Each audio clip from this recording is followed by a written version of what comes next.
Moon to CRR. It should be going to full screen desktop. Another quality shot opportunity goes by the wayside. Twisted Minds. They really are starting to I think it's working now. Demo from Jorius. Okay, this is a refresh. It's just me. Probably it's just me. It's probably the refresh for me. I anticipated to see more in this one. I mean, it's exactly what we're getting here. A center, no connect, just a straight slot to the corner here. NIP denying Twisted Minds of any possibilities. Another one sent off by Jorius. NIP, this is just, they understand what they need to do. That is defend your one goal, and if opportunity shows up, you take it. Sometimes you don't get very many opportunities, especially with teams of this caliber. He's fine. He has been able to knock down every opportunity they've been presented. TRK dodging a bump, but Oli there with a key challenge. Glorious. Morning, chat. Lets that out. Now corner pass to himself. You can see the lead blocker play from Nubo, but again, didn't land. Right now, Twisted Minds are just kind of in their own worlds. This is actually, I think, the most separated I've seen them play ever. A team bump between the two. I mean, team bumps, you know, misconnects, an offside shot here. Second follow-up denied by none of those. Then Oli. It's just written in the stars. Dude, I think right they're just nervous. You know, NIP have they're just nervous. They're flipping nervous for sure. Frustrating experience so far for Twisted Minds, but that's all it is. It's just that they're nervous. They the halfway point of the game. Down by a single goal. Just a best of 5. It is not undoable. Oh, dude. But this is where you really have to show that mental fortitude. Second half of the game. Like what I'm seeing, it's crazy because I can see them touch the ball, but I can also see how intimidated they are. Like you can just feel it just with the way they're playing and how they look. Denied any touch on the ball right now. NIP gonna play the patient game, just circling around Twisted Minds. One challenge after the next, rolling down. CRR there to bail out. There you go. Monkey Moon! Monkey Moon's the only one! Out of everyone, Monkey Moon is so, like, he's nervous. I don't get it. Too far ahead of him. And had that one gone in, I'm sure that would have been the final little bit of wind out of the sails for Twisted Minds. You thought there was a chance, at least a small one. Oh, and there's a nice bump. And Nubo will score. Jorius was trying to get back. Nubo and Trix, they're all good. They know, they're confident. In this goal for Twisted Minds. Yeah, that zero boost run back there, not in their favor. You can see the excitement though. Twisted Minds making some noise as they are the 5th attempt here at the EWC at a reverse sweep. Nobody has been successful quite yet. They're looking to be the first. Another demo from TRK. Decent corner bounce as well. CRR had to backflip, hit that to the corner. Now a back pass to TRK who gets it up and over the defense. No boost for TRK. Couldn't get the 50 either. Nubo's gonna try to keep it in, but Jorius hits it downfield. Monkey Moon for the tip back to his own corner. Corner pass attempted, broken up. So Twisted Minds stand tall on defense. And now gonna try to take the lead here. You see TRK get demoed from behind. Oh, it's a hit right back to Monkey Moon. A giveaway here from NIP. They put that back on Monkey Moon's lap. Monkey Moon refusing to leave the NIP side without a goal. And he got it. And he gives them more than enough time to get back into this. Monkey Moon was the player that led the comeback charge and gave Twisted Minds a chance to win game 1. Now, a late go-ahead goal to start that attempt at a reverse sweep.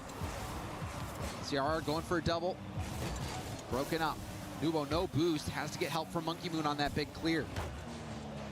The rough thing, too, you know, playing ping pong back and forth with this ball is not what you need. 29 seconds left on the clock. A fake to bounce on in is just kind of like crossing your fingers and shooting in the dark right now. CRR, no boost. Still enough, though, to keep this ball away from Twisted Minds. NIP getting some last second heroics to come through. Nubo, full tank of boost, goes for a ceiling pinch. It is tipped back down to Monkey Moon, who's gonna boom it downfield. They win. And that's gonna hit the ground. Twisted Minds are on the board. They are on their journey to attempting a reverse sweep for a spot in the playoffs.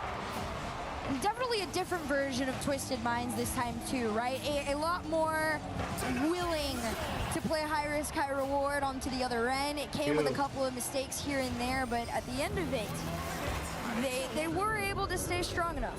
Yeah, and that one mistake, CRR couldn't get much of a clear to the corner, ended up passing it right back to Monkey Moon, who was able to score it and put his team ahead. A single shot all game for NIP. And it resulted in a goal, but you're gonna need more than that. Twisted Minds, on the other hand, able to amp up their offense just enough, but also taking advantage of the mistakes from NIP, which up to this point we haven't really seen many of. Yeah, not at all. I mean, it's going to force a lot more out of them, though, especially, you know, in that game 3, ball sat in that NIP half for about 65% of the game. That was more than the rest of the series. So, okay, 1 second. You know, if you see Monkey Moon in your end, close to your 8. net more often than not. Yeah, like around 8. We're on Twisted and Minds, and we we have so at least far up 2 more in games, enemy territory was because Twisted Minds were effective at stealing all the small pads on NIP's side. So that allowed Twisted Minds to move that line forward and keep NIP on their goal line. Yeah, is that okay? Yeah, we got 2 more games. For NIP to close out, another for Twisted Minds will you to fall with me? continue on. Oli, Actually, you know what? We can leave now. Wait, is it open? Save and pass up to Nubo. Wait, is it 7 a.m.? No. Oh wait, yeah, it is. Absolutely not. We're not. By the time we get there, it'll be 7 a.m., right? Oli goes for the boom. TRK. See him peel off to get that corner boost. Dang. CRR, you might have just cost a broken rule 1 in EWC on match point. Just it screams game 6. I don't think we need to get into Rule 1 right now. Rule 1 could go away and never come back, and I would not be sad at all. Let's see if NIP can close things out. They did not look like they had a biting offense last game. Tight situation there, but CRR takes the charge, intercepted by Nubo. TRK, nice pass in, but that's blocked out. But still on the attack is Twisted Minds, looking much better. They've got teeth in their attack in the back pass, a little bold, but Oli was ready for it. It's just solid communication. However, 2 up on the next, it's kind of just wasting everything they got, and eventually it will go through like it does. You saw it, first 2 up, you'll see the double commit here. They're both just flying, using everything they have, and eventually the timing is going to be a little bit off once you use everything. Another low boost attempt, resulting in a goal for Twisted Minds. Good stuff from TRK as well. He saw CRR flying in for the challenge, was able to read that trajectory perfectly to tuck that ball behind him and get that goal. So Twisted Minds in prime position here. Will we see that reverse sweep finally come through?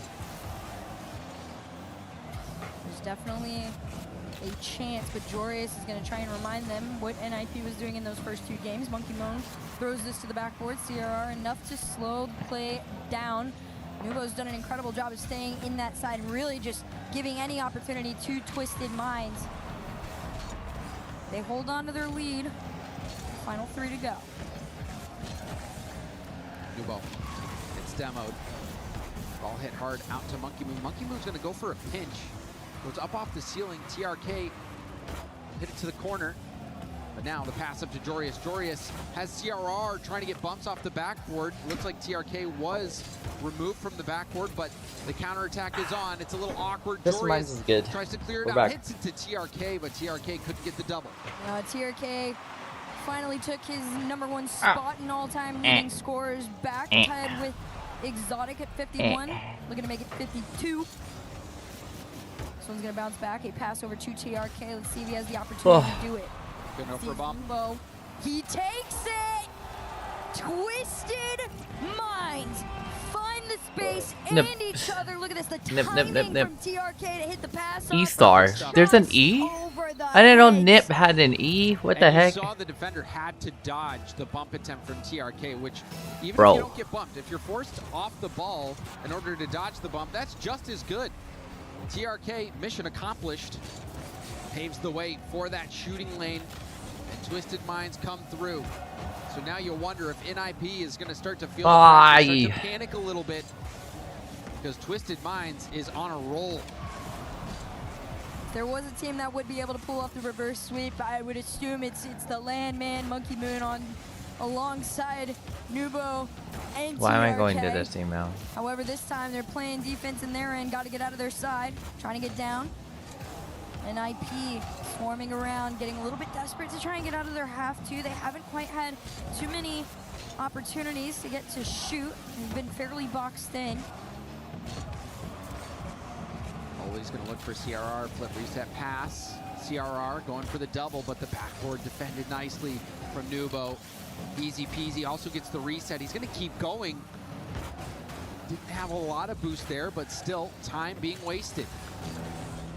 Final minute between Twisted Minds and that final game. Nubo tried as close as he could to set them up, but a quick counter from NIP could change things here. A shot just on the mark from none other than the one.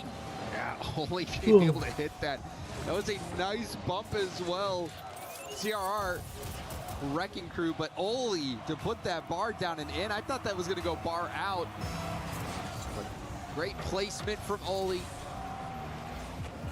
He has been a solid scorer. Now another opportunity, the equalizer, seconds off kickoff. The game is imploding for Twisted Minds. On low boost, he does it again. Jorius off the post into the what feels like the perfect follow. Tied game at 39. Popped up. Oli first to it, to Jorius with full boost. It's a precarious pass across net, but TRK collects. CRR breaking it up. Ball back to Oli. Oli gonna try to make a second effort on it, but Monkey Moon knocks it off his bumper. That corner where NIP have lost a fair amount of possession, so they're gonna play it in the air from the side. Double towards net in 8 seconds. Uh-oh, double commit. He's last It's back. in a 1v1. He's gonna go for the bump. Oh, it's off the bar, off the post, it out. Almost disaster for Twisted Minds, but they get another life. CRR almost able to take it away too. Oli up next. He has the time and the space. The follows are coming through for NIP. Monkey Moon finally able to almost take Twisted Minds out of their side, but pressure still stands with NIP, and Oli flipped to one down to center. It's a slow follow. Low boost for Nubo. Low boost for Monkey Moon. But TRK has enough to go for a double. The double lightly towards net. Jorius doesn't panic, but still loses the 50. And Monkey Moon wills his team to a victory. Straight pressure, and you gotta respect Jorius for trying. Good job, And Monkey the Moon. timing of the flip on that is He's getting his confidence back. And I'm not gonna lie, once Monkey Moon feels like on peak again, it's gonna work. It's gonna work a lot better. The 5th reverse sweep attempt is right in front of them. They could be the first to do it in EWC Rocket League history. Wow, in this game, it got out of hand for Twisted Minds near the end. They were up with 45 seconds left. They give that one up. Then off kickoff, they let in a second goal. They could have crumbled, but they stood tall, even denying a 0-second opportunity that was very dangerous. Jorius, he tried to get a 50 to the corner, but you could see he was awkward. And Monkey Moon able to pull through in another big moment. Monkey Moon has kept his cool all series long. Even in the games that Twisted Mind lost, Monkey Moon was that fueling force, or so it seemed to me, for Twisted Minds. And that goal, massive for Twisted Minds, who now are back in this series, a chance to win it. We have gone the distance. Game 5, another reverse sweep attempt, and this is to make it into the playoffs. An immense amount of pressure, but something that absolutely could be handled on either end. 2025 EWC finalist Oli trying to take his teammates into those playoffs once again. Monkey Moon on the flip side, he just wants to add to the trophy case, especially on land in France in front of a home crowd. It's been so fun seeing all the fans out, and they've garnered a lot of the French fans too. They love their Monkey Moon. It's tough. How can you hate him? He's won an Esports World Cup, multiple World Championships. I mean, he is a shining beacon for France, especially you just look at the success. Yeah, that but like the other can't two not love games, the he was playing But, like NIP, so I don't know behind. how much fanfare they have for Monkey Moon, because right now he's been a thorn in their side. Twisted Minds back-to-back wins. Monkey Moon a key part of that. And one of the things that we've been seeing out of Twisted Minds is how compact they've been playing. They are playing right on each other's heels. That is very beneficial for those situations where you want to follow up on that 50-50. That was this exact situation Monkey Moon was able to come out on top of, but we have also seen a lot of double commits result from that. So we'll see how Twisted Minds play in this final game of the series. If NIP can close things out, because they were looking unstoppable early, but right now, all it's going to take is one game. Last game was 50-50 down the middle, and this one is down in the net. Twisted Minds, an early lead, something they haven't seen for quite some time. Monkey Moon centers it from the sidewall, but the TRK fake is what puts Twisted Minds ahead. And you talk about playing compact. TRK and Nubo were right on top of each other, but that was so perfect because that little fake from TRK froze the defense, and already Nubo was in position to make that shot. Another chance, quality one, and Nubo knocks it down! We're barely 30 seconds in, and Twisted Minds already have two! A fresh version of Twisted Minds, so much more reminiscent of themselves against Foot from yesterday. This is a much more cohesive version of themselves. They're trusting each other a lot more to be able to pull off these two-man plays and fake with the third. Now NIP trying to respond. As that ball go out to Jorius. Jorius going to try to control this. Goes off the ceiling, back down to the ground. It's a hit right to their own net. Monkey Moon will head out to the corner. Twisted Minds trying to fight out of their own half right now. TRK out of boost. He misses. Monkey Moon also low boost, but still that 50 will clear it deep downfield. Jorius is going to try and catch this. Actually ends up leaving it for Ole to continue to play forward. NIP finally out of their own half. They've gotten boxed in for quite some time, and it's going to stay that way as they play the back pass.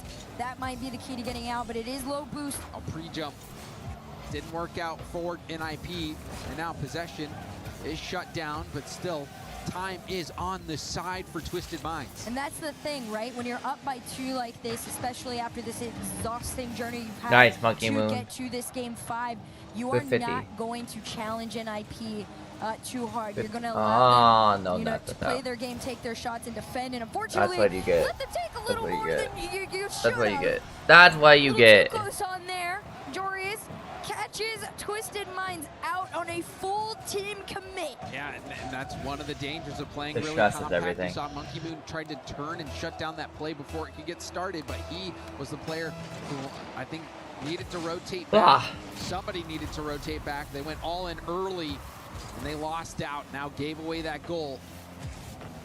So we are back in another tight race here. NIP 1 goal behind as we've got 3 minutes left on the clock. That 1 goal lead, not going to feel too secure now that NIP has managed to get back into the other end. Demo's coming through, but that's not going to slow anybody down. CRR and Oli playing that compact style back to them. It could be enough. Jory is here off the nose of his car. He's center from the corner. Nubo. Full health, full boost. Full boost. Full boost. Oh, man, he just barely missed out on that reset. That's such a good first touch to set up that play, but needed to get that reset to be a threat. And that second half is where the pressure is really going to start to amount onto NIP, especially if this Whoa, is taken here. that was crazy, Sarah and sick Joreus on pass. low boost, but still going to play this ball out as far as they can. See if anybody's there to help follow it. Slow follow from CRR, and Oli's already center waiting, ready to go, but they might have been a little too far forward. This is in! Monkey Moon with banner. Spots the defense's mistakes. Call that the Hail Mary. Monkey Moon all the way back in his own half, launching that one downfield. In a key moment in the game, Monkey Moon is stepping up. He has been the foundation from which Twisted Minds has been able to build this reverse sweep. But hold on, it's not over yet. They were not ready. Kickoff goal here for NIP. They were not ready. Okay, well, Nubo lets They were us not run away ready. from him just a little bit. Joreus was already in the air. Look at the timing, but TRK, my gosh, listen. You just sometimes the they're bus. just in your they way. parked the bus right in front of him. What are you supposed to do? I think that was CRR. It's a solid plan. Sometimes the best thing you can do is just get in the way. And Monkey Moon gonna try and turn a 1-goal lead back into 2 off the backboard. Gonna call himself off of it, hand that possession back over to NIP, just here to defend. Oh, so close. That's gonna go in. Oh my god. Maybe I should just stop watching. I think I'm just I probably should stop watching. I probably should just watching because when I'm not watching it, they're doing good. But when I'm watching it, that's incredible things out of nowhere. We've seen him, you know, just absolutely demolishing, taking shots after the other, but when he is ready to open up paths and do what he can to get his team back into it, he will. Final Double tap off the 90. ceiling. Joreus gonna play this from the ceiling, catches his flip off of it, manages to push it forward just enough to keep this ball with NIP. Nuvo gets the reset. It's going to go for a bump, but CRR up over gets the touch. And now we'll leave that for Joreus, who's going to force the save out of TRK, force him off boost so Joreus can steal that corner. Nuvo out of boost. There's a demo as well. This is very bad for Twisted Minds. The shot is good! CRR slots it in the lower corner. Don't tell me that was Monkey Moon. That was looking to deny Twisted Minds reverse that was Monkey Moon. Sweep.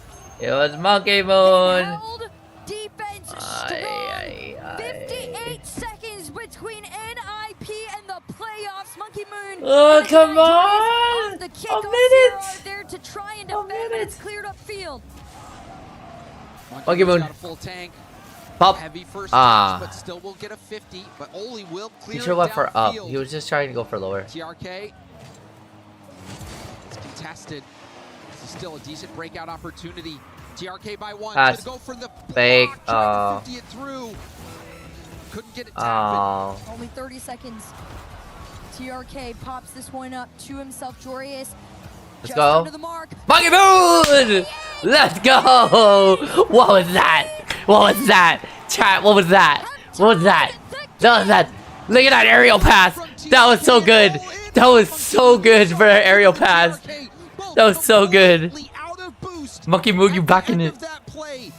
They left it all out there to get that equalizer. The crowd is on their feet. Everybody's hearts are racing. Twisted Minds looking to try and take this in regulation. CRR looking to learn to find a catch for NIP. 8 seconds to go. Oli's underneath Joreus. Could it be enough? 4, 3, 2, up to 1. Moon. It's back to the middle. Will they keep it up? TRK hits it to the corner. CRR full tank of boost. It's red by Nubo. He's gonna go for it. He's blocked. It's down to the ground, and we've got overtime. Winner Alright, this is it. the playoffs. This is it for the playoffs. To finally stay in the game. EWC Wow, he got bumped. No! Holy! Holy! That was a bump! That was a bump! Oh my gosh! Oh my gosh! Oh my gosh! No, play the bump! Play the bump! Don't play the goal! Play the bump! That bump was crazy! That bump was crazy! Oh my gosh, chat! That bump was crazy! that was just a It's just bump. not meant to be. That was Reverse it. They sweeps forced just it. can't They happen forced it. apparently here at the Esports World Zero Cup. flow, dude. But what a series from NIP. Dude, that's not a way to, like, Oli really having a win. stellar Oh my performance. gosh. So many of those key moments in this series, and Oli was at the center of it.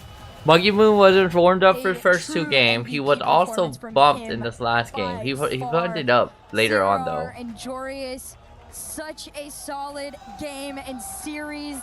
Hats off to you guys. I mean, you absolutely earned it. That was their biggest challenge by far. You can hear the fans in the crowd celebrating and jumping as they denied a world champion a spot in EWC playoffs. Wow, that was an incredible team effort here from NIP. They put on a show. Maybe it could have been easier for them. They let Twisted Minds have a chance, but in the end, it was NIP. Oh my word, how good is Rocket League, by the way? This is crazy to watch. Looked like a reverse sweep incoming. NIP said, not today, Twisted Minds. And a big thanks to this man. And with Oli, definite MVP performance there. I've got to ask, when you're into overtime, in the final match of the series, what's it feel like? And what's going through your mind? To be honest, everything goes through my mind. Well, I just keep it simple. I think I just got to go for the ball, make it easy for my teammates, and we'll win. You make things easy for your teammates in lots of different ways, one of them being a top goal scorer. How much pride do you take in your individual performance when you're playing Rocket League? Not much, really. I see myself as like I just play for my team, really. Yeah. That's all I do, and all I try. And if I can pick a few goals, I don't mind. How confident are you feeling here at the Esports World Cup, especially taking out a rival who, last time you met in Paris, they swept you out? Yeah, I think we're all pretty confident since we don't have much to lose, really, coming out of the Paris major, getting top 12. So we just go all in and we make the best of it. Well, that series was absolutely a joy to watch, especially when you all leapt out of your seats and celebrated a big win. Have you got a message for your fans who are here in the building? Thank you, as well? Dr. Lit. Yeah, You're amazing. Thank you all for supporting us. I mean, the NIP team or the Hello, NIP fans are insane, honestly. So thank you to you guys as well. They're awesome, and you're awesome as well. Congratulations. You're a quarter-finalist here at the Esports World Cup. Incredible scenes here. Up next, we move on to even more drama. We're going to crush some keys.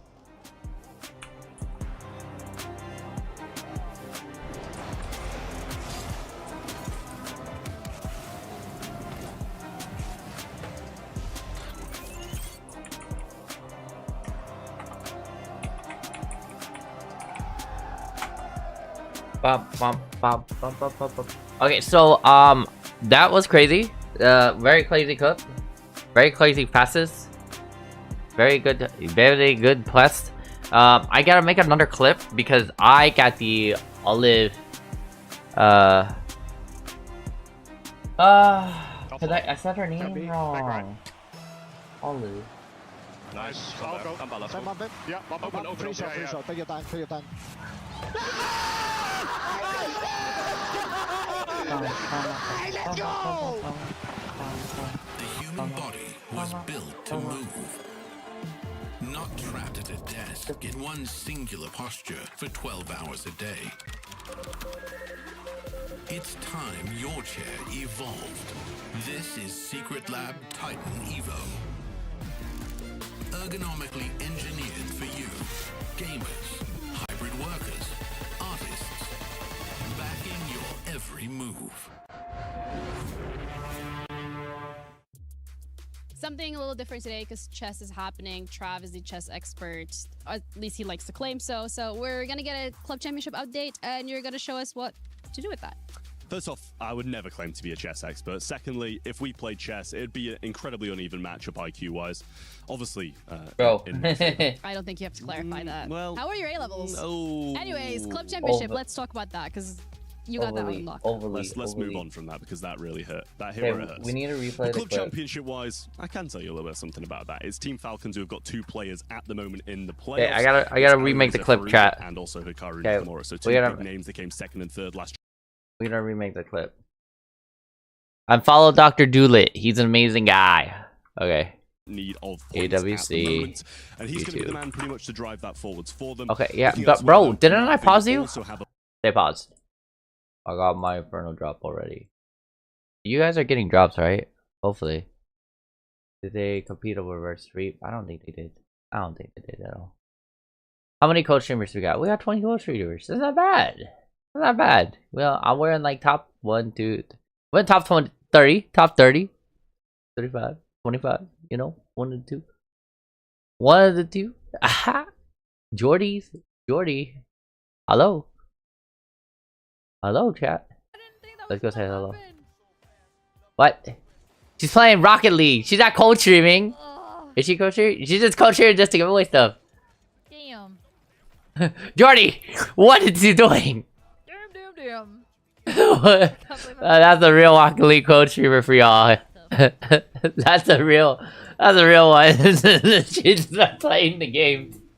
She's not even coach streaming.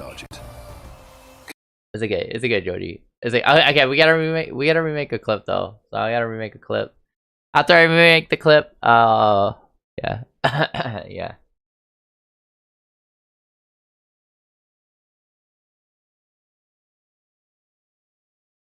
Olivia? You know what's funny? It's probably not Olivia. Olive May.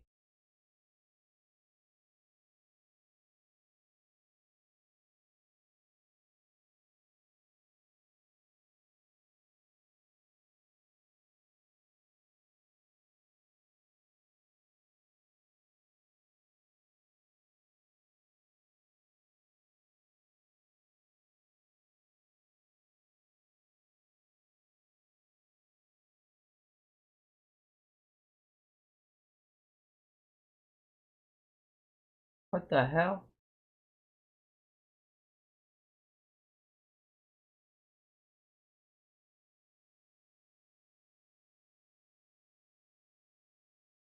Her name? I know. All the.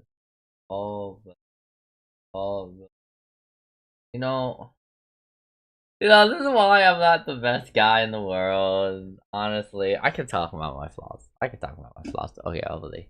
Alright, let's see. Rocket League, day 2. We need to replay the clip.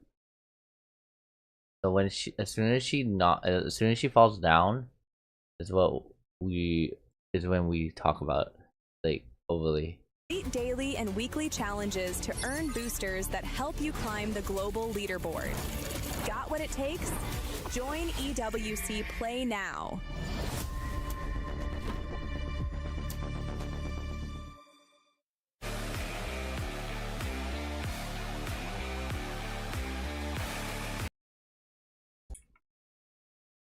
Two can play at this game. This is a rock. Huh? How did you... Wait, what the... I don't want to be here anymore. No. I'm not interrupting you. You're interrupting me. Yet you're stepping all over all of my lines. I need to get this information out. This is what the people want to hear. This is what they need to know about. What are you doing? Oh yeah, real mature. Go ahead, build your wall like you always do. No, seriously, you think that you're gonna be invited back? That you're ever gonna be hired in esports again? Are you kidding me? It's so unprofessional. I'm done with this. I can't do. Actually, you know what I think? Oh God. Ugh. Overly, I love you. Don't ever change in your life. There you go. Alright, I think we recreated the clip. I think we just made the clip again. Let's triple check. Let's triple check. Let's triple check. Let's triple check. Let's triple check.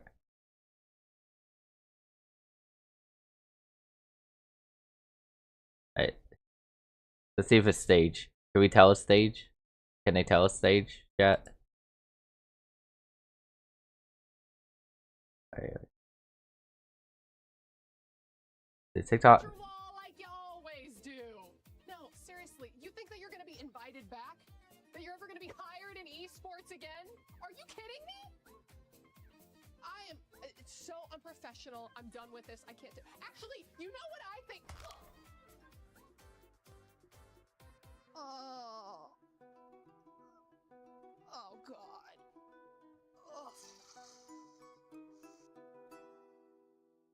Overly, I love you. Don't ever change. Like you always do. No, seriously. Okay, we gotta remake the clip. It's so unprofessional. Alright, I gotta remake the clip. I gotta remake the clip again. It's okay. It's okay, chat. I gotta stop. I gotta not look stupid. I gotta not look stupid, okay? I feel like I look dumb. I look dumb as heck. Then again, I'm recreating a clip. Oh my gosh. Okay. Okay. Is there a delete button? Alright, we gotta do one last time. Then we gotta get into this matchup. This matchup is literally gonna be lit. It's the elimination rounds. So. Sports again? Are you kidding me? It's so unprofessional. Okay, hold up. Let's turn it up here, and then yeah. I'm done with this. I can't do. Actually, you know what I think? What the heck? Oh God. Overly, we love you. Don't ever change in your life and stay in esports. Thank you. Alright, chat. Alright, chat. We did it. We did it. I think we made the clip. I think we actually made a good clip. I turned it up too, so there you go. I turned it up as well. So we actually made a good clip. I think we made a good clip. High five. Boom. High five. And I might go back to Armcast cam. I think I'm gonna go back to Armcast cam. Alright, I'm not doing I am streaming on YouTube, so if you are on YouTube, hello YouTube. You are on YouTube. And there you go. Best of luck in the match, brother. Go get him. Short and sweet, just like we expect this match to be, but the fans disagree. In fact, over on esportsworldcup.com/play, 67 chose wildcard to pull off the upset over South America. Well, you think short and sweet. I think it's going to be long and sour. I don't think this is going to be a quick match. It's going to go to 5. Give it to me for wildcard, in fact. I'll go made in Brazil. I'll change. There's not a clear favorite for this one, which is exciting. He's going wild card, made in Brazil. I'm going by the numbers. Made in Brazil all the way. It's time to get into Overly, we love you. Don't ever change in your life and stay in esports.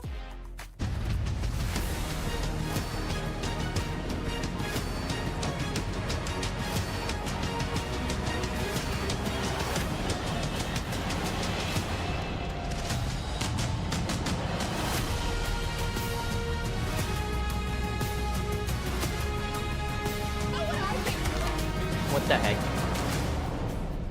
Ladies and gentlemen, what a day to be an outsider here at the STC Arena in Paris. We've seen massive upsets. Overly, we love you. Don't ever change in your life and stay in esports. Mesdames et messieurs, faites vos jeux, rien ne va plus. À Paris, on a tous les favoris qui sont en loser bracket, and it's about to get wilder. How many game 5s can we have? How many almost reverse sweeps are possible here? I'll tell you what, one thing that's guaranteed, it's a really hard thing to predict. We're hearing all the analysts, the casters, the fans all try and guess what's going to happen next. I can give you one guarantee. That's what I'm going to do for you right now. After this next series, someone is finally getting their key crushed here at Rocket League and Esports World Cup. And it makes him happy, it makes the crowd excited. Yes, it's going to be one or the other team. And the first team is coming from Brazil. You know this name, MIBR! Let's go, MIBR! They are South America's top seed. Not just South America's top seed, they're South America plus Bonus on hope. More structure what the heck? Behind it in Paris. MIBR, de solides contestants ici pour représenter l'Amérique du Sud à Paris. Yesterday, Overly, we love you. Don't ever change in your life and stay in esports. Today, There is no prize for nearly for What the heck? MIBR. And look how happy they are to see their pocket of fans here in the STC arena. Let's welcome their opponents. It's Wildcard! Overly, we love you. Don't Oceana ever sends change in out your a life team and that stay in has esports. lived in pressure situations all What the heck? season long. Experience to let the other side carry all of the expectation. They have already faced the tournament favorite, and now Wildcard. Overly, get a we fight. love you. Don't They ever believe change in your life they and can stay in truly esports. win. Neither of these teams, Lou, want to What the see heck? their tournament dreams die here. No, indeed, they're coming from opposite sides of the planet, but now they want to be the best in the world and survive elimination. Overly, we love you. Don't ever change in your life and stay in esports. Our first best of 7 What the here heck? at EWC, and there's something a little saucy about the first best of 7 being in the lower bracket. MIBR and Wildcard fighting for their tournament lives, and I have to say, as the resident South American fan, I am kind of surprised with how close MIBR played Space Station yesterday. How much support Wildcard have in this, even the desk saying, or Stumpy saying he thinks it's going to be a sour game. Cole seemed a little more tipsy-turvy. He wasn't sure which way it was going to go. But what do you think of Cheese? Stumpy's playing the big upset game, dude. There's been some absolute madness here. It's been pretty crazy today. Yeah, that last match, Ninjas in Pajamas, that game 5 was pretty nuts. We casted the Space Station upset against Carmine Corp. I'll believe anything at this point. I mean, Wildcard's obviously a good enough team to do it. I mean, I have generally a pretty healthy amount of respect for just about any South American team. Made in Brazil, not the greatest showings in recent live events, but at the same time, I mean, there's some like Razeable dudes know so much veteran on that team. Yeah, like, I don't want to. But same with Wildcard though, right? Exactly. I mean, Wildcard aren't that far removed from getting knighted in this country with a baguette from their top 6 performance in Lyon. I mean, that really wasn't that long ago. Obviously, If Wildcard wins, to the last land, that's literally a wild card. Torsos and Fever in a bit. Bro, Wildcard. There's a lot of potential here. I mean, this is something. Oh my god, they said you can't sleep on Wildcard, but I will sleep on Wildcard if they don't. Like, quick. I yeah. don't think there's really a whole I lot think of it pop off on this game 1. That's all they're It gonna do. sure does, let me tell you. Wildcard, if you pop off game 1, I will do a backflip. Sets the pace. That's always my guess. Please don't pop up game 1. Trust in Sam to come out swinging. I think they get kind of the first go around at it, and I think balls in Wildcard's court. Prove you can handle it. Honey, I feel like Wildcard are gonna be, I guess, quote unquote, the faster team. Like MIBR, out of the 2 South American teams we usually see, they're usually more measured compared to like Furia, who love playing fast and aggressive all the time. MIBR a little more measured behind it. Maybe that's the Razeable effect, but I mean, Astro and Sad, they have been with so many lands. They've been playing in this region and internationally for so long, and I mean, really playing as well as they ever have. So, yeah, you know what, Cole and Stumpy, I guess I don't know which way this might go. I have a lot of respect for this wildcard team, so it's tough to say. But when your life is on the line, and this could be your last match of the tournament, well, anything can happen. So let's get right into the game. MIBR and Wildcard in our first elimination match of the week. Oh, we got drops. We got drops. We got drops. We got another drop. Do get a decent one, but let's go. Just kidding. Yeah, what happened? I think we went all week so far without a single pause. Yeah, that actually Where's does pause? surprise me. Pause timer on. One pause, guys. Either way, though. What do you think of the kickoff on the opener? I like it. I mean, it's pretty. I feel like MIBR love the fake kickoff. I don't feel like there's much variation for them. Because against Space Station, they kept doing the same fake kickoff, like that exact kickoff. Was it the same one? It's the same one. Yeah? Yeah, on the single diagonal. No Spanish. They didn't go for the bump. No, they don't go for the bump. They go for the quick counterattack. First pause. So I don't know if it's going to be that quick. Sad ended We're up doing pause timers. Pause timers. It didn't work that often Timers Space start. Station either. I would like to see more variation in it, but I mean, when it works, it works. It's just like when they know you're going for it, how effective is it really? Yeah, I don't know if I love the idea of the guy who ends up with the ball having 0 once he hits the midfield line. It doesn't give me a lot of hope for good things will definitely happen. Just rip it. We're at like 2 seconds onto that. You can get That's all we a little add. Power on the ball, 0 boosts. We will reset. Kickoff number 2. Do they do it again? No, you got to go straight up for it. Yeah, you can't double fake. Raisel actually played pretty passive and ends up with 100 on the left hash, actually. Tries to drill right through. Astro missing a couple of bumps, but I like the aggression early on. MIBR with a handoff. Astro. Sad and Astro going for the same boost. Too better. Great minds think alike. Unfortunately, they need to be thinking different. You gotta spread out. Raiseball's like, guys, you got. I need a little bit of help in other parts of the pitch. I don't need you both going the same direction. Definitely not how you want to start an elimination match, but that's a good clear for Sad. To better their EWC fantasy player points. Astro. I'm fucking good. Everybody there. Banana Head helps out. A lot of help from that Dominus there. Pretty long lever. Easy enough to get back down to it. They knew. Catch from Astro on the backboard. Nobody knew like TM would be alone. Oh, they knew. Follow-up as well, but Raisel got this touch. Doing enough. Astro just flying from across the field, ends up missing the ball. This is not looking very pretty for MIBR. They've managed through these mistakes, but I'd like to see them try to stabilize here. Ooh, Sad's actually going to get the corner boost steal as well. Astro can break this one up, still sneaks right by Sad at the midfield line. Banana Head gonna need a little bit of help. It will come in the form of Torsauce, unable to dig it out into the middle. Fever. Let's be real here, guys. All players and teams are fantasy betting against them. That's why we're all losing in our EWC fantasy picks. You hear that? The only reason why you're losing at your EWC fantasy picks is because all the players are also in on it and they're losing on purpose. Unfortunately, Torsauce couldn't get anything going there. Sad dropper to Raisel. He somehow forces it through, gets the corner boost steal. And there's just nothing there for Sad. You can't. Really hoping he'd get a lot of power on that one when he went for it. Banana Head cuts off the first challenge. Raisel lets it bounce, and actually Sad got to make a stop. I think that was called.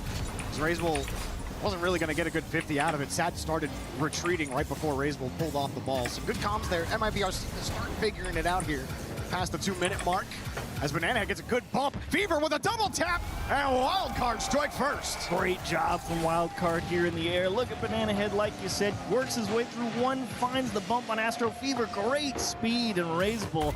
Yeah, he's got 12 on the goal line, but he is not stopping that one. Great follow-up from Fever. Well done, Wildcard. You can't beat the players as the players are beating themselves. Rhythm going. It ends up biting them. I like how it says I can't send links, but I'm sending GIFs. You can't send GIFs, whatever. Now straight down the gap. No bump. They're almost playing scared here in the rotation. Very deep. Really tightening can't beat players as the players. Astro happy to let that first all players are team or fans. Committed with him, so again, MIBR are fantasy betting. All players figuring it out. All of a sudden, it gets confusing, and they're having to defend. Astro just misses the ball. Fourth man had to make the save, and then Wildcard run into each other. Okay, this is not how game one is. Probably what either team exactly wanted. Wildcard happy they get that first goal, but 3 minutes gone, and a pass to no one. Torsauce got to be feeling bad. He took away a free goal for Wildcard. Should have been number 2, and then MIBR almost turned the transition back in the other way. They just missed the left post. Torsauce glad to find a piece of it. Fever again diving out of that second man, able to get a handle on it. MIBR, it's going to be a scramble here for a second. Banana Head almost able to muscle through. Torsauce flipped a little bit early. And MIBR will bail themselves out. Our thumbs are a little twitchy on both sides, aren't they? Torsauce flipping out on the play. It looked like he might have had a goal there. Even MIBR having some issues. And, dude, okay, guys. Hit the ball. I was joking about the twitchy thumbs. Oh, does he have that? He does. Makes Astro work for it in the corner. And Fever's actually kind of tied up in the same spot. Should be a free clear here for MIBR, but they do need some possession. I like it's not. Johnny Boy says it's kickoffs. Going all the way. But then Astro's going through a stacked defense with no boost to try to get a demo, and Raisel doesn't even have control of the ball. Oh, but it's going to wide open. A little tipsy-turvy game one, that's for sure. 55 seconds left. MIBR will take it. Nice bump. Yeah, Torsauce playing second man with 0 boost, so he was really, really tight because he wanted to be close by in case there was a 50 in the box. And the third man actually tries to play a little close too because he knows number 2 has 0. And they actually find MIBR coming through on the back line with a bump, and they get the equalizer. Yeah, single diagonal, fake kickoff. And now they set it up. It might work. just because it's because of their hearts. They're so Fever stacked it up. Torsos. They win kickoffs. Banana Head bails him out. They win the With a entire full match. Has the bump blocked out. Banana Head dunks it on top of him. 2-1 for Wildcard. Great job from Banana Head coming through, and Torsos playing a great decoy, really pulled MIBR's defense in one direction, and Banana Head, great job going for the air dribble bump. Nothing more terrifying than setting up on the goal line with 12 and seeing a guy air dribbling at you. Oh, you know you did. Let's be real. looking good. Would have all lost. It's a quick hit. Astro knows he's got to go with 30 seconds left What on are the you clock. saying? This one tipped up. That's actually a good touch for Banana Head. Fever doesn't have a lot of boost, and he got chipped by Razebull. Now Razebull wants to go, but Wildcard are on top of the ball. Astro having a fight for possession. Torsos won't let him have it. Razebull having to wait just a second. He's still got enough. One to beat. Has the flip off the cross. No rebound coming. Sad was playing too tight. Astro gets a 50. Sad coming right back into the play. Razebull's got to be the one to play this as he's on the way for Astro. Pass. Pop up. Banana Head is lost. It's saved. Fever. No. Sad's got the goal. We play on. Oh, MIBR, you knew. Oh, man, what a tie. Astro such poise to dish that one across, and how about Razebull making sure it stayed in the box? Banana Head so close to being able to find a clear, but not enough. MIBR do indeed find the equalizer at 0 seconds. Let's play an OT in game one. Why not? That was our first 0-second goal of the entire tournament. Pray hard.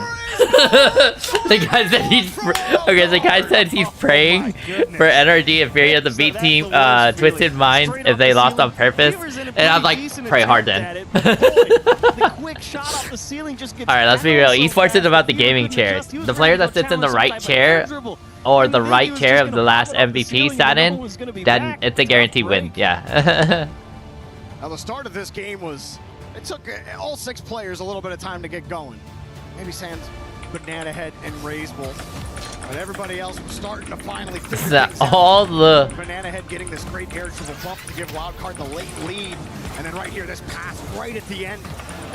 Razebull just getting an extra piece of it. Banana Head having to chase it down. Everybody on Wildcard hoping they can get a piece of this ball. And then right off the kickoff, Razebull with a nice little double tipper. I got a lie, but be honest something. Guys, have you noticed all the winning teams is sat on the right side of the stage? Immediately through my mind about how that happened. What was that? You remember when Torsos just took away that What the heck? wide open net? He just dove in front of the ball. Like, Hello? And then he side flipped off of Hello? another And one. he side flipped off of another. It Wait, should've what was been that? Wildcard What was that? 4-1. Hold He up, should've hold moved up, on chat. to Did game you two. hear that? Astro got away with a couple where he Did anyone just hear straight that? whiffed a couple touches. Like I was pointing at it like everyone could see it. We're on the players. I'm watching a different feed where there was exactly the play where Astro just misses the ball and the post saves MIBR. It would have been a 2-goal lead for Wildcard. But it's a real sour taste, man. Long and sour. Stumpy might be on something. He was dead on the money. On to Forbidden Temple.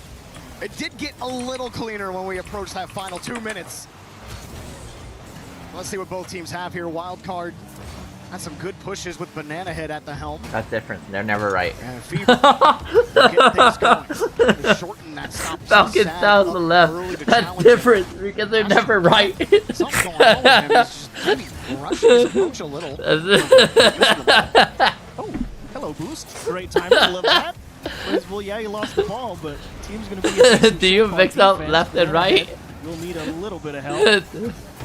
No, I just mixed out up. into the middle of the box. Torsos not quite in position, so he will look for help at the sidewall. Banana Head towards net. A great pinch. No, I just mixed up running right. Very close. A ton of boost here for Razebull. Setting up on the wing. Hopeful angle.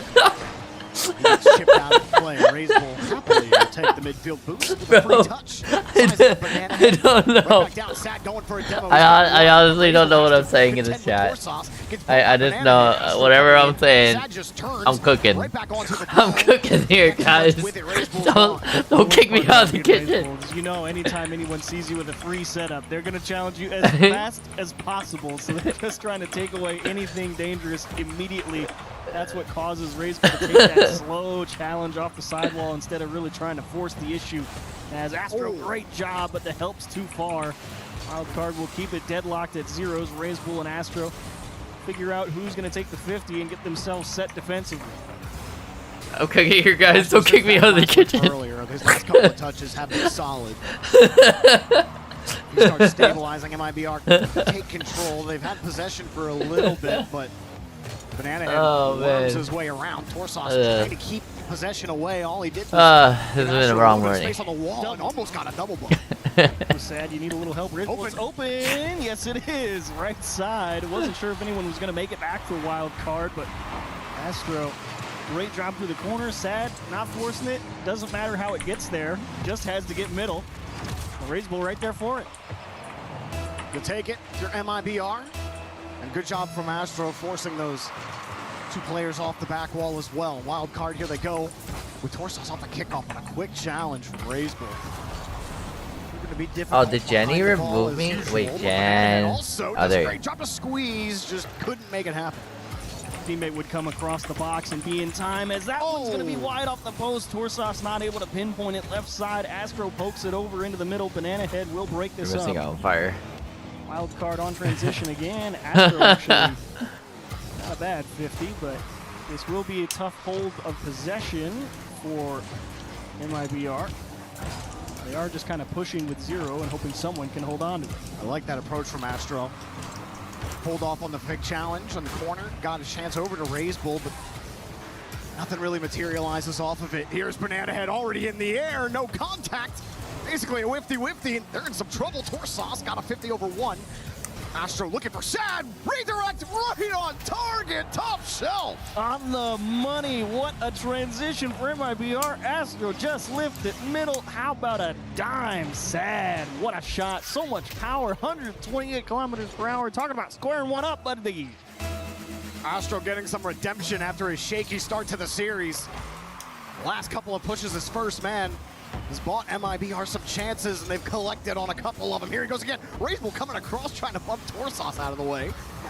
Sad, no control for him. Wild card left with a lot of questions about their offense as this one drops down. Fever trying to get across back over to Banana Head. It's painful for Wild card to get into the blue half.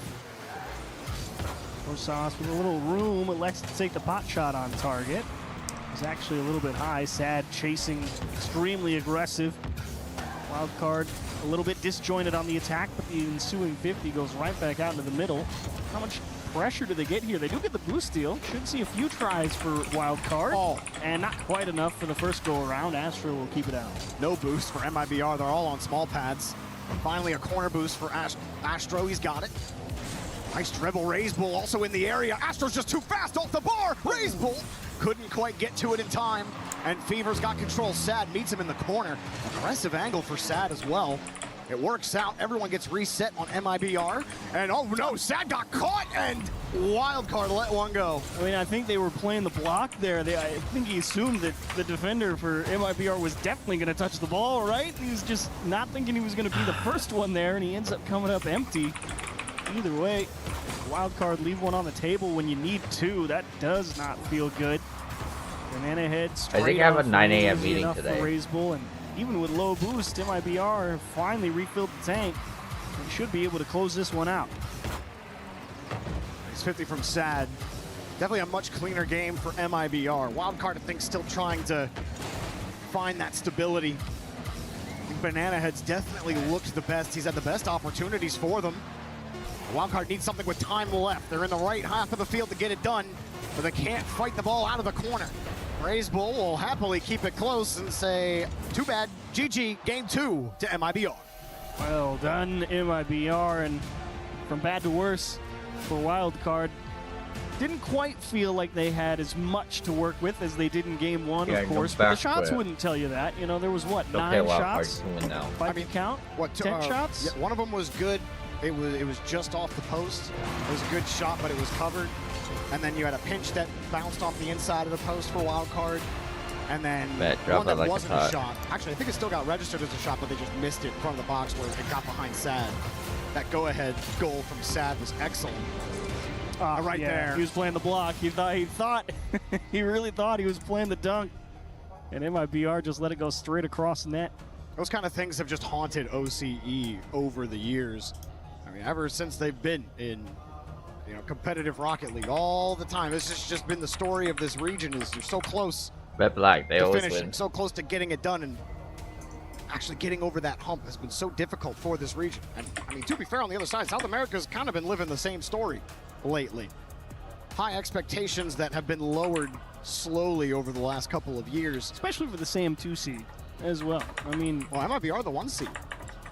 Furia came in as that's right. Yeah. Talk about history playing tricks on that's you. What that's what I'm saying. But, like, but you don't feel like it, right? They don't feel like they would be over Furia, but that's just the sad story of how the South America worked and out. OCE right now. Yeah, it's been a tough pill to swallow for both regions, no doubt. Wildcard have taken their time out here, so we are looking at MIBR just thinking about guys. We're up 2-0. They play Black One. If I hit the ball, exactly. The better Black. Come on, man. Yeah, if I'm MIBR's coach right now, I'm just saying they're not hitting the ball, so we don't have to change anything until they start hitting the ball. I do think Banana Head is playing well. I think Torsauce has had a few good pushes. He had Fever trying to get things going, and yeah, I think it's just the finishing for Wildcard right now. Game 2 was a little bit better in terms of generating chances. You talked about them having a decent amount Where's of shots the guy? for what they had, but whether it be a combination of luck and, quote-unquote hit the ball, we'll see if they can get it figured out after this time out. Let it ride. The better the each play Black. MIBR spending roughly 57% of the time on their own player. They are inviting Wildcard in, you know. Wait, did they have chips? It's kind of like the last time they were had in Paris, chips. where they were on no boost playing defense the whole time. They weren't really doing that against Space Station yesterday, though. They had some good pushes against Space Station. They weren't nearly as starved or just playing ultra defensively. We'll see. I don't think MIBR look unbeatable. It's certainly a beatable team right now for Wildcard if they can just find some consistency here.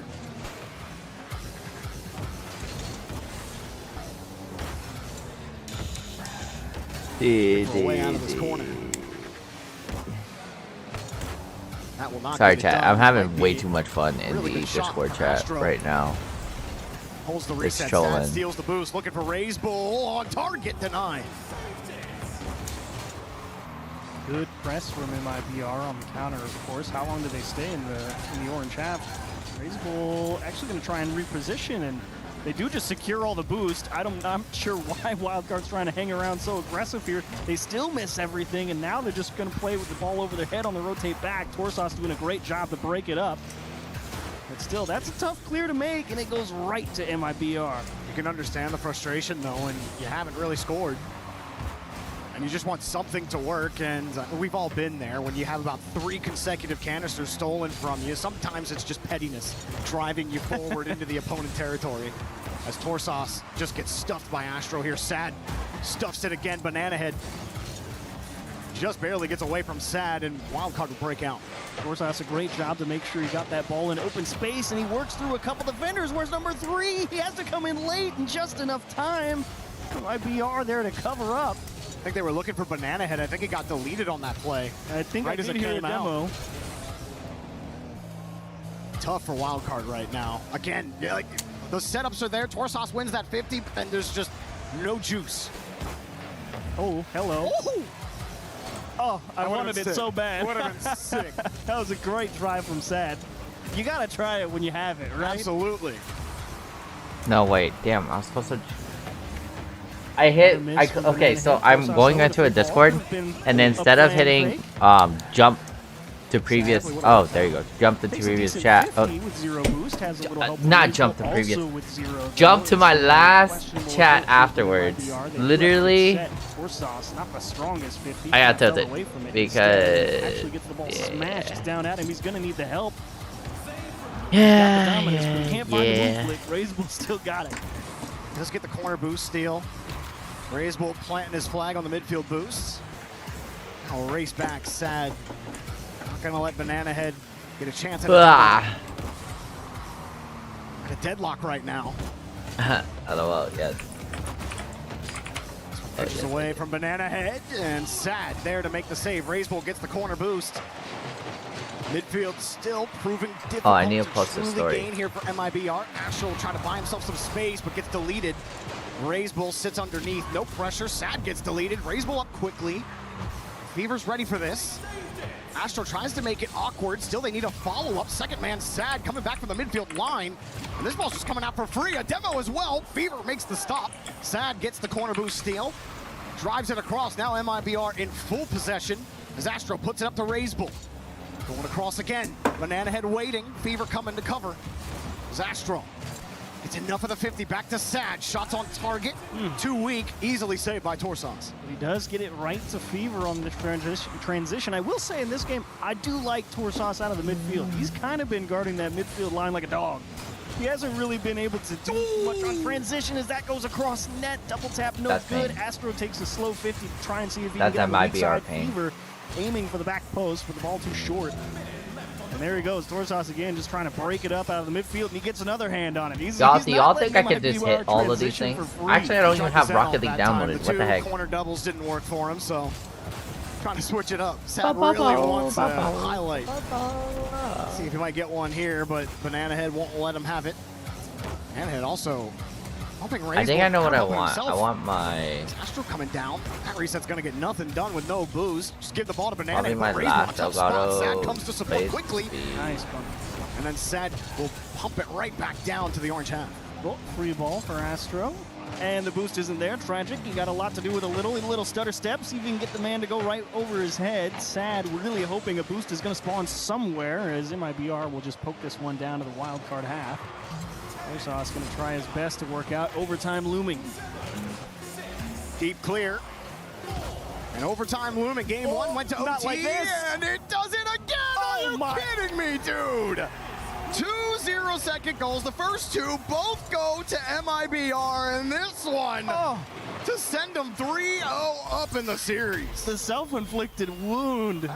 I mean, Fever, it feels like that's a good challenge, right? Out of the corner. It's like you're not just going to let him, start a full court air dribble, maybe close it out. You're going to try and hit him, make some type of contact with the ball, maybe just knock it off the ceiling, out to the opposite end of the pitch where it's just going to fall harmlessly at the minute. No! Straight into my own net, top right corner. What? That's just how honestly, the story of this series is woo. Yep, that one's definitely in.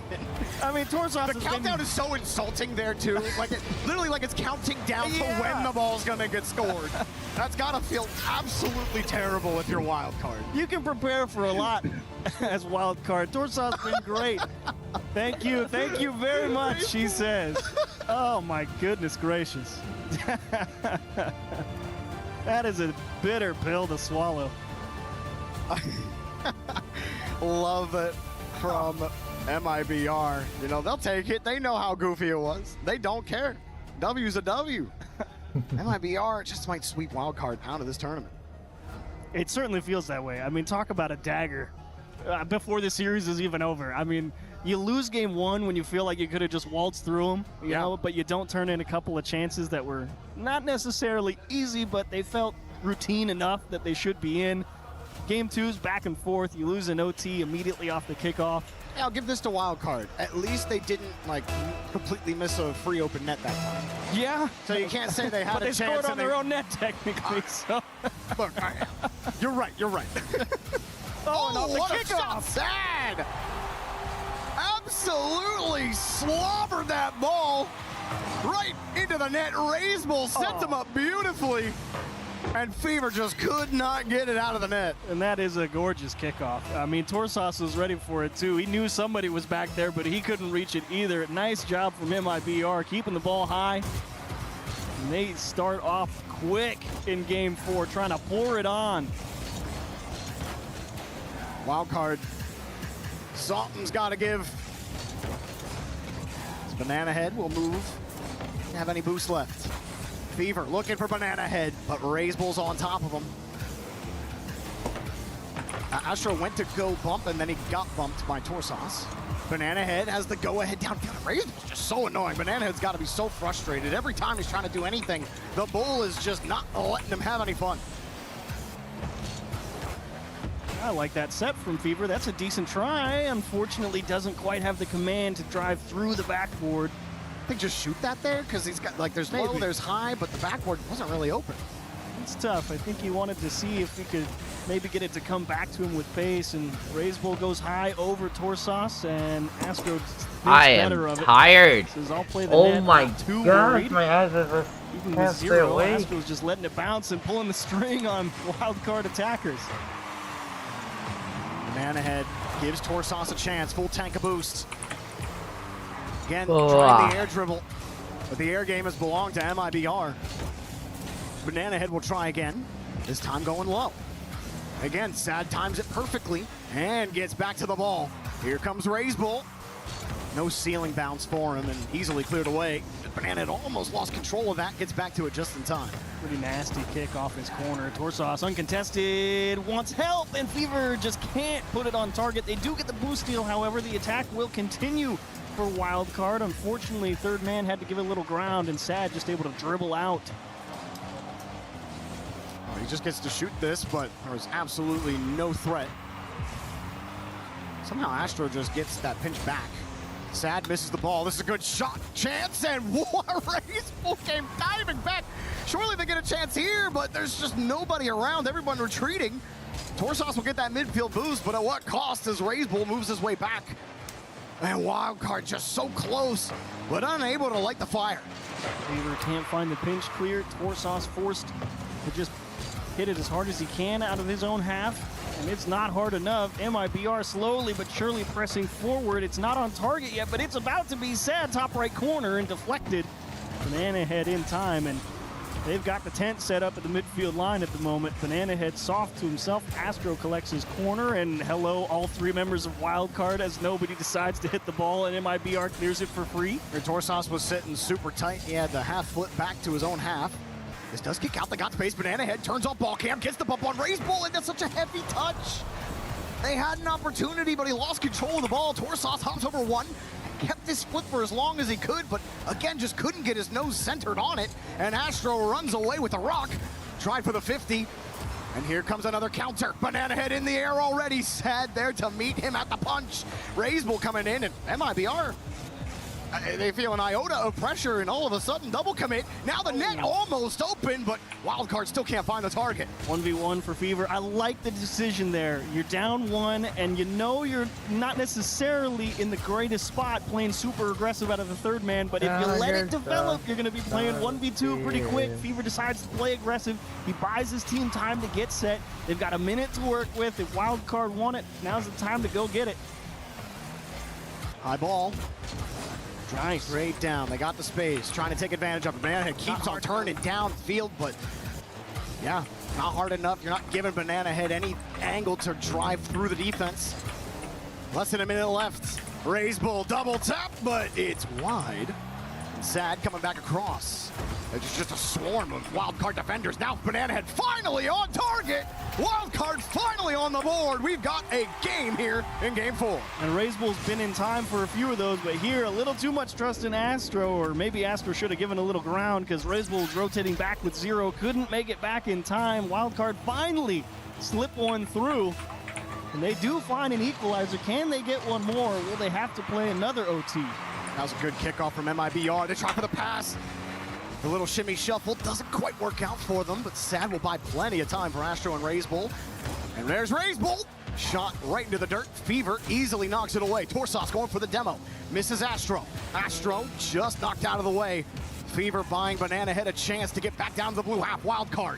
Their tournament life on the line right now. With 20 seconds remaining.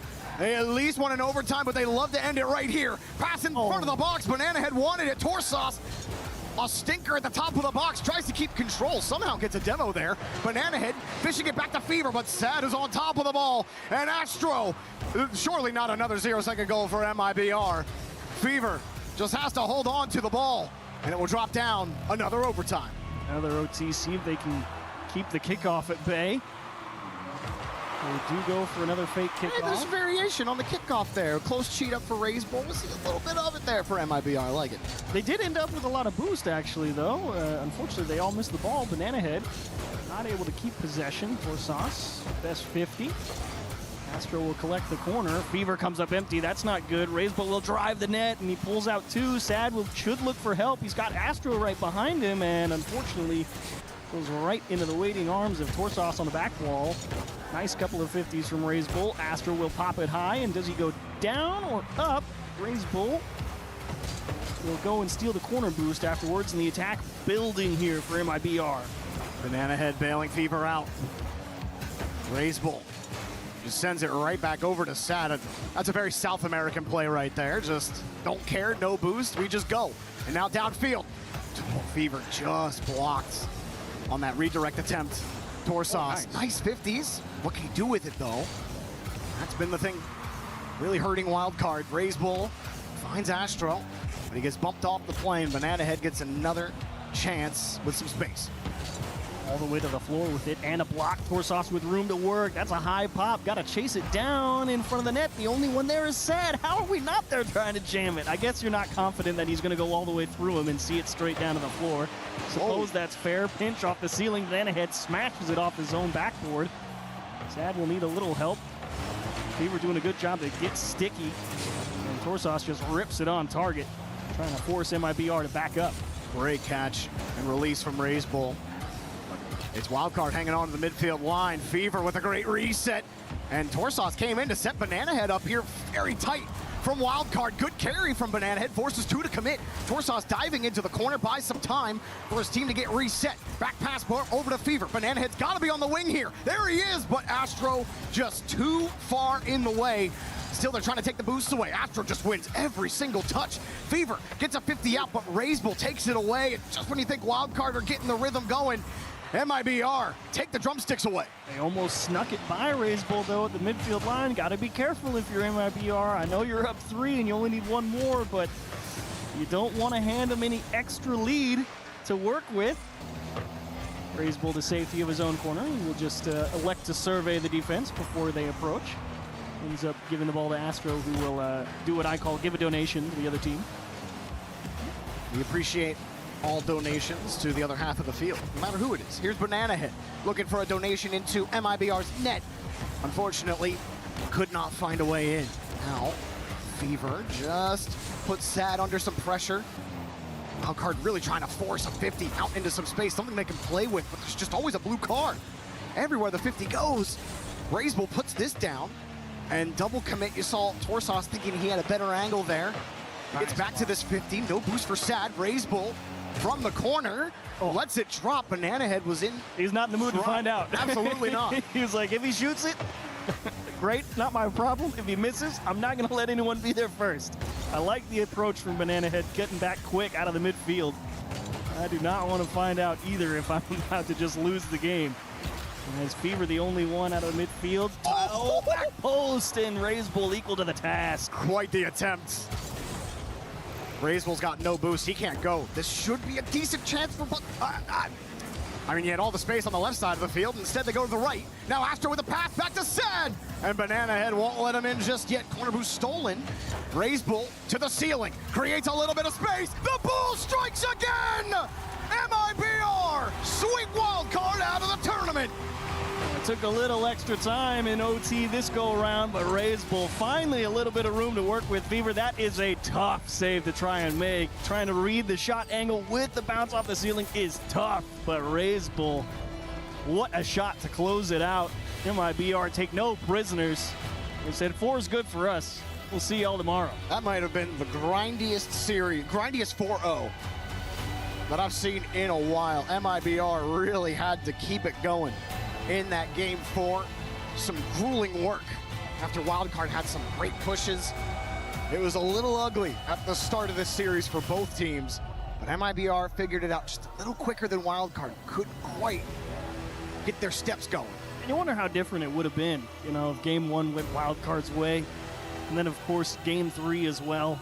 Just not quite what you wanted with the big pinch own goal out of your corner. Yeah, some so many unlucky moments too. Yeah, it's real tough. But Astro with the winner's interview, MIBR still alive. Our first elimination match is complete. MIBR locking in their spot in the lower bracket as they continue to move through and joined by Astro. To the bank. Sorry, my brain. I had to turn off. I had to turn off my brain. Listen, we've got Rocco here with us as well. Rocco, welcome to the stage. I don't know about you guys, but I get like Yesterday was really a much tougher series. like, It was a hard loss to SSG. overwhelmed. How and, did like, you my find brain this one? Did it just almost feel goes to do simpler than you whatever. thought it would be with a 4-0 win here? Like maybe it goes Então, with ontem my foi uma derrota bem ADHD, difícil, né, but que vocês it's tiveram. definitely E hoje pareceu um jogo muito tranquilo. O que vocês estão it's sentindo sobre definitely esse my jogo? myself O and que my vocês brain. acharam I'm do so jogo de sorry, hoje? guys. Sobre ontem, a gente sabe que foi uma série que facilmente a gente poderia ter ganhado. A gente estava no mesmo nível que os meninos da Space Station. A gente estava com um nível muito bom. E a gente sabe que essa série só escapou das nossas mãos por muito detalhe. E falando sobre hoje, a gente trabalhou muito sobre isso, sobre ter a mentalidade certa, sobre ter uma concentração a mais, não se desesperar, não ficar tão afobado. A gente trabalhou muito nisso. Eu acho que foi essencial para ganhar hoje, como o próprio caster falou, uma sensação de tranquilidade para o público. E é isso que nós vai transparecer e é isso que nós quer fazer mesmo. So yesterday was a pretty tough series. Slipped out of our hands. We got it under control sometimes, but it was unfortunate. But we are very confident. We came back and we got this win. So when you put your mind in focus, It's time for and the your key head in crush, place, y'all. You get good results. We're getting and ready. We're very happy for this win for today. Fantastic We're getting answer. ready for it. How much do you think your experience, you've been playing this game for a long time, if you're to put together a deep run from this point forward, how important do you think your experience will be? Então, você joga há muito tempo, né? Você tem muita experiência nos stages internacionais, em todos os campeonatos. Como é que você considera essa sua experiência uma coisa muito boa para você? O que você considera isso para você? Eu acho que é algo muito bom, não só dentro de jogo, mas pra vida, né? Porque, como o Caster falou, 10 anos de Rocket League, já é muito tempo jogando, muitas experiências. E falando sobre dentro de jogo, eu acho que ter várias LANs influencia bastante na maturidade, na forma como lida a pressão. Eu acho que é assim que eu levo o jogo, de uma forma leve, uma forma tranquila. E também aproveitando o momento, aqui e agora, que é o mais essencial. Não pensar muito no futuro, não ficar remoendo o passado, aqui presente, fazendo acontecer. So having the experience is really, really important. I've been playing this game for more than 10 years. So playing a lot of LANs and having like all the experience is very important for us in game and for like our whole life, because we get many, many types of experiences and different things that we can addition to our game. So yeah, I'm very happy. I think you might be happy as well. As you can see behind us, the key crusher is being revealed. You have the honor now of crushing the first key at Rocket League at the Esports World Cup. Shall we go? Let's do it. Yeah, let's go. This is it. Let's go. This is the first ever 2026 so Astro, if you join our Keymaster, Rocket he'll show you what to League do. Key Crush. And this is where the tournament gets serious. We've teased it all day long. Crush the key. It's time to crush the first key for Rocket League at the STC Arena. Wildcard spent all season fighting for one more series. This time, there will not be one. No. As Astro crushes Wildcard's key, and it's the first one here. Rocco, just come back in briefly, just for a moment here. You have got some fans. What would you like to say to them? Se tem a dizer pra galera, pros seus fãs. All the way through. Só agradecer aos fãs aí que tá apoiando na torcida. Sem dúvida isso ajuda muito ali dentro de jogo. A gente consegue escutar ali uns relances. E é gratificante poder fazer isso que eu faço, jogar o que eu jogo, é muito gratificante. E muito feliz de ter pessoas que realmente apoiam o nosso trabalho. Obrigado. So I'm super grateful for all the fans and everyone watching us. It's super important to support us. Sometimes we're playing, we can feel the vibrations and everyone screaming. So yeah, I'm super, super happy with that. Obrigado. Thank you so much. An incredible performance. MIBR move on. Our first elimination match is complete and there's one more to go here in Paris.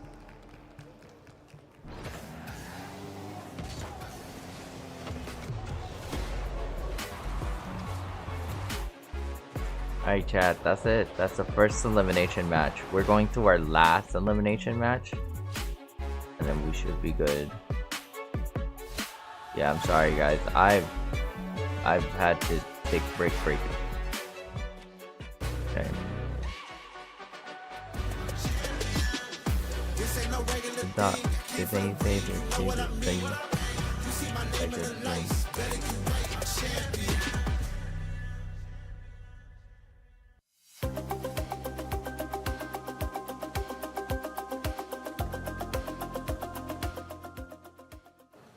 CX2 action is unfolding even more here over in the Korea City Battleground. So the lovely Freya is joining us to give us an update in regards to what's going on with these games right now. Yes, we had a hell of a lot of best of ones go down yesterday. Best of one haters rejoice because it's only best of threes now from here on out. Right. We've had a couple to start off the day. Unfortunately, Luminosity, they were the first team eliminated. It was Yeah, I Spirit saw that that crushed their Luminosity. key, so they'll survive. They're trying to battle for that spot in playoffs. First team to qualify to playoffs was actually Gamer Legion earlier on today. So we've had a pretty star-studded performance coming out of them. That is great to hear, but also want to bring this to the club championship relation, which is, that's why I'm here. Falcons, Vitality, Na'Vi, 100 Thieves, maybe actually even G2. What's the pulse on these teams right now? So G2 are actually playing right now. Okay. So, they have the potential to be making it straight through to playoffs. Falcons going to be playing a little bit later on. They're going to be taking on Astralis. They're the heavy favorites in that one, let's be honest. And actually, Vitality and 100 Thieves, they played versus each other yesterday. Maybe if you're a 100 Thieves fan, put your fingers in your ears right now, because Vitality absolutely smashed them. I'd say Vitality and Falcons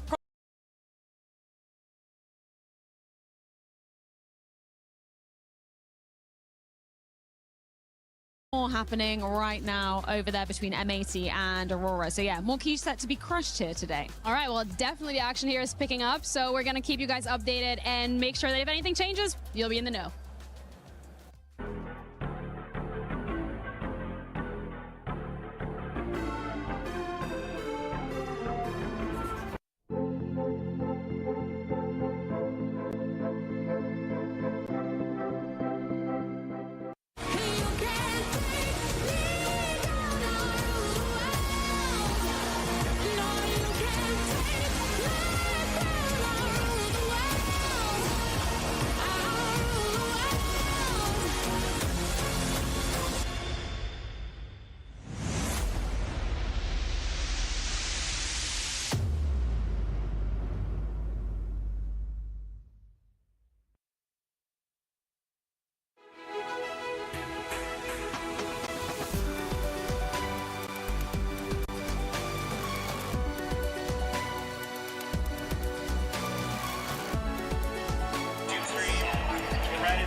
He bounces up, the shot is on, and it's in! No! Big shot, pass, up high, not over, 0 seconds, your Esports World Cup champions!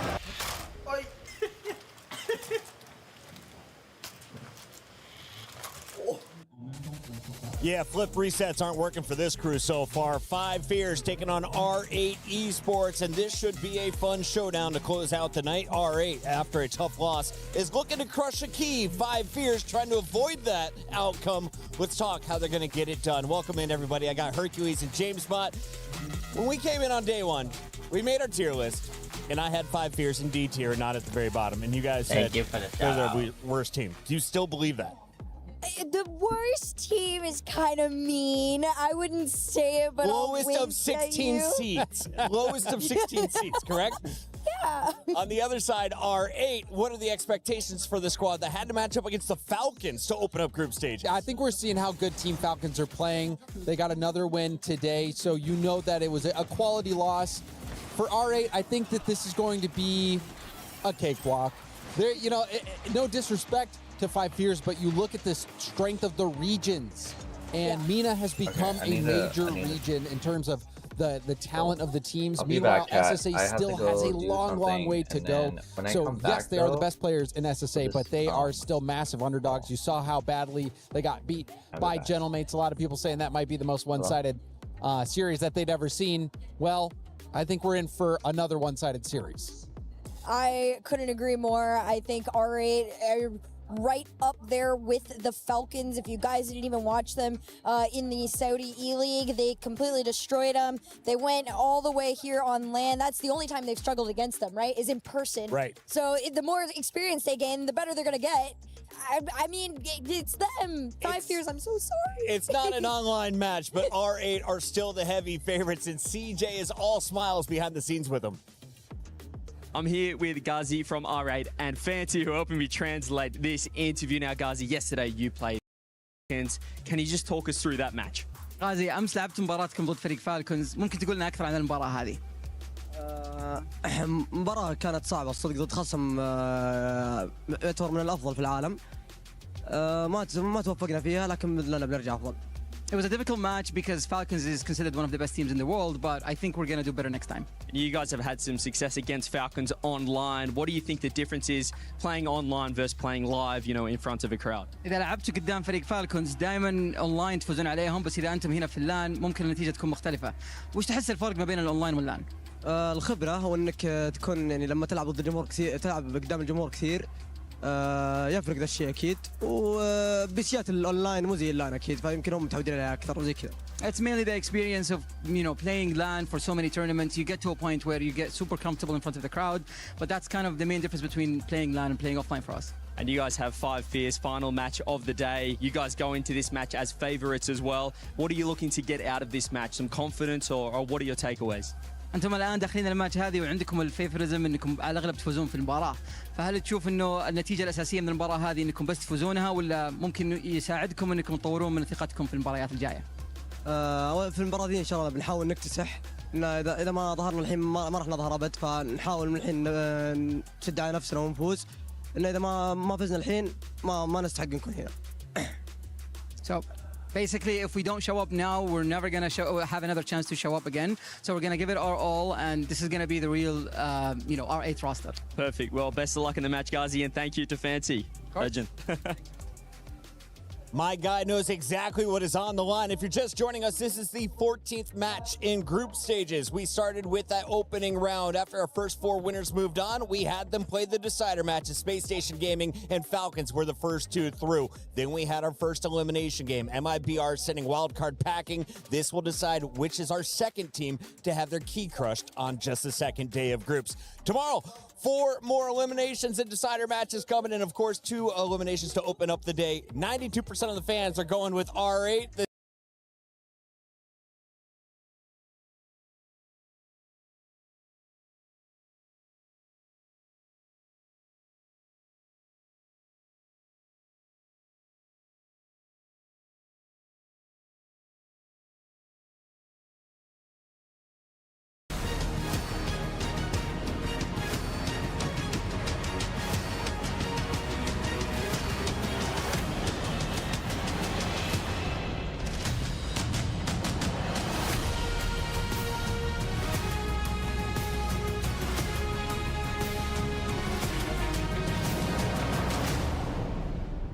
Day 2 of Rocket League at the Esports World Cup started as all fun and games. Yes, we saw some big upsets. Yes, we saw some favourites lose. But what we didn't see was anybody exit the tournament. That changed about 10 minutes ago when we saw Wildcard see their key crushed, and it was the first to be done so here at the STC Arena. The first, but not the last. We're going to have plenty more key crushes, and what it means getting your key crushed here at this STC Arena not only means that you're out of the tournament, but also that you won't be able to place your key in that trophy to lift it, because as we say in English, nothing is granted, everything is earned, or as we say in French, rien n'est acquis, tout se mérite. Oui, oui. What we know here is there are 2 teams looking to earn the right to keep their tournament alive, so let's welcome them onto the stage, starting with 5 Fears!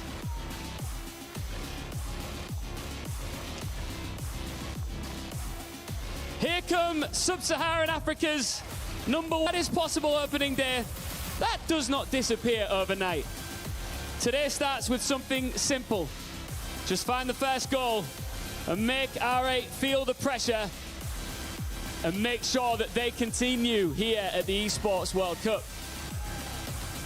And on the other side, it's full speed for the MENA region with R8 Esports. They're young, they're quick, and they're absolutely fearless. With the accelerator down, R8 hit the stage, and today they wear the favorite tag. Vous le savez, ce sont les grands représentants de la région MENA avec Twisted Minds et Falcons. Et aujourd'hui, ils ont la casquette de favoris. It's 5 Fears versus R8. One of them will keep their tournament dreams alive. The other will witness their key crushed in our final series of the day. Well, this should maybe at least be a little bit easier than Gentlemates for 5 Fears, because it was a brutal entry into the 2026 World Cup for them earlier on. R8 a little bit wounded after the game against Falcons. Yeah, I think so. I mean, they've had a tough time on LAN. They've only had losses. But all the teams that they've played against are teams who are top 8 contenders, and some of them are tournament contenders, losing to Gentlemates, Furia, and Space Station in the Paris Major for RLCS, and now, of course, losing to Falcons. So we're talking about Falcons and Gentlemates there. Those are two of the main contenders, more dark horses. But this is R8's not just chance, this is their requirement. They must win this to finally get their win on an international LAN, get the ball rolling there. We know they've got potential, but you can only keep talking about potential for so long. As for 5 Fears, what would represent for them a decent turn at the office? Because they lost 5-0, 7-0, 4-0 Gentlemates about 24 hours ago. For them, they've got to score a goal, first of all, and in particular, Guns has got to score a goal. He's not had a goal or an assist at Esports World Cup before, so that's going to be the main thing for him, although you don't really want to be thinking about individual accolades when you're on the pitch in 3v3. And that's just one for us to follow as we watch. But for them, they've got to get a goal, and they've got to start aggressive, I think. R8 can be nervous. They've shown that they start series nervous. They often build into them. But if we get a confident 5 Fears who come out not respecting their opponents, and by that I just mean going for the ball. Ignore the fake, ignore the reset, go for the ball. That's what they need to be doing. If 5 Fears get faked in this game, I think that's a massive mistake. I think it's going to be incredibly difficult for 5 Fears, no matter what they do is the thing. I mean, the difference in quality on paper is fairly staggering, but 5 Fears are all great players in the, the grand scheme of things. They're all Supersonic Legend players. They are more than capable of providing a match against R8, but we didn't see that from them against Gentlemates. Did they underperform by their standards against Gentlemates? Because, Mates were big favourites, but it was a real stomping. It's a tough matchup for them. I think 5 Fears are looking to go up against the more defensive teams, which Gentlemates are not going to be. When Gentlemates play against the lower rated teams, they get in their face, they don't give them any space, they don't give them any time to play. 5 Fears have maybe got some better matchups where you're less likely to take a beating like that, but just as likely to lose, I would say. For them, they've just got to take it one game at a time, try to stay positive, no hesitation. They have to be confident if they're going to have any chance. Well, let's hope that we get a competitive game here and 5 Fears can live up to what we expect they can do to put up a fight. But Abdullah has the ball early doors for R8. Going to go around the corner, and that's what they have to do. 5 Fears, they've done their job so far, so now we're getting onto that ball, not being faked as you identified. Tekos gets taken out by Ghazi. And who are the main R8 weapons? Who's their best player? Who's their most mechanical? Well, I think Ghazi was their best player against Falcons. I think he was the most consistent player against Falcons. But what makes this team so consistent online is that they don't need a best player. They're all able to step up, but there's the man of the moment, Ghazi. Not giving 5 Fears any time. Tekos, he's just got to do better with that ball. He centered it to the opponents. It's just an easy backboard pass for R8.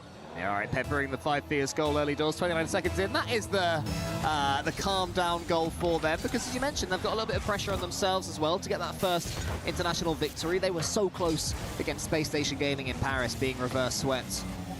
Ended up a feisty matchup there. Since then, they have been struggling somewhat even against their regional opponents that they've beaten plenty of times, Falcons, over the course of the season, but it didn't look like it in that matchup that they could be. I mean, Falcons on LAN, we know that they can step up. They've done so today, taking down Gentlemates. It's more of a Falcons thing, I think, than it is R8 in that regard. I think for R8, they're just trying to use every loss as a learning experience. But this is a good start for them. Could be an even better start. Ghazi, oh my goodness, he's almost double tapped it in off the flick. It's good defense there by 5 Fears to get the clear. Like R8 are starting this one as they should, going for the outplays. Yeah, feeling confident, looking like they believe they can take this one. Guns can't quite get the touch there into the center. Ghazi gets a couple of touches. Your star man that you identified, he certainly looked comfortable in the Esports World Cup stage. And credit to 5 Fears, after going a goal behind, they've managed to steady the ship somewhat as that's nice. Mohamed tries to take out Snow, but can't get anywhere near him, actually. It's nice from Snowy, one of the more experienced players in this entire competition. Oh, he really is the OG for South Africa. He's been in the scene since the very beginning. He's one of the first players to start making regular trips over to Europe just to play on a better ranked server. It's one of the main disadvantages for the emerging regions is the ranked servers are less active and less competitive. But he's still here years later, and what I liked about the defensive sequence he had moments ago is he controlled the ball, got it past one, 50-50'd it with another. That's what they need to be doing. They can't be giving the ball away like they did for the first goal. Got to keep control. Ooh, it's a little bit slow from Tekos. He waited, he didn't rush into it. I was about to say good decision because the flip reset was slow, and then for some reason he still didn't go. Oh, he was sideways. Yeah. That's why, and that makes it so much more difficult. Yeah, the ball, so that's just not going to work. Got to be facing the ball in defense if you're going to have any chance of closing the angle the attacker's got. Almost half the game gone. Almost half the game for R8 to work with. Double tap off the post attempted there from Mohamed, the equal youngest player at the tournament. Oh, and he's cut back in here. Crossbar denies what would have been a third goal. 5 Fears are in survival mode. It's a horrible matchup for them here against a mechanical team from MENA. 3-0 inside halftime. It was never going to be fun for 5 Fears, and it's looking like all their nightmares are coming true. Ghazi is feeling more and more comfortable right now. Abdullah with the assist. 3 goals halfway through this game. No real threat so far for 5 Fears. We had that first target for them to get themselves a goal. It would be a big shame to come all the way out here to Paris from South Africa and get yourselves on the score sheet. But we'll see. More defending needed at first. No, he is getting around that 1-1. That's a good clearance. Had to be to the teammate though, you know, they're just rushing the touch a little bit there. Tekos had the option of finding a teammate, he couldn't get there. Just got to show a little bit more composure. You know, I did talk about earlier on the need to play quickly, no hesitation, but at the same time, when you've got a free touch, that's where you just have to pick the spot and make the right move with it. So those opportunities are going to be pretty limited for 5 Fears. Tekos with the 50-50 against Abdullah and comes out of it well. And he's got boost to play with as well, but Ghazi and Mohamed on the back. Okay. That is a lovely touch. And Guns, did you say that was his first ever Esports World Cup goal? It is. Guns opens his kitty for the goals. And this is a relevant goal as well. There's still plenty of time to work with. 5 Fears, I hope they've been doing their homework with the kickoffs. That's a big chance for them to pull some tricks on R8. They've gone for a fake, looking to get it off to the right side of the pitch, but you know, despite the fact that it's almost worked, looks like R8 are going to stabilize. Chance in for Snowy, if he can get it over the top of Mohamed, nearly there. The ball for a second was just falling temptingly.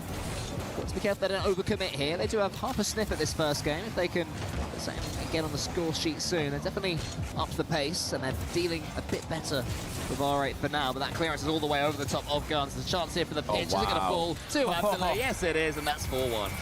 That's so smart from Ghazi. He knew that the defender was in the area, so he didn't try to score this. He just forces it through, just a 50-50 on the wall. Abdullah follows up with another one. Poor Guns, just needed a little bit of help in defense there. 5 Fears starting a bit too slow in game 1. Now they've realized the pace that R8 are playing with.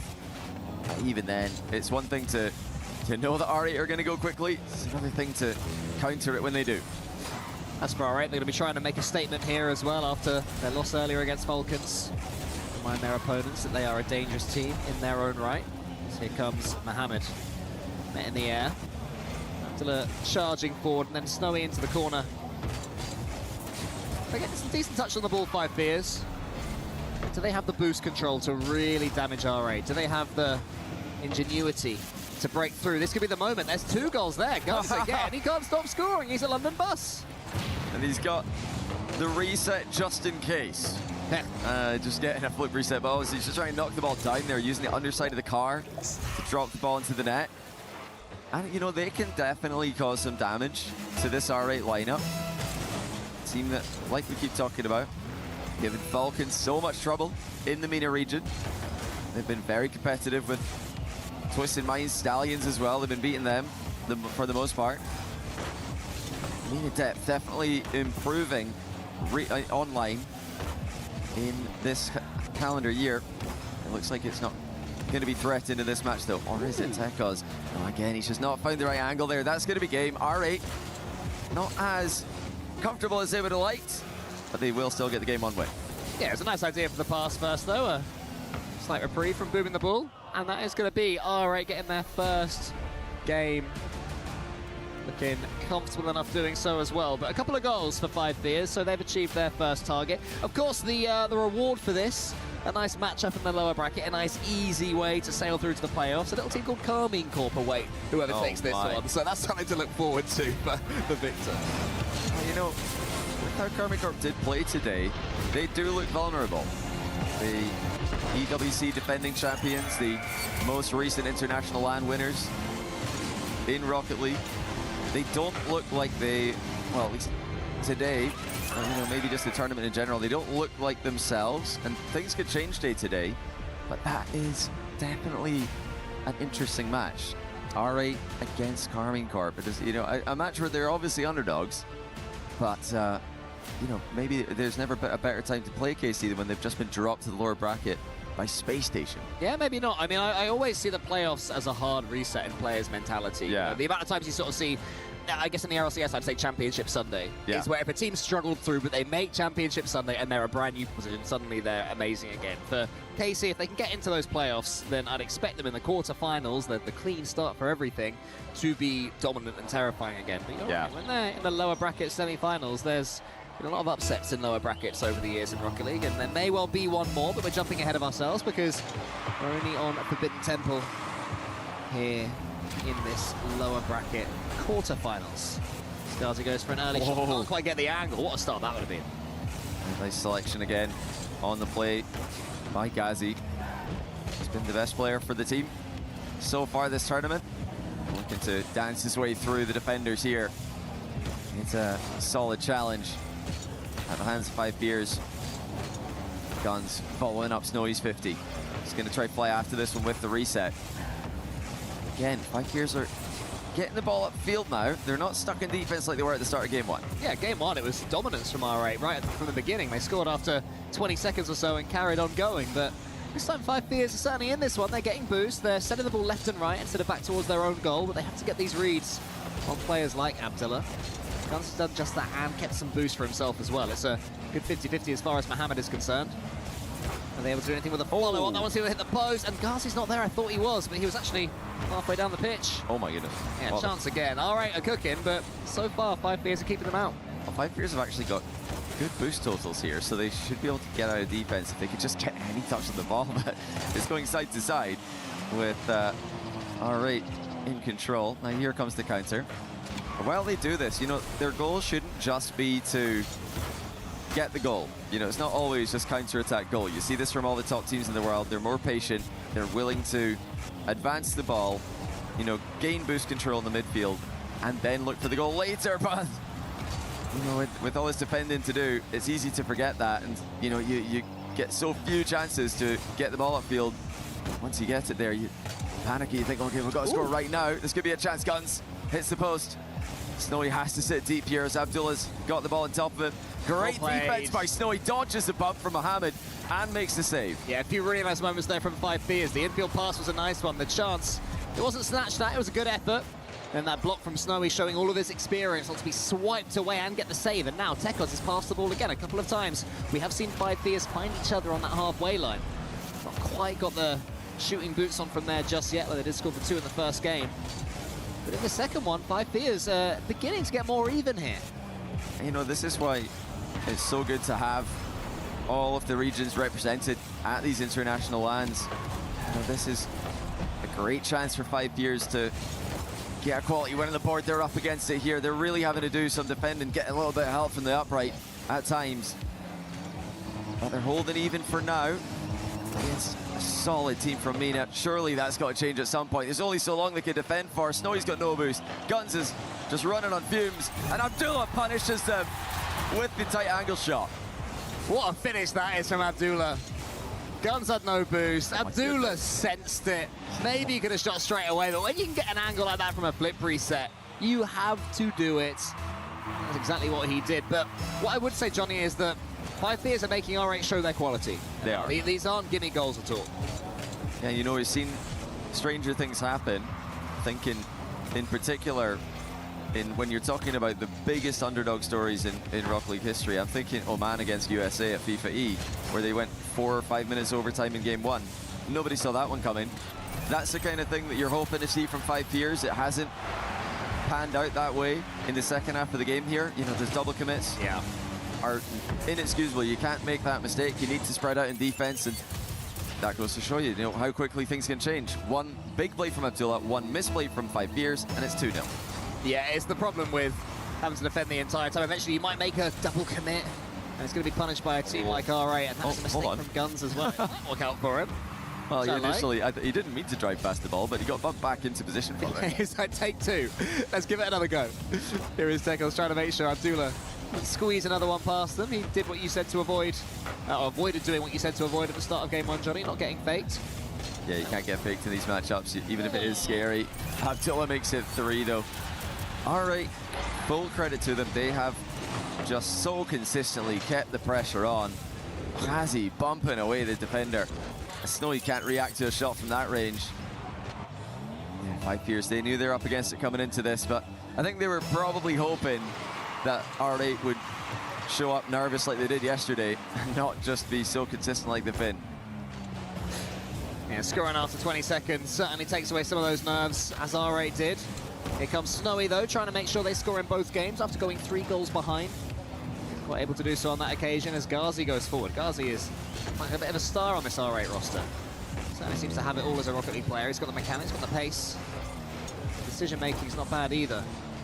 And the team behind him are helping him out every step of the way. Here is Mohammed. Up towards Abdullah. Ghazi decides to go away from the ball. Now he comes in, Mohammed. It's a good clearance from 5Fears. They're certainly getting their defensive training right now, but with busts of that fly in, it gets more and more difficult, and that's number 4. Abdullah hat-trick. Ghazi up to the pre-jumping Abdullah, back down to Ghazi. Abdullah beats the defender to the second ball, 4-0. We had this similar scenario in the first game. The difference is R8 have tightened up the defense a little bit. They've not given 5Fears those outlets they were able to capitalize on in the last game. Ooh, touch. That's a nice touch. Is there going to be a follow-up? Yes, there is. Oh, it's off the post, though. Snowy was looking for the post and in. He unfortunately gets post and out. Oh, Snowy, that was a real chance. Could have got the angle there, got to take those opportunities. Will they get one more towards the end of game number 2? Snowy fakes out Mohammed very well. Ghazi, though, is helped out by Abdullah. Does that chance come to nothing in the end? I think it does, yeah. I think there's a couple of R8 players defending now, and 5Fears, despite going left to right, the lateral plays aren't going to be enough to get past R8. It's looking like this one will finish 4-0. Maybe there'll be a 5th one for the road, but R8 dominant again, as expected. 5Fears made them work, but in the end, R8 had a little bit too much. Game 2 belongs to them. I mean, when we see how quickly R8 are playing, how confidently they're playing, this is just not a team that 5Fears can beat. They need R8 to slow down. They need him to start making mistakes. R8 have been themselves, and it's great to see, because those of you who do watch Middle East Rocket League online will know that this team are at Falcons, they're at Twisted Minds level online. It's on LAN where they lack experience. That's where they've struggled to show the same level as their regional rivals. But if they can play like this, if they can play quickly, mechanically, if they can play with consistency that they've shown, these guys are seriously a threat to anyone they play, and unfortunately for 5Fears, that's just put them out of reach. You need a team who are misplaying if you're going to punch up like TSM did against NRG. 800 points there for Abdullah, and even though this is quote-unquote only against 5Fears, it's a game that they probably win 99 times out of 100. How much will getting an international series win in any way be a monkey off their back? I think it's quality regardless. I think you just got to take what you get. I mean, R8, looking at it from their POV, they said it themselves, this is a must-win. We've got the last chance. You can't afford any more losses. No more excuses. It's not a gentle race you're up against. There's literally no excuse for them to lose this one. For the first time in international LAN setting for them, they're the heavy favorites. And so far they are delivering as they were expected to. As for 5Fears, they've shown moments where we're thinking this is good defense, this is good midfield play, good offense. It's just sporadic, and it's not going to be enough. It's not sufficient to take down the quality that R8 have. Well, 5Fears, your key is on the line. That crusher is warming up right now, and R8 might be about to deliver the finishing blow to our entrance from Sub-Saharan Africa. But once again, 5 Fears survived the opening 30 seconds or so, and they've turned Game 3 into a game of Rocket League. His Guns sends that one on target. First shot on target for him in this game. Wow, Guards with a big reset. What a catch that was. Didn't quite work out, but showing some real ingenuity here, Ari. Yeah, they're fully sending it now. I think they've got the 2-game advantage. They're feeling confident. Oh, not on the same page there, though. Mohamed's recovery will bail them out of a potentially dangerous situation. But the difference for me between Game 1 and 2, 5 Fears were getting the ball forward in Game 1. Game 2, not the case. R8 had every single member of their team in 5 Fears half 45% of the game. That's not normal in Rocket League. Usually you're rotating back more. Even when you're on offense, you're usually rotating back to your half every now and then. R8 managing to get the highest offensive line that we've seen. Abdullah thought that ball was falling for him for a second, but it wasn't to be. Lovely bump there from Ghazi, but Guns is in there quick, and we have seen 5 Fears catch up with the pace of R8. It's not too much difference between the two of them, but when you get next like that from Mohamed, then what can you do? Oh, look where the ball started. It's at the curve next to the ceiling. No problem. Double reset, bar down. 1-0. And yeah, you just cannot give these guys the time to get their reset. You know, when they want, you've got to force them to get it at an inconvenient time, or you're in big trouble. Abdullah with another tight angle. Gets the post with it, but that was just barely off target. R8 are just looking more and more confident as time goes on. And I think the window for 5 Fears is just getting smaller and smaller, if not closed already, to its fullest. Yeah, when your opponents are scoring goals like that one, they're starting to style on you. R8 naturally will have one eye towards Carmine Corp right now and be wanting to make a statement against them. But if KC give them any space on the pitch, then they're going to be in trouble as that one slams into Guns. They'll say that he had the challenge read, but it's a little bit sketchy. Ghazi's bumped out the way, and Mohamed forces that one up. So lots of 50-50s, lots of quick-fire touches. These players following the ball incredibly closely right now as Ghazi loses out on that one. Guns is already up, trying to get a touch on the ball from Mohamed, but he's too quick. 5 Fears getting some decent clearances on it though. Chance to shoot, hits the post again. A couple of post hits have killed 5 Fears here. It's a great try though. Now reset double off the corner. 5 Tekos. It's guided clear by Ghazi. It's a good passage of play there for 5 Fears. That would have been an equalizer had he hit the target. You know, again, you have to highlight, we don't want to get ahead of ourselves and think about the next round for R8. They definitely don't either, because 5 Fears still have some potential here to threaten them. But Carmine Corp have got that extra pressure on them. They need points in Rocket League if they're going to move up in that club championship standings. That's something that R8 can maybe capitalize on. You can clearly see this is not a team you can take lightly. When they're on, they are tough to stop, as 5 Fears have unfortunately found here. Guns misses his second touch, so Mohamed is in again. Up against Snowin. Will he steal this boost? No, he won't. Take us with an all-important boost grab. Guns racing to win that one, and we are seeing 5 Fears win plenty of balls. Yeah, it's good beat consecutively by 5 Fears. Guns trying to surprise them, cutting in at angles they're not expecting. Now, R8 do spread out quite well. It's one thing they have over the regional rivals. Oh, back pass. Mohamed didn't know much about that one as he gets it back towards Ghazi. Again, great pressure by 5 Fears. Using bumps, even shrugging off a bump there, Tekos. Just trying to get anything going. But R8 have layered their challenges, they've layered the defense exceptionally well. Yeah, R8 have held firm, whereas 5 Fears have had a few chances. Another demo comes in. 5 Fears have definitely changed their style of approach. All out now in attack. Let's get this ball as much as possible. Tekos has to dive in. Does he know he waits? Tracks and eventually goes up against Ghazi. Abdullah isn't bumped away by Snowy, and Tekos has a chance, going to get the hook shot. He goes for the shot, and the bump's just about dodged by Mohamed. What a goal that would have been. What a save by Mohamed. I love the trust there from 5 Fears, just firing the shot at the goalie, trusting her teammate to get the bump. It didn't work, but that shows that they are communicating. It shows that they're trusting each other, and they are going for the comeback here. Can they get the last second goal? Potentially the last 10 seconds of 5 Fears tournament, and R8 getting their first ever international victory. Are they able to do so? It's got to be now. We're going to have quad match point. It might be now. Snowy denied in the goal line by Abdullah. Guns looking for Tekos in the middle. He keeps it up to Snowy. Denied again on the goal line, but the ball's still in the air. They keep on going. Snowy into the corner. Tekos tries to get the shot, but it's saved away, and there will be 3 match points for R8. Had to do some defending at the end there. Good goal line defense by R8. They needed 8 saves that game to keep 5 Fears at bay. Easily the best that we've seen from 5 Fears. They were able to outshoot R8. 9 shots to 7. That's not something you see very often, and it might sound like we're really trying to, you know, stretch, look for a win anywhere, but these are metrics we talk about in any Rocket League matchup. You know, the shot differential, heroic saves being forced, these are real scoring chances that 5 Fears have had.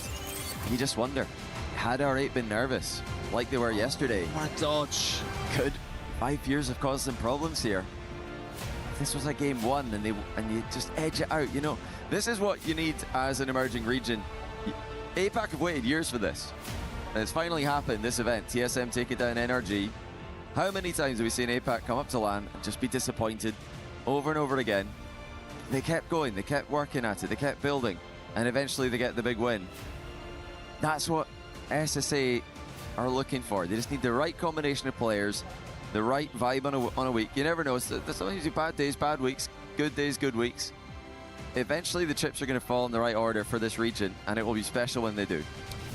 And don't forget as well that APAC were in RLCS majors before Sub-Saharan Africa were as well, so they have had more experience, they have had more opportunities, and it's finally happened. With that incredible win against NRG yesterday. 5 Fears will take a game right now. Absolutely. Take it back from to South Africa. I think, you know, they could have had that one. As well as having more shots than R8, they also had the ball in R8's end of the pitch for 58% of the game. It's the first time that 5 Fears have had not just the shot advantage, but also the territory advantage in a game. And it's come while they're 2-0 down in a series. So credit to them for staying in this one mentally. It's easy to get, you know, completely, you know, just depressed about the situation. You've lost 6 games in a row at the tournament. That's not what these guys are about. They're just taking every game as it comes, looking for the first win. Now the question becomes, do they have yet another gear? Because they are catching up to R8, but R8 certainly can improve themselves, so 5 Fears will have to improve even more as Snowy catches this one nicely, changes the speed of attack again. Instead of booming the ball, keeps it close to himself and keeps it low as well, so different ideas here for 5 Fears, and they are moving forwards. And again, in this game, they've made it pretty even so far. Oh, careful. Yeah, have to be very careful right now, R8. I just wonder if... As this one is flicked over by Mohamed, who then hits the post, and then takes it away from his teammate Abdullah as well. Mohamed might have taken that one away from Abdullah. Now Ghazi's missed a wave dash.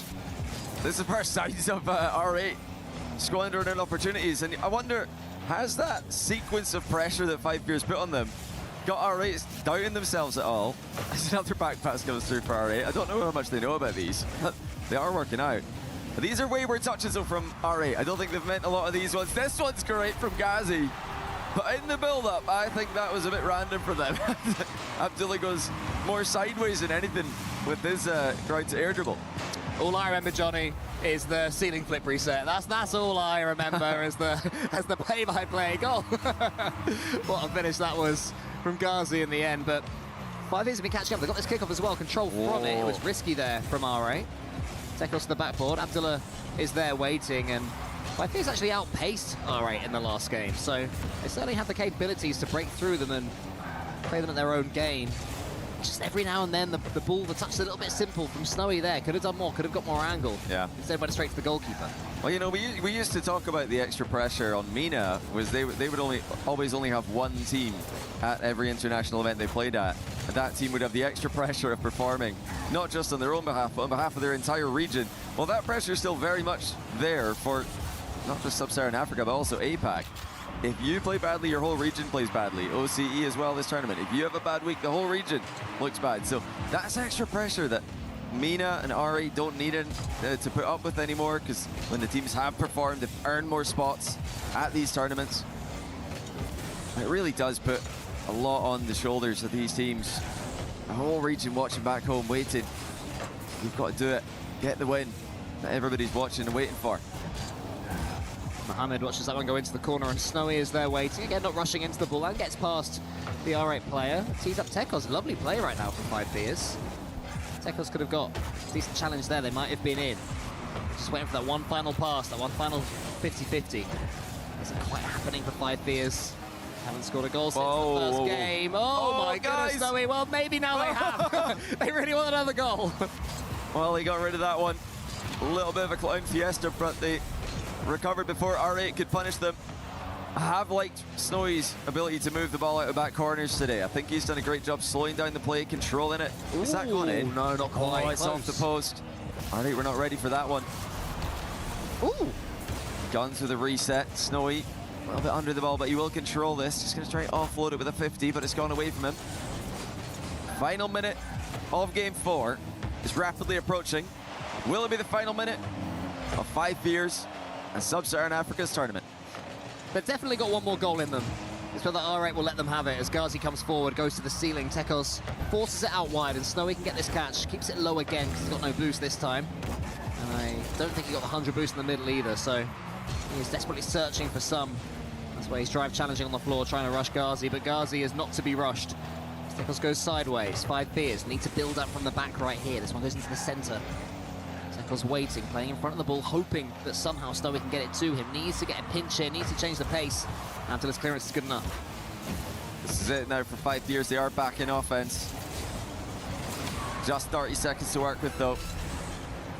You have to be clinical in these moments again. So he's just looking to control the ball of defense. Gets a nice bump. Tekos following up quickly, but R8 have got everybody back. The respected 5 Fears capabilities in this last sequence. Getting in each other's way, but it falls to Snowy in the end. Ghazi gets a close eye on Snowy the whole time. The South African couldn't quite break through. Tekos was there. I was going to fall to Tekos again. He got the boost earlier, but it's central. It's just he too wants to obvious. get more angle. Yeah, it's just too obvious there. Has to be better. It's not good enough for 5 Fears.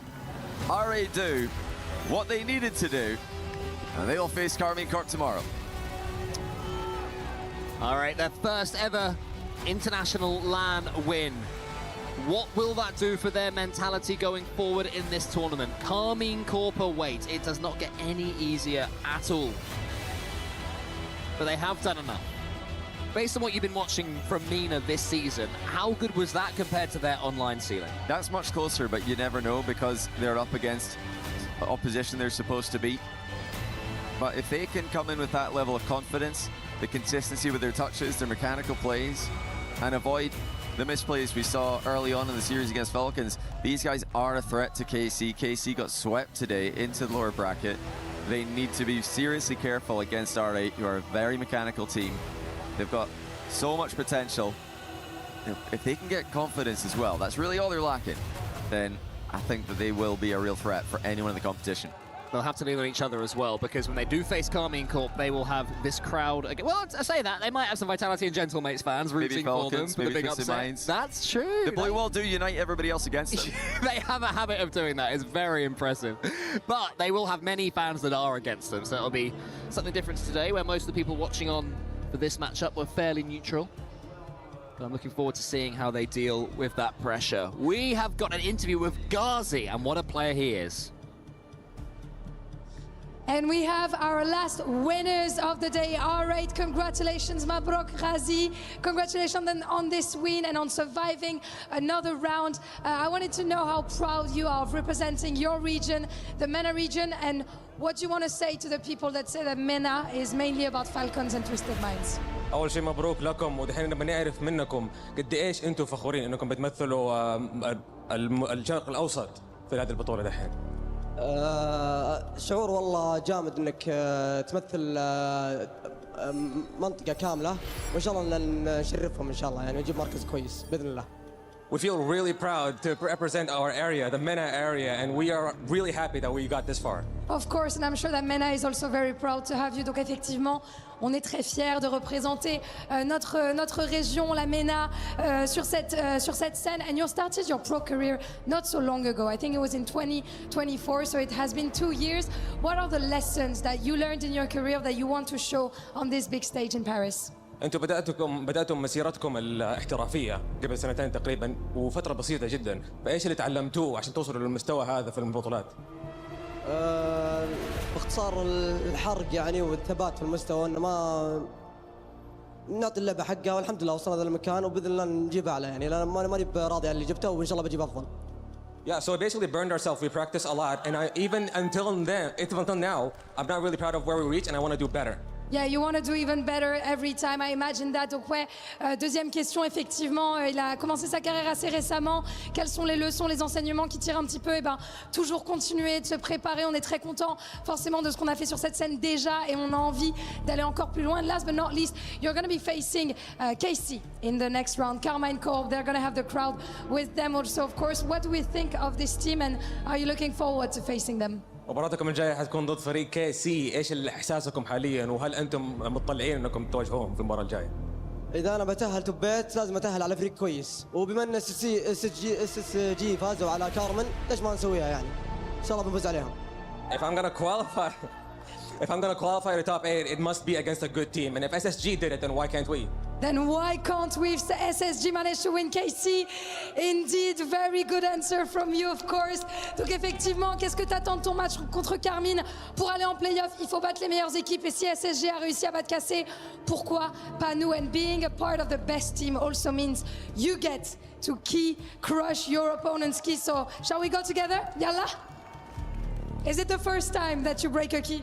Yes. Okay, then I'm excited to see how you go on the key crushing. The key master is going to explain how it goes for you, Razi.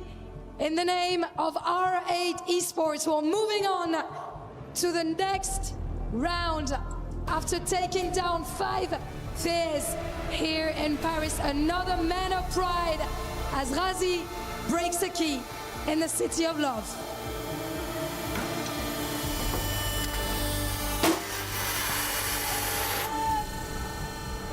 That was pretty good. That was pretty good, Razi. I'm going to welcome you back to the stage for one more question, of course, a very important one. Do you have any messages for the fans that are supporting you in Saudi or in the MENA region? على عندك بالعربي رسالة للمعجبين. أشكر كل من دعمنا وبإذن الله نبيض وجهكم وإن شاء الله البطولة ما طالعة من أحد الفرق الثلاثة توستد فالكونز واريت بإذن الله. I'd like to thank everyone who supported us, and we say, inshallah, we will bring you more pride when we win. Wow, we will bring you more pride than we win. And I heard you mentioning also 2 other teams' name, of course, and I'm sure that you can do as good as them. Merci à tous les fans. Merci pour le soutien. And that's all for us on stage for today. Join us tomorrow for some more elimination games. See you tomorrow. I mean, Ghazi didn't seem nervous to me up there. I think he handled that interview very well. He seemed to enjoy the key crushing. Yeah, a little bit much. Yeah.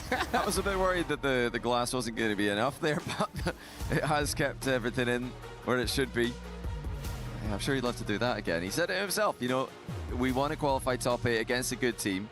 I think Carmi Corp qualify for that metric. They do. And if Space Station can do it, why can't we? Especially in the fashion that Space Station were able to do it. Not just sending Casey's lower bracket, but quite comfortably. There's a look at Group A. We saw that earlier on today. Vitality and NIP going through the uppers. NIP staving off a Twisted Minds reverse sweep attempt. And then we've still got the decider matches tomorrow, following up the first round, which we, of course, have yet to see from this group. We only had sweeps or full-length matches today, so it was all or nothing with these matchups, and thankfully we did have plenty of Game 5s for us as well. You can see here, Carmine Corp, they couldn't get a game against Space Station Game, and the biggest story of the day, perhaps, and then Team Falcons defeating Gentlemates. We have our upper bracket matches, we've got our advancers, and we've got our deciders as well. That is it for today, everybody. Thank you so much for tuning in to Esports World Cup 2026. We're back tomorrow. I can't wait. There's more Rocket League. It's going to be brilliant.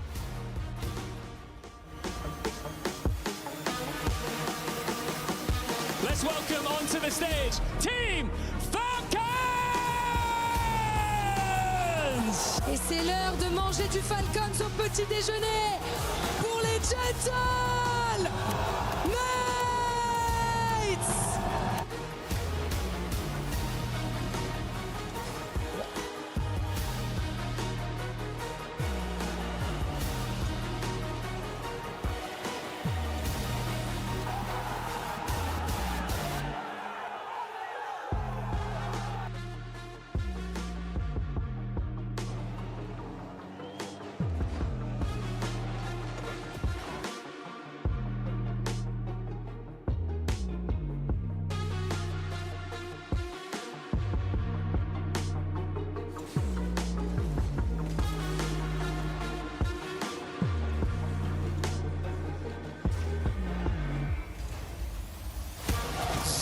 is marvelous.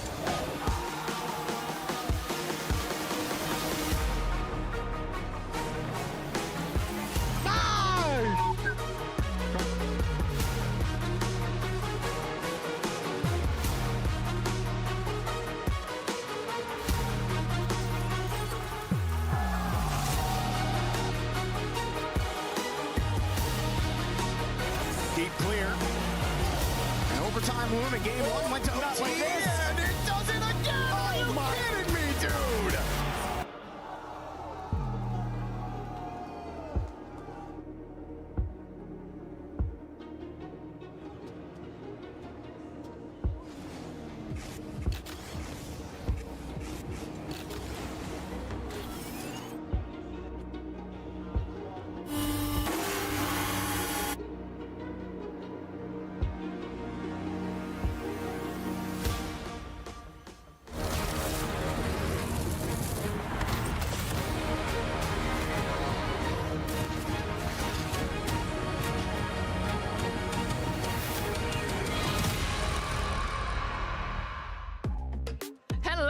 And welcome to the EWC Spotlight, where we're here to kind of recap everything that we have seen so far. I'm Amelie, and joining me on the, I was about to say desk, but it's more of a couch. Girlies, we've got Hercules and Glitter Explosion joining us. Glitter, you're here with us all the time, which I absolutely love. Yep. But can we just like pay attention to how cool Hercules' outfit is? Top to bottom. Top to bottom. Thank you. Nails, I hair, wanted like the makeup, ballerina fit. Frenchie vibe. Thank you. I appreciate it. It's a vibe. Although I've been told from I think half of our guests at this point that I've been rocking Halloween colors because it's always orange and black. But look, pink. No, you're changing it up today. You're switching it up on him. Oh, switching it up on everybody. And speaking of which, we've seen some switch ups in these games. Oh, yeah. You were over at the STC Arena with some Rocket League. Girl, what have we seen so far? Oh, my goodness. If you guys did not watch Rocket League today, you missed out. We got to officially start doing all the key crushing. R8 actually just crushed 5 Fierce keys. After, you know, earlier this morning, TSM, everybody was like, oh, yay, APAC finally gets to win. It's so heartwarming. And Vitality was like, stop talking. You're in France. Just go home. And yeah, other than that, it was the same old, same old. Falcons are still surviving. The Gentlemates are still in. Sure. Nothing too out of the ordinary there. I think the only big shock was SSG taking down Carmine Corp. If you missed that, you definitely should go back and watch it. I don't even think Carmine Corp expected it themselves. The fans were shocked, the players were shocked, but there's one more chance. It's the lower bracket starts tomorrow, and so, you know, a lot of time left in the week. I love that. I feel like KC fans have been in shambles multiple times throughout the year. Oh, is it rough for them in other places? Yeah. It's been a little rough. League of Legends handed them a pretty difficult loss. But Gentlemates, they've been strong. Yeah, the whole summer. So I love that. Drums ready to go. All right, but over on the Lenovo Legion Gauntlet stage, we did have some Rainbow Six Siege. Yeah, we've got two mostly big stories coming out of that stage, right? The first one being that our defending champs, Team Secret, just went out against GK Esports. So, I mean, that's kind of a big deal. We won't be getting a back-to-back out of them. We'll be getting a new title holder on that stage. And then on the other side of things, we're also looking at the Liquid and FaZe matchup. Obviously, we're talking about Liquid a lot this week when it comes to CC side of things, but there's a little bit of a family rivalry going on between these two squads. I think it's going to be a really, really close one. Family rivalry? I love that. I love that aspect. Twin brothers. Wait. Yeah. Wait. You haven't heard of this? I'm sorry. Wait, do you not know Fill this? me in. Clearly, I'm living under a rock. Twin brothers? Yeah, go facing off against each other. And, like, do you think this is an ideal situation or a less than ideal situation? They've done this before. They've already faced off against each other in the past. So they're no strangers to this. I think that I want to be there at that Thanksgiving table. Need to. Right? Get your invite in. Just like mom and dad sitting at each end of the table, the boys there, and just being like, so, one of you guys is a winner. And it's quarterfinals, too, so it's a big match. Oh.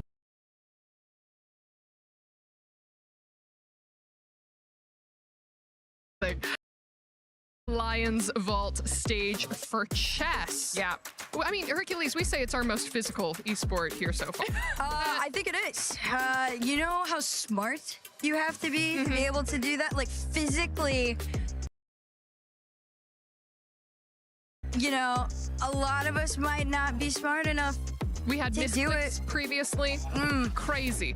So crazy. But Glitter, what's been throwing down on the chess stage? Well, we had drama last time in the form of a misclick, right? Oh. Yeah. Wait, T. Yeah. T. This time, we have more drama, this time in the form of an upset, okay? Because world number 8 in Rapid, I want to make sure I say this right, and China's #1 player, Wei Yi, has been eliminated in the group stage for the 2nd consecutive year of EWC. When you are that good at your game, to come in here and have that type of performance, it has to just be devastating, knowing that you can do so much better than that.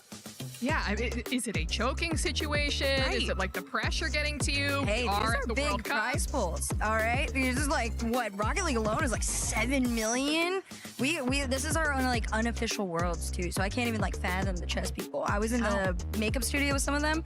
The talent were like, we never get to see this. So I can't even imagine the players. I feel like there's so much more drama coming out of chess than we would have ever guessed. Every single day it's something different. I really want to know if there's any like, meet me in the parking lot after, and then like they both show up ready to brawl. Yeah, and it's just like a chessboard in the middle. Sit down on the floor and be like, oh, okay, that was a good move, brother. All right. But either way, as we get closer to the end of the week, we do have to talk about the club championship points and implications that we're seeing so far. And at the moment, Glitter, do we have anyone who's looking like a front runner? We do, and it does tie into chess a little bit because we still are watching Aurora and AGAL. AGAL, obviously one of the teams at the tippy top of the leaderboard, so we'll have to see how all of that unfolds specifically for chess. But then, like you were just saying, Herc, I mean, we've got Falcons in the running, Vitality in the running for Rocket League. Could either one of them win? Because right now, when it comes to club championship, they are the teams that are very high up there and are looking to get even more points. All the Rocket League fans in chat just made the same face I did when you were like, could they win? We're like, unfortunately, it's probably going to be them in the finals going off before all of this. If the bracket plays out the way it should, there is a world where they do. I do know the Falcons are they're like in top 3-ish right now, or 4, which is like the lowest we've seen them in years. So our Rocket League team, they've won for the last 2 years. Okay. So they could be the ones to do that push. Oh, 100%. All right. Well, still so many incredible and exciting games that we get to see throughout the rest of the week. But before I let both of you go, any last thoughts that you want to throw in here? I'm a major fan of the both of y'all. They asked me if I wanted to jump on here, and I was freaking out. So thanks for having me. Yeah, they did. They told me they'd follow me back on Twitter. Good job. It's true. It's accurate. It's accurate. Glitter, anything for you? I'm ready to see how more competition unfolds, because I think by the time we get down to finals day for all of these titles, it's going to be crazy. And I'm ready to find the Twitter accounts of both of those R6 players, and then maybe like DM the mom, or like maybe a family dinner looking like, and how can I get an invitation? But for everyone else, thank you so much for watching the EWC Spotlight, and we will see you all next time. Look how high it's going. It's going up. We're so such a cute angle.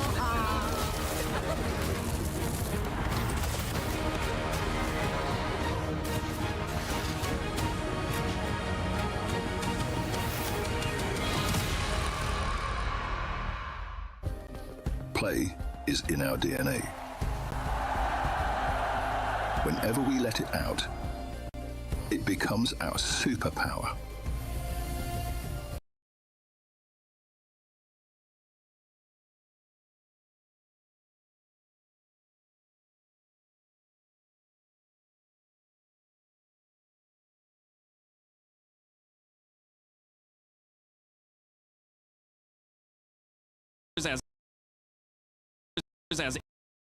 As individuals, I mean, it's such a cool dynamic to see, and again, for both of these two to just live in these moments and be present with one another, such a cool thing to say. I mean, you really get to take your trash talk home. I mean, oh, absolutely. Absolutely.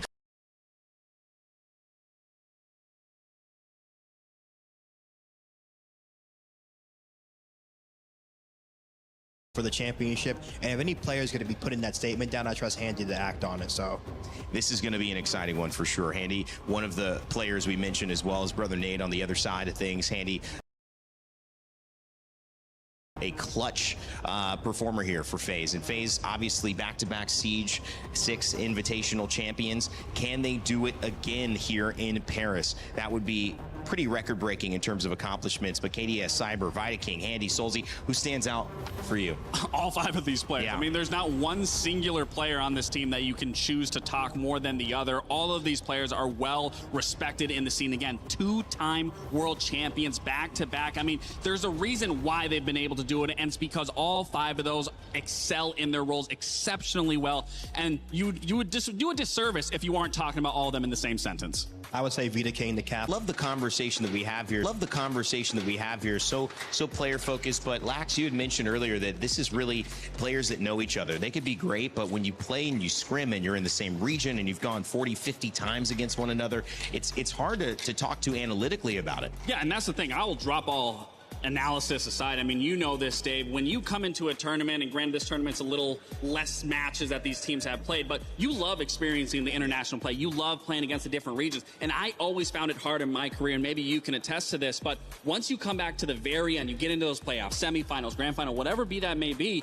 once you get to that domestic matchup, those are always the hardest because your opponent knows all your little idiosyncrasies. They know what every individual does, and it's less about being the better team and who can do this, who can do that. It's really on the IGLs, in my opinion, of who can adapt, who can shot call quicker, who's quicker to the punch to take control of a round, take control of a series. And for me, that's why I put the analysis aside, because these players have played against each other. There's not going to be enough prep in the world that they're going to surprise each other. No, of course, I feel like exactly to your point, they're going to know. So it's almost like a shadow boxing match where you have to be able to just move with your opponent and just keep them guessing in the round, because they're going to be thinking you know what they're doing, but if you keep throwing them off, throwing that curveball, you're going to get your advantage. I mean, I think about it during even the Charlotte major playing against you guys. Like, I was like, okay, we get to the semifinal, then boom, straight into Astralis, and you guys just read us every step of the way through, and we got knocked out where I would have much rather fought someone else on the other side of the You know, in games, I actually find that the most difficult battle for me mentally is when a game forces me to fight myself. Like, whatever build I am, they give me a clone of me and they force me to try to do that. I find that difficult, and some people can get up for that matchup, but to me that's always been tough. And when you look at these two teams, it's impossible to not talk about how close they are. I mean, literally sharing DNA, Handy and Nade head to head. I mean, it doesn't get much closer than that. No, it definitely doesn't. And for both Handy and Nade, I mean, they are a tremendous piece for, and really, I mean, when I'm looking at Handy specifically here, Was this him after the 6th Invitational? I was going to say, with him already winning This is after 6-year-old birthday party or two something. hammers back-to-back. Not only winning 2 hammers back-to-back, undisputably, he is the best player in Rainbow Six Siege right now because he also had 2 MVPs back-to-back. Wow. Sure, that doesn't, you know, Nade, it's not to take anything away from him, but he just hasn't reached those levels that Handy has consistently. Of course, Handy just being, again, one of the best players, but obviously Nade coming through. Obviously, I heard about him too before when he was on Black Dragons being one of the best support players, because they do sort of play a different role. Nade really being the backbone of his team, being that support anchor, but obviously still finding the success that you wouldn't really expect from that. So I'm looking to both of them to really show up today. Yeah, I mean, that's a good point. They do play something different. Handy a little bit more out in front early, right? And obviously, this is going to be interesting with both of these brothers in the same building half the time, whether it's just playing on stage or whether it's back at the hotels preparing. They know intimately exactly what the other are doing. We'll see if it translates into the strats in game. Either way, we had a chance with Ann to sit down and talk to both brothers for an interview before this set. Well, we don't often get to see twin brothers playing against each other on a main stage. It's not that good. So we have Rocco here with us to translate our question, speaking to Handy and Nade. Starting to you, Handy, your teammate said EWC normally isn't the greatest tournament for you guys because it's rather short. Now that the tournament is longer, do you feel like your chances are better so far? EWC sendo pouco mais longa, né? Dessa vez, não sendo tão curta quanto ano passado. Você prefere esse formato? O que você acha? Eu prefiro esse formato porque é um formato que permite mais adaptações e não é um formato muito curto, então os times conseguem melhorar durante o campeonato. Então é um formato que eu me sinto mais confortável e o meu time também. As a team in the international stage, how would you rate the tournament so far? É o primeiro campeonato de vocês nesse International Stage com um time novo. O que você está sentindo? Como é que você está sentindo com o time? Acho que está sendo um bom campeonato para a gente. Como está sendo o primeiro campeonato, a gente tem sentindo um pouco mais o campeonato. Então, o começo foi meio frio ali, mas a gente está se adaptando, tá se adaptando ao ritmo do campeonato e acho que a gente está bem preparado. So yeah, it's our first tournament as a new team, and we are doing good. We had like a little bit of a cold start, but we are feeling a lot more better and more comfortable with the whole team. So yeah. All right, this is also the El Clasico, of course, as we know, FaZe and Liquid against each other. For you, Hendy, and El Clasico is always good, but playing against your brother, does it make it extra special? Então, clássico é sempre legal, né, de jogar, de assistir, mas jogando contra seu irmão é especial. O que você acha? Sim, é sempre muito especial jogar contra ele. A gente joga junto desde quando era criança e começou a se enfrentar ali a partir de 2022. E todo confronto é um confronto especial, independente do campeonato. Mas com certeza quando dentro desse clássico que é FaZe e Liquid, é um confronto um pouco mais especial ainda. E acaba que coisas boas acontecem, independente da vitória ou da derrota, a gente continua a mesma relação de sempre. So I really like the classic, and we've been playing together since like we are kids and against each other since 2022. And like between like all the classics, doesn't matter like the winner, like we always maintain the same relationship, and all the time like someone is the winner and we are happy. So yeah, I'm super happy to be playing it again here. I love that, especially for you, Nate. I mean, both of you have won Hammers before, but have not won an EWC before. For you, Nate, it would be kind of like the big three, right? A major, SI, and an EWC.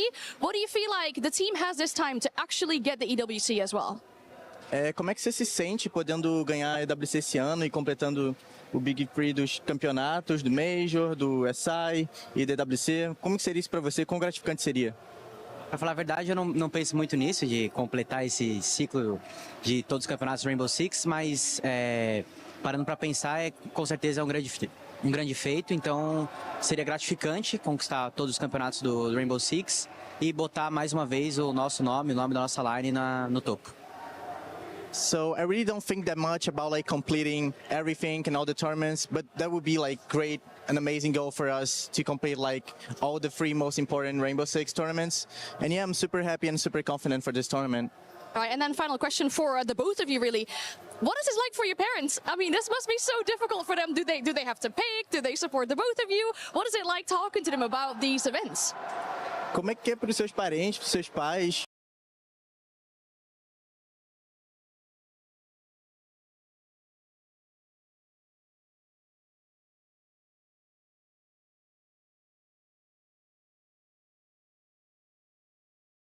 Independente de quem ganhar, vai ficar feliz pelo outro.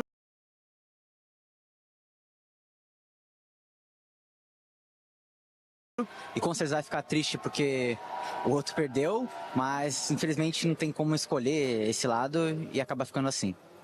So they all gather and they watch together, but they just cheer for like us to have like a good game. Each one of us to have like an amazing match, and sometimes it doesn't matter who wins or loses. One will be happy, the other one can be like a little bit sad, but in the end, everyone is happy. A mesma coisa que ele falou, eles torcem pros dois jogarem bem.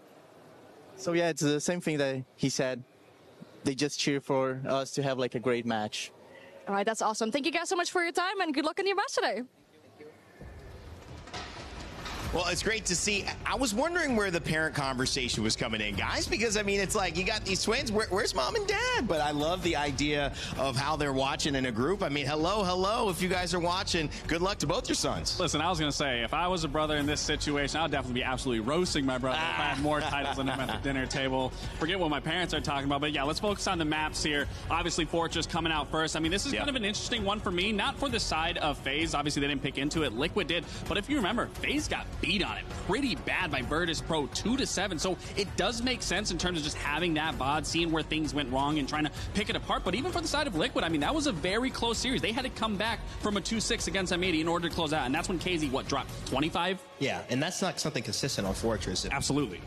So, too, going into this next map, Lair, picked by FaZe, one of the pioneers, like you said, on this map, really establishing when it came out, the meta, and that's what FaZe really do. They really set up what's new, what should be run, and they're really good on this map, 6-1 coming into this year. the side are going to be Border. How do we feel about that? I mean, it's not as strong of a map for the side of Liquid, but in terms of FaZe, again, I would say this map pool favors them in a way, but again, I'm not looking at it from an analytical standpoint. I'm looking at it from these two being always head-to-head with one another. What really, again, is going to shine for me, you already talked about one IGL and Vidaking. I'm going to be looking at Felipox as well. Those are going to be the two stars that I'm focusing on, is how are they facilitating these rounds on their attacks? How are they getting that advantage? How are they going to proceed into those executes and push that, you know, what's the word I'm looking for? Just to push that goalpost even further to get to the very end. And again, that's the biggest thing that I'm looking at in this matchup is those IGLs. They call Border the casino, so let's see.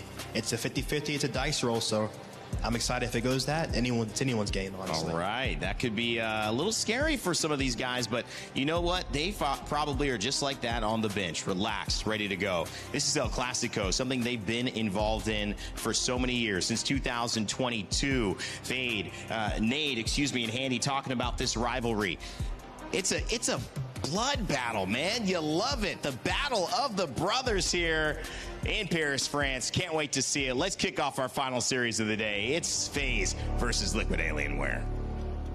Oh, Milos, buddy.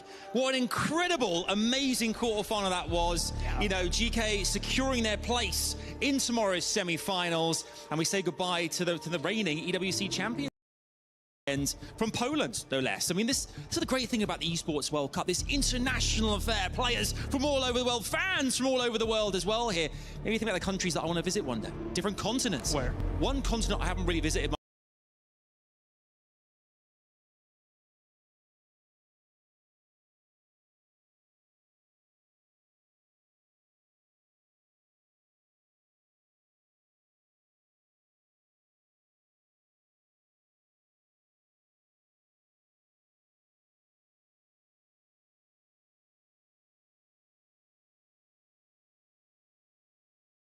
What we're getting, El Clasico. You never want to miss Team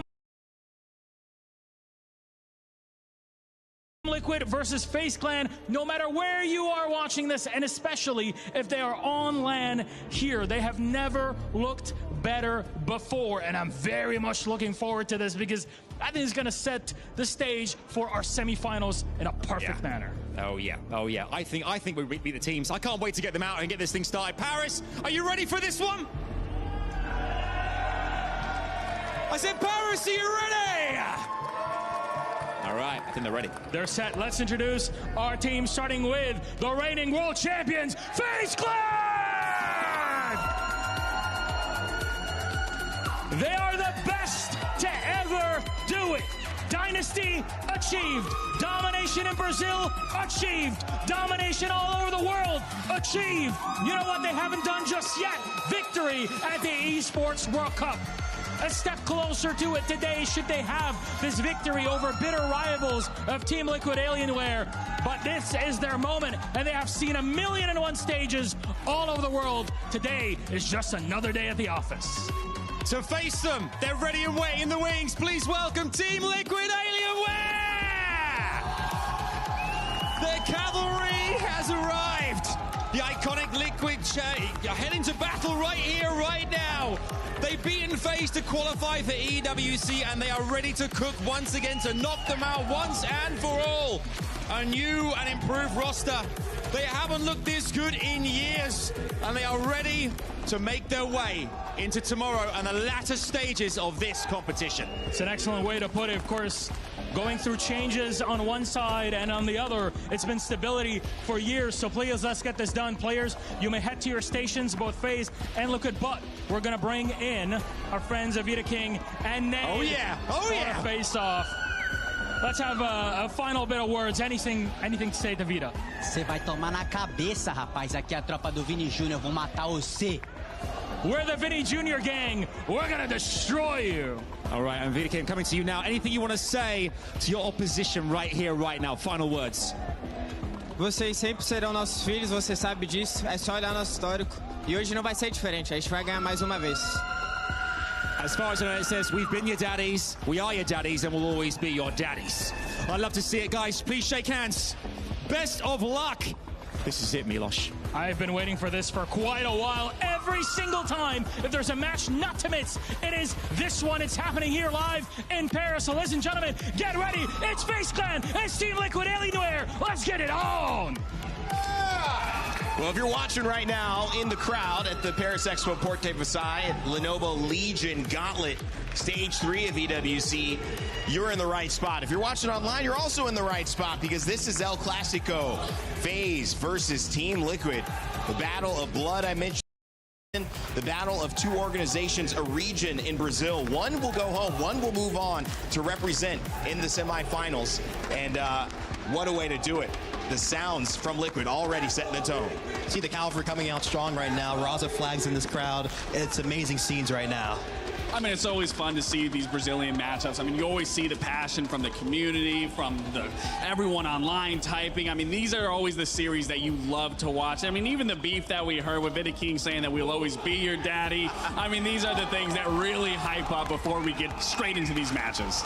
And they understand that they're here to engage in that type of back and forth. This isn't something that you could ever hope to, go 30-0 in. Some type of rivalries just always have chance, always have a little bit of a moment, a little bit of magic that separate them. We used to see the great stars. I go back to Spain and you see Messi or Ronaldo or these moments of brilliance that determine who takes home the pride that day. But here, are we looking for something just like that to settle the difference? I mean, you got to take risks here. You have to take those gambles. I mean, we saw KZ even in the series versus M80 when they were down, where they were almost one game away from being knocked out, and you saw KZ taking risks, taking gambles, and those were the big plays that were pushing them one step further, which is now locking them down here, again, one step closer to a grand final. Player to watch for those special moments, KDS. Yeah. Have to look for him. Okay.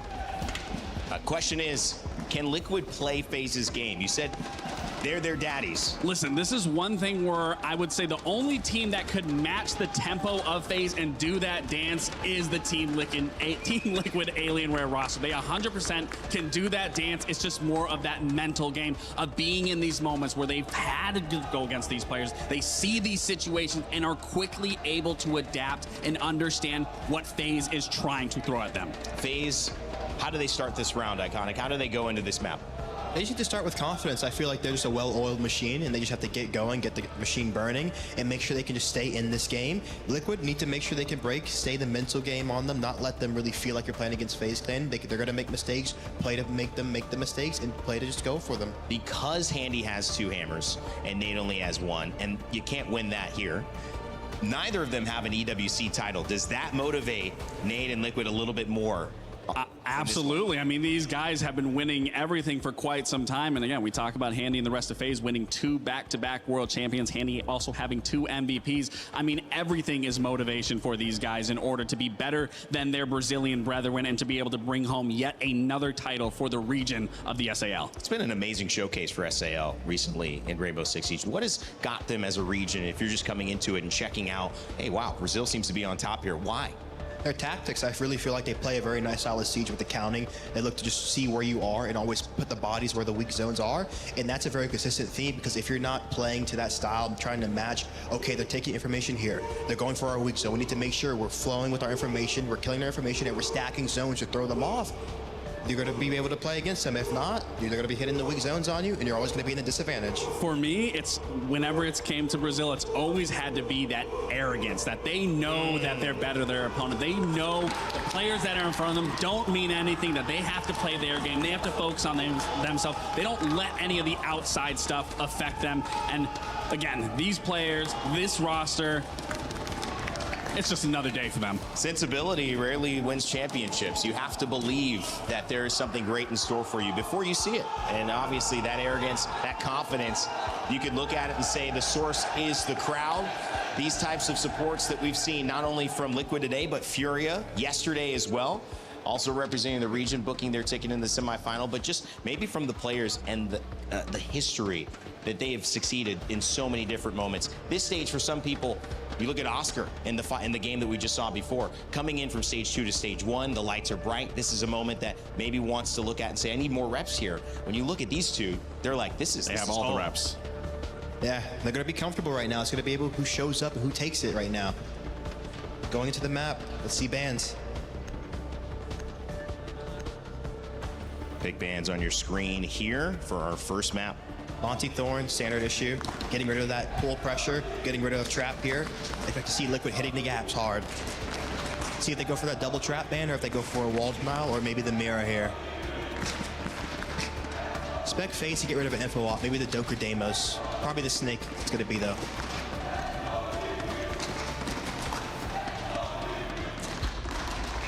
Go for the glass.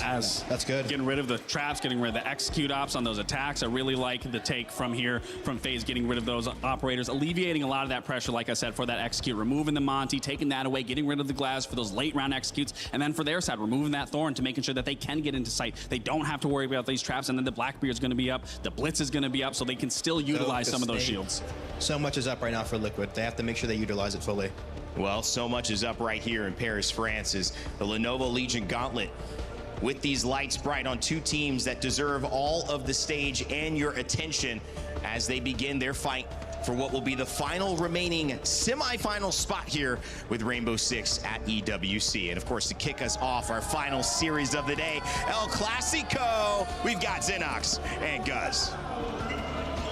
Yeah, El Clasico time, and what a time it is for these two teams. A storied history, but it's always about this core. From 2023, it is a big split in favor of FaZe Clan, but internationally, it's actually the Liquid core that has had the better of their brethrens back in SAL. And as we now are at an international event with semi-finals on the line, we expect this to be one of the top El Clasicos. Oh, let's jump in. Fingers crossed that we get some good quality siege. And that's the expectation. So difficult to split these two, whether it be locally or at the international level. As the boys alluded to on the desk, double trap ban. Indicative that Team Liquid Alienware will be looking to exploit gaps explosively here. Oh, but it's KDS that goes down early. Very early. We saw a very fast-paced Fortress yesterday. And as this map gets played more and more, teams starting to figure out advantages, certainly on the attack. Good start for Team Liquid Alienware. The overall premise should be on this map, defensive-sided in nature. But once you get down to playoffs, finals, a semi-final on the line, you can throw a lot of the defense and attack out the window. And you factor in that it's these two teams that know each other inside and out. This is an IGL battle. Vidaking and Philippox with their work cut out over the next several hours to remain as focused and as dialed in as possible to then marshal the troops around the strategies that they wish to execute. And that to and throw and that counterplay over the course of the next few maps is going to be very intriguing to track. It should be a seesaw battle between these two entities. Again, FaZe dominate locally. Look at the record back home in SAL over the last 3 years. They've beaten this Liquid core 13 times. Only to 5 times for their opposition as KZ will fall early. Evens things back up 4 versus 4. Just over 60 seconds remaining in the round. That's a big pick for FaZe. Needed that when the attack had the extra player advantage. Nitrocell ripped from Cyber inside a bathroom. This one should hit the back of the Blackbeard. Philippox will go down. Crucial kill again for FaZe. 2 kills over the last 30 seconds, changing the course of this round. Yeah, Team Liquid are gaining decent information courtesy of that Grim, but actually executing upon that, proving to be a challenge. Oh, Maya dead, no RAUs. The purpose of the sentence now null and void. Down to Nade at JB92. Big pick from Nade. Finds the head of Vidaking. Of course, the focus in an El Clasico like this is always going to be highlighted by the brothers themselves. Nade finds one, but Handy, who's established himself as one of the greatest that this game has ever seen. He's going to be a thorn in the side of Team Liquid Alienware. 15 seconds now for the duo. Kid acquired by JB92. Faulty and unsuccessful.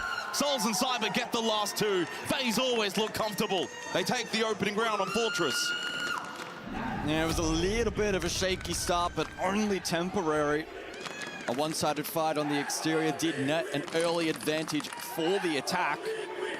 But then with all that util layering still on offer on the side of the defense, despite a double trap ban, we saw just how precarious it was to take map control, then transition that in towards site. The likes of the Mirror and the Fenrir in particular combining really nicely and opening up some of these playmaking opportunities. The Blackbeard was dealt with in a clinical fashion. And then late in the round, FaZe were incredibly disciplined, forcing the play forward there from Team Liquid. And it's a solid start for FaZe Clan. This FaZe roster not missing a single event in the last 3 years. On the flip side for Team Liquid Alienware, of course, didn't make Salt Lake City. Also missed Montreal back in the day when they were with Furia. But despite that, in terms of overall event wins, which this is kind of intriguing when you're the back-to-back SI winners in FaZe, it is actually 3-2 in favor of this Team Liquid roster. 4 if you want to count Reload, but no, I don't know if many would. APAC made the grand final, we count it. It's still a trophy in the cabinet. Of course, back in the W7M days, first in Copenhagen, Atlanta, SI24 winners. And with Furia winning Reload. Indeed, I say just, but it is just the 2 SI hammers for FaZe Clan. They'd love to add the Esports World Cup to the trophy cabinet. Good start. Taking out Command and Bathroom. Second round will be Dorms games.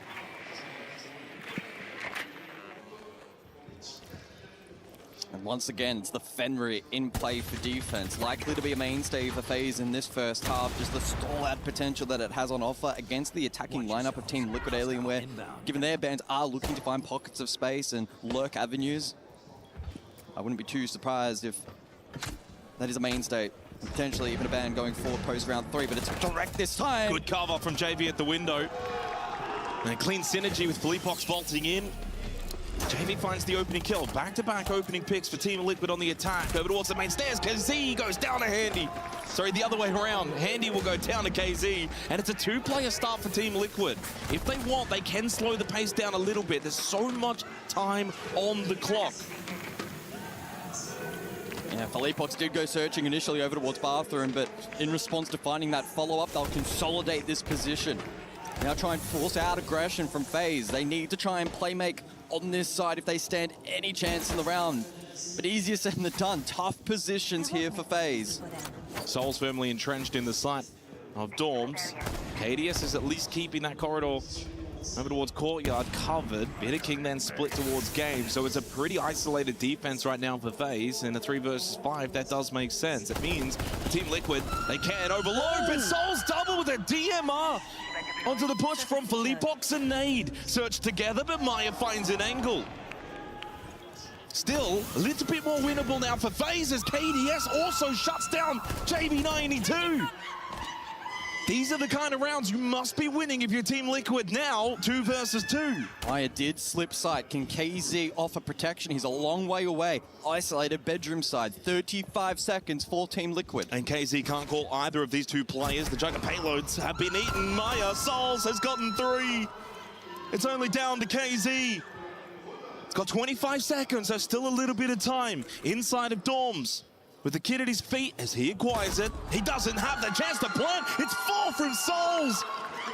What a round stolen from FaZe Clan. A 5 versus 3 start in favor of Team Liquid, and they walk away with nothing. Yeah, a great highlight of how strong the DMRs can be in the right hands. Team Liquid Alienware failing to close that gap, activate the blitz, and playing into Souls, who heading into this match, 4th rated here at the Esports World Cup, 123 EPS. He's been a formidable force both on attack and clearly on defense. And that's now back-to-back rounds where Team Liquid Alienware have had win conditions. They've actually been in a pretty good position, got the open of round 1, had decent pressure in towards site round 2, and on both occasions, FaZe have been able to stand tall. Yeah, back-to-back opening kills for Team Liquid, and haven't been able to capitalize. Huge round from Souls to find 4 kills. He starts 6-0 from the opening 2 rounds. Those are the missed opportunities.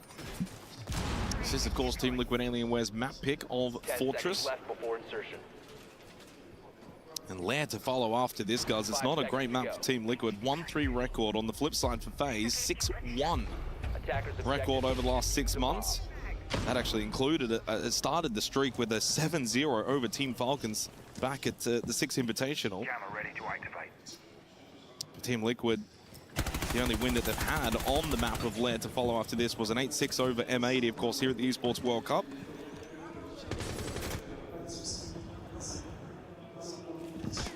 FaZe will know, though, that they do need to probably do a little better in the early parts of these rounds because they are providing opportunities to Team Liquid.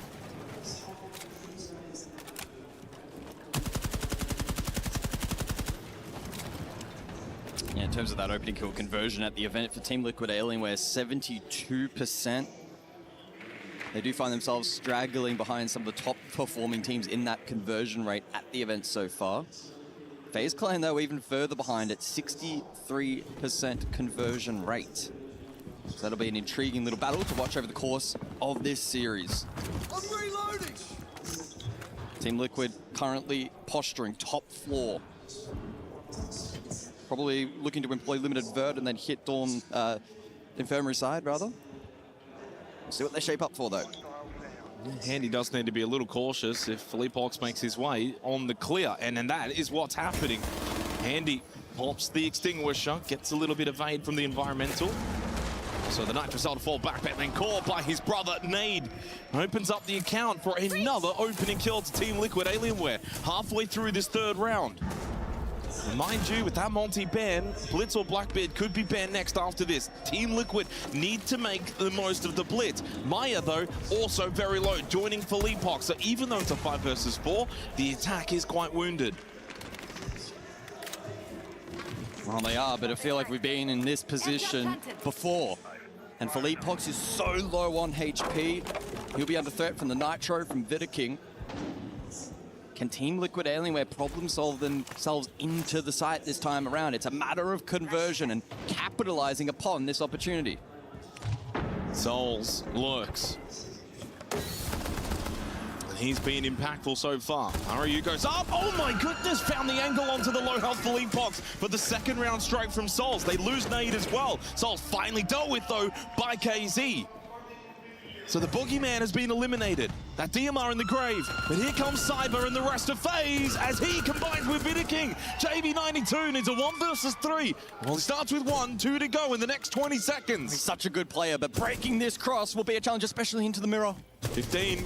Time running low. Has still got the diffuser in the pocket. Step up shot. Gets him quite low. He's expecting a swing. It never came from the direction he thought. Make it 3 straight to start for FaZe Clan. Whoa.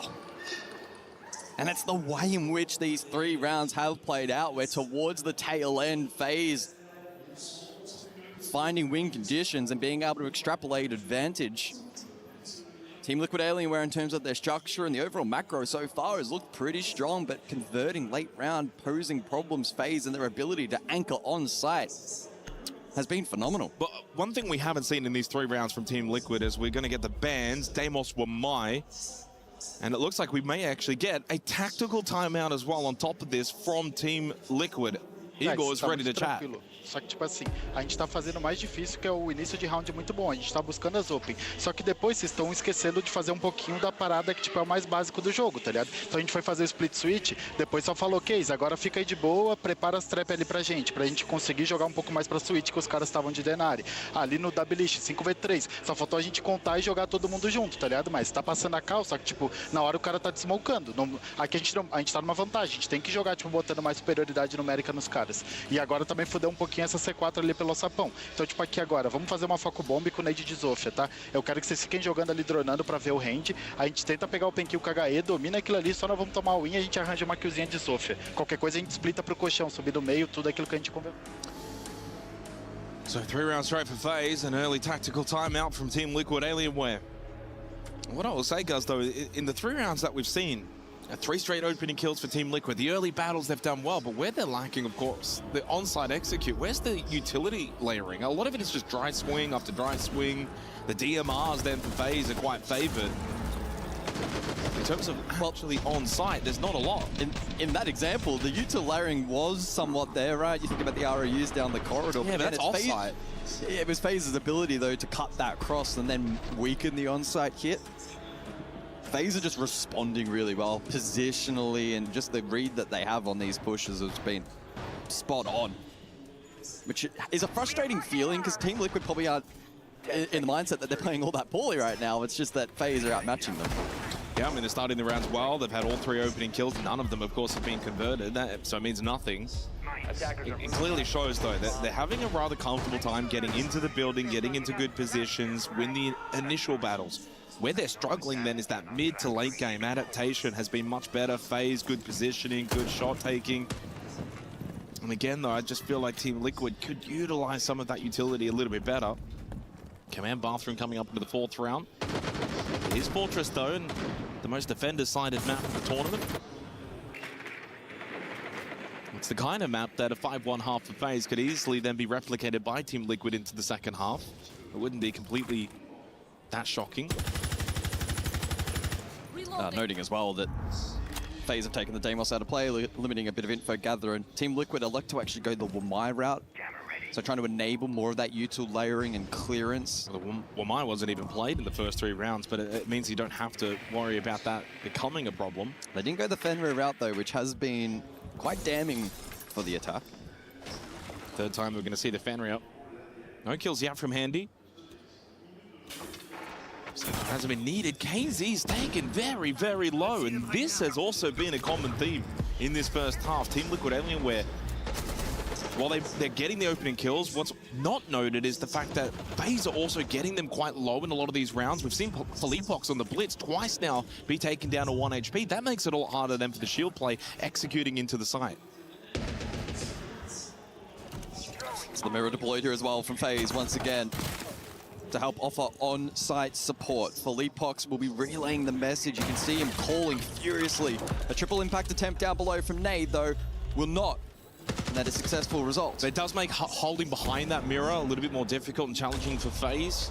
Obviously would have liked to have found a kill, but it does open that up and denies the position to be held.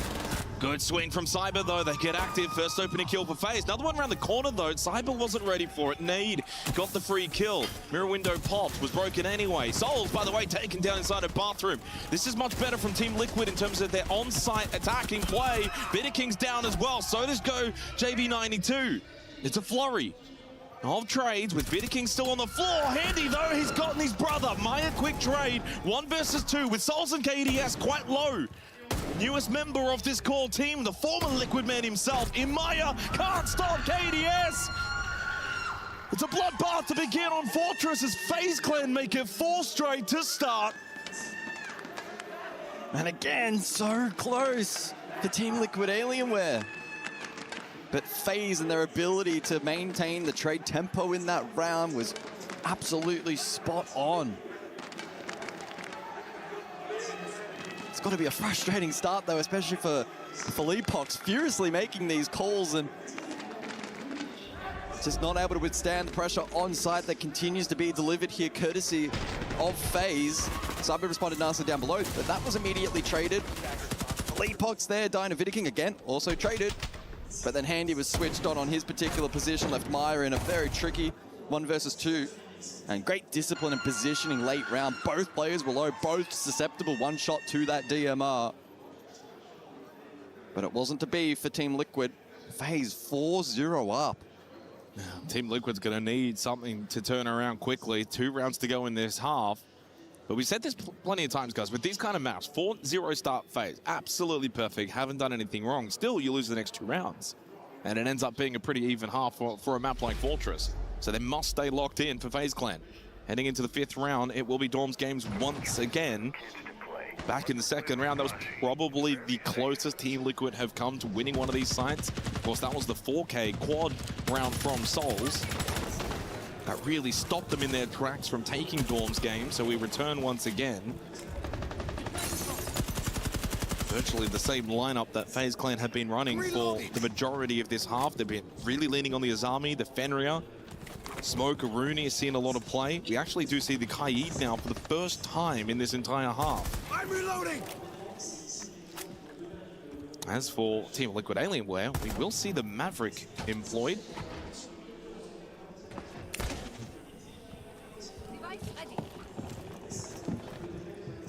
And Team Liquid potentially posturing for this triple Zoe from below once again, but maybe with a little better protection, courtesy of Maya on the Nomad. Some of that has been heard, though, by these defenders on site, courtesy of the hatch being breached. And so Handy will call that to the rest of the team. FaZe could elect to once again invest down below to contest that or trade, or otherwise just be aware that it's potential set play here from Team Liquid. KZ trying to play off those yellow pings with the impact trick down below from the Zofia. And he's sitting and waiting, catches out KZ. They also got rid of Felipox. It's a double kill strike from FaZe to begin the round. Maya does find a very critical trade though onto Handy, just to offset some of that early damage. But really, 5 rounds in and the tempo has just been maintained from FaZe the entire time. Maya able to get some space towards Old Tower. Cyber headshot on the JB92. Well, this is starting to look really brutal to watch. FaZe are just on another level right now. 5-0 start Fortress. This has not even been close. For an El Clasico match, this has been all too one-sided. Final round of the half. Team Liquid on the verge of being flawless here on their map pick of Fortress. Well, Jake, you and I know better than most that Team Liquid have that comeback potential, but as it stands right now, FaZe are well and truly in control of this opening map. It's so one-sided. The bigger picture, though, is the actual gameplay that we're seeing. There's not a whole lot to suggest. I mean, for Team Liquid, needed to make the most of it in the first 3 rounds when they were finding early kills. Certainly the round in which they had a 5 versus 3 advantage. The last 2 rounds, though, coinciding with the timeout call from Igor. Since then, FaZe have just gone whack. They've done the next 2 rounds even more brutal, even more dominant. Back-to-back opening kills, one from Cyber, one from Souls. Team Liquid have tried different avenues, right? They tried they played shields throughout, but early was the main focus. Didn't quite work out. They pivoted to the Sense. Again, didn't quite work out with the layering. The Zofia in the last 2 rounds, not netting anything. They continue to try these different ideas, but FaZe are countering in terms of their positioning, contesting this vert down below, contesting the utility prior to that, and having the means to deal with the shields at the opening of the half as well. Team Liquid, they're trying, they're testing FaZe, but FaZe are up to the challenge.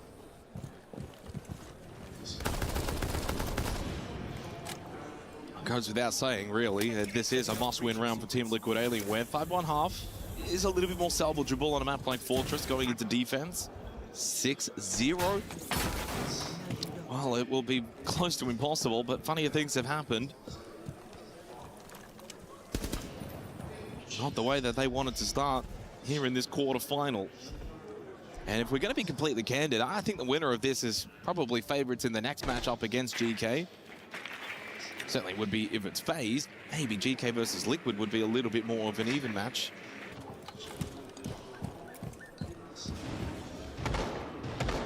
Hitting Cafe. Goyo for the first time in the half from FaZe, so a little bit of extra on-site utility to deal with for Team Liquid Alienware. They bring double hard breach at the window. Cyber, how free is that? Too easy. And then gets rid of Maya. Well, Felipox was able to get one back, but if we're being honest, FaZe are just in total control. Yeah. Damage done, you take the double for the trade there every day of the week, especially with preset util. As we see FaZe now peel back to site, final reinforcements deployed. The mirror once again, of course, in play. It's been a mainstay for them in the half. It's providing really, really good on-site pressure, presence, and info late round. Can FaZe achieve the 6-0 half? I mean, very doable. Now 4v3 minute left, and what we haven't seen from Team Liquid is the ability to execute into site. That's the next step here in this plan for the 6th round. It's going to take something very special. ADS Souls eating the jungle payloads. Oh my goodness, Handy doing a doorway swing from Infirmary. KZ just eats that to the face. Nade and Felipox look a little lost and out of ideas. Somewhat split, looking to double push inside of Infirmary. Not going to be given or afforded any kind of space. Handy wanting to meet them head on, and even if he falls, plenty of defenders still further back. Nade has been winning the brother battle, but the war has been going the way of FaZe. Felipox too wins his 1v1 and suddenly more doable. Souls on a flank elsewhere, keep that in mind. Will that catch the attack off guard? Very well, Nade hasn't crossed yet. If Souls goes all the way Infirmary, Doorway is going to catch and cut off Nade. Nade needs to be ready. Vidiking, huge Nitrocell. Nade is very much now aware, but nothing he can do. Indeed, 6 straight rounds on the defense from FaZe Clan. A statement that the back-to-back SI champions are here for another trophy.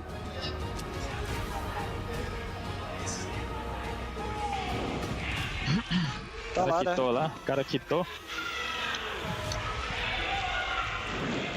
Só pegando as tá discutindo coisinhas. com os caras ali, velho. Fala aí, mano. Quem? Fala aí.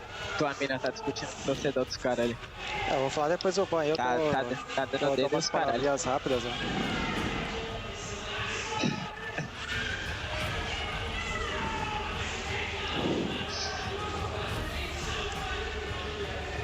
Nossa, 7x0, mano. O outro for 7x2 vai ser uma delícia, mano. Só quero deitar, velho. Que isso? O cara tá pensando em ir embora já. Ah, não, esse passadeiro passou muito. desse cara ali só? Com a cabeça. Balinha no coco? Mano, os caras tava. O primeiro cara tava. O primeiro cara tava panguando, que era o JV. Morreu lá fora do terminável, longe. E o primeiro. Eu tô vendo a tela dele aqui de trás, tá ligado? E tudo parece muito fácil pro cara, pô. Não, eu tô abrindo os caras, o cara tá morrendo só. Não, o cara com a vantagem, tá ligado? Tipo, eu senti falta da gente tomar a atitude de ir lá e querer matar, tá ligado? Beleza, tipo assim, vocês entenderam errado a call do Maia ali, do cara full esquerda, só que combina o que a gente tá querendo fazer, tá ligado? A gente pega um 5v3, a gente joga 2 caras, vira 3v3, depois tá, guys, o que a gente vai fazer, tá ligado? Isso aqui não é um time que tá se entendendo, tá ligado? Tipo, então acho que isso é uma parada que a gente tem que tomar cuidado agora pra defesa, tá ligado? Agora vai ficar foda, vai ser a mesma coisa lá da outra vez. Tipo assim, vamos pelo menos vender caro isso aqui, tá ligado?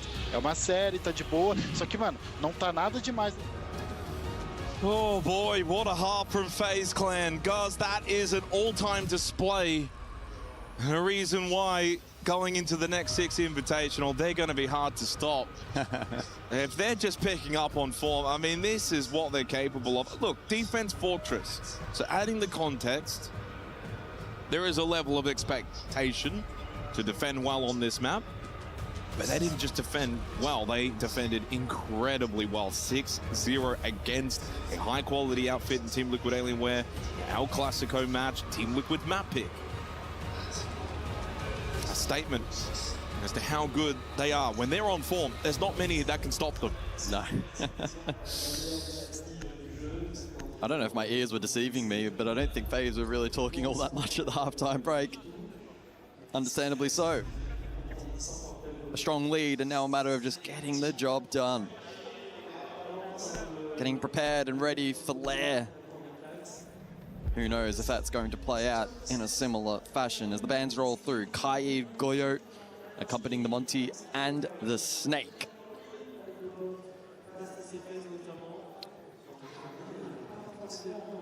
All 10 players back inside of the server. We temporarily only had 9, but it would appear as if we are heading to Bathroom and Commanders up first here, courtesy of Team Liquid Alienware now being on defense. And I wonder what's running through their minds at the moment as we look back at the replays of the final round of the half. Cyber aggressing early, and whilst eventually he did fall, took 2 with him. A strong advantage afforded to FaZe, ruthless in their ability to deny that site control. Philippox desperately trying to get that diffuser on the ground for the first time in the half. Was denied courtesy of that Nitro Cell. And it was a straightforward conversion from there. It's pretty rare you see a 6-0 half, and I really did not anticipate it between these two. You know what's even rarer that you don't see often is a 6-0 comeback. Oh.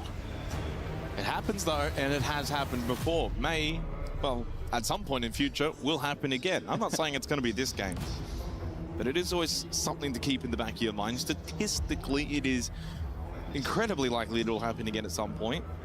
Well, what better way than for Team Liquid Alienware to do it here and now at the Esports World Cup quarterfinal, El Clasico. They go defense, it is their map pick. Don't be too surprised if they do get a couple of rounds in a row. But the problem is they cannot even afford 1 round to go against them. And that's the difference between like a 5-1 half, certainly 4-2, where you're afforded a little bit more room. They have to be perfect as FaZe were. And boy, FaZe were perfect.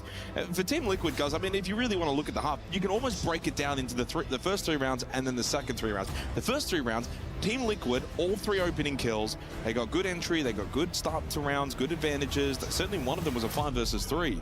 Couldn't capitalize. Then the next 3 rounds, 3 straight opening kills for FaZe, always in control, super comfortable, and very, very dominant. For Team Liquid Alienware, it was the first 3 rounds where they really messed up, needed to probably walk away with at least 1, certainly 2 were possible. They couldn't achieve that, now find themselves in this predicament. We do have a tech pause to go into the second half, as you can clearly see Igor having some communication issues, so the game has been paused, but it is still 6-0. The bands Kaid, Goyo, Monty, and Solid Snake. For reference, Bathroom Command will be the first site choice for Team Liquid. Of course, Lair following after this, and for those at home that want a little bit more information about Lair, as I mentioned it earlier, I'll repeat it again, a 6-1 record for FaZe on the map of Lair over the last 6 months. For Team Liquid Alienware, a 1-3 record over the last 4 months, with losses being to NIP, Furia, and FaZe Clan. The only win 5 days ago against M80, that was an 8-6. It's not a high-strength map for them.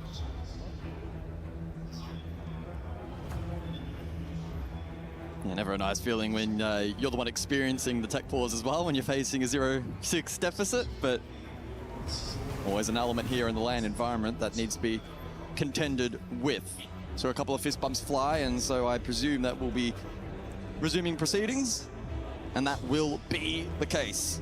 The question now remains is, how many rounds will it take for FaZe to get the job done here on Fortress? Yeah. I mean, you don't want to get 7-0, do you?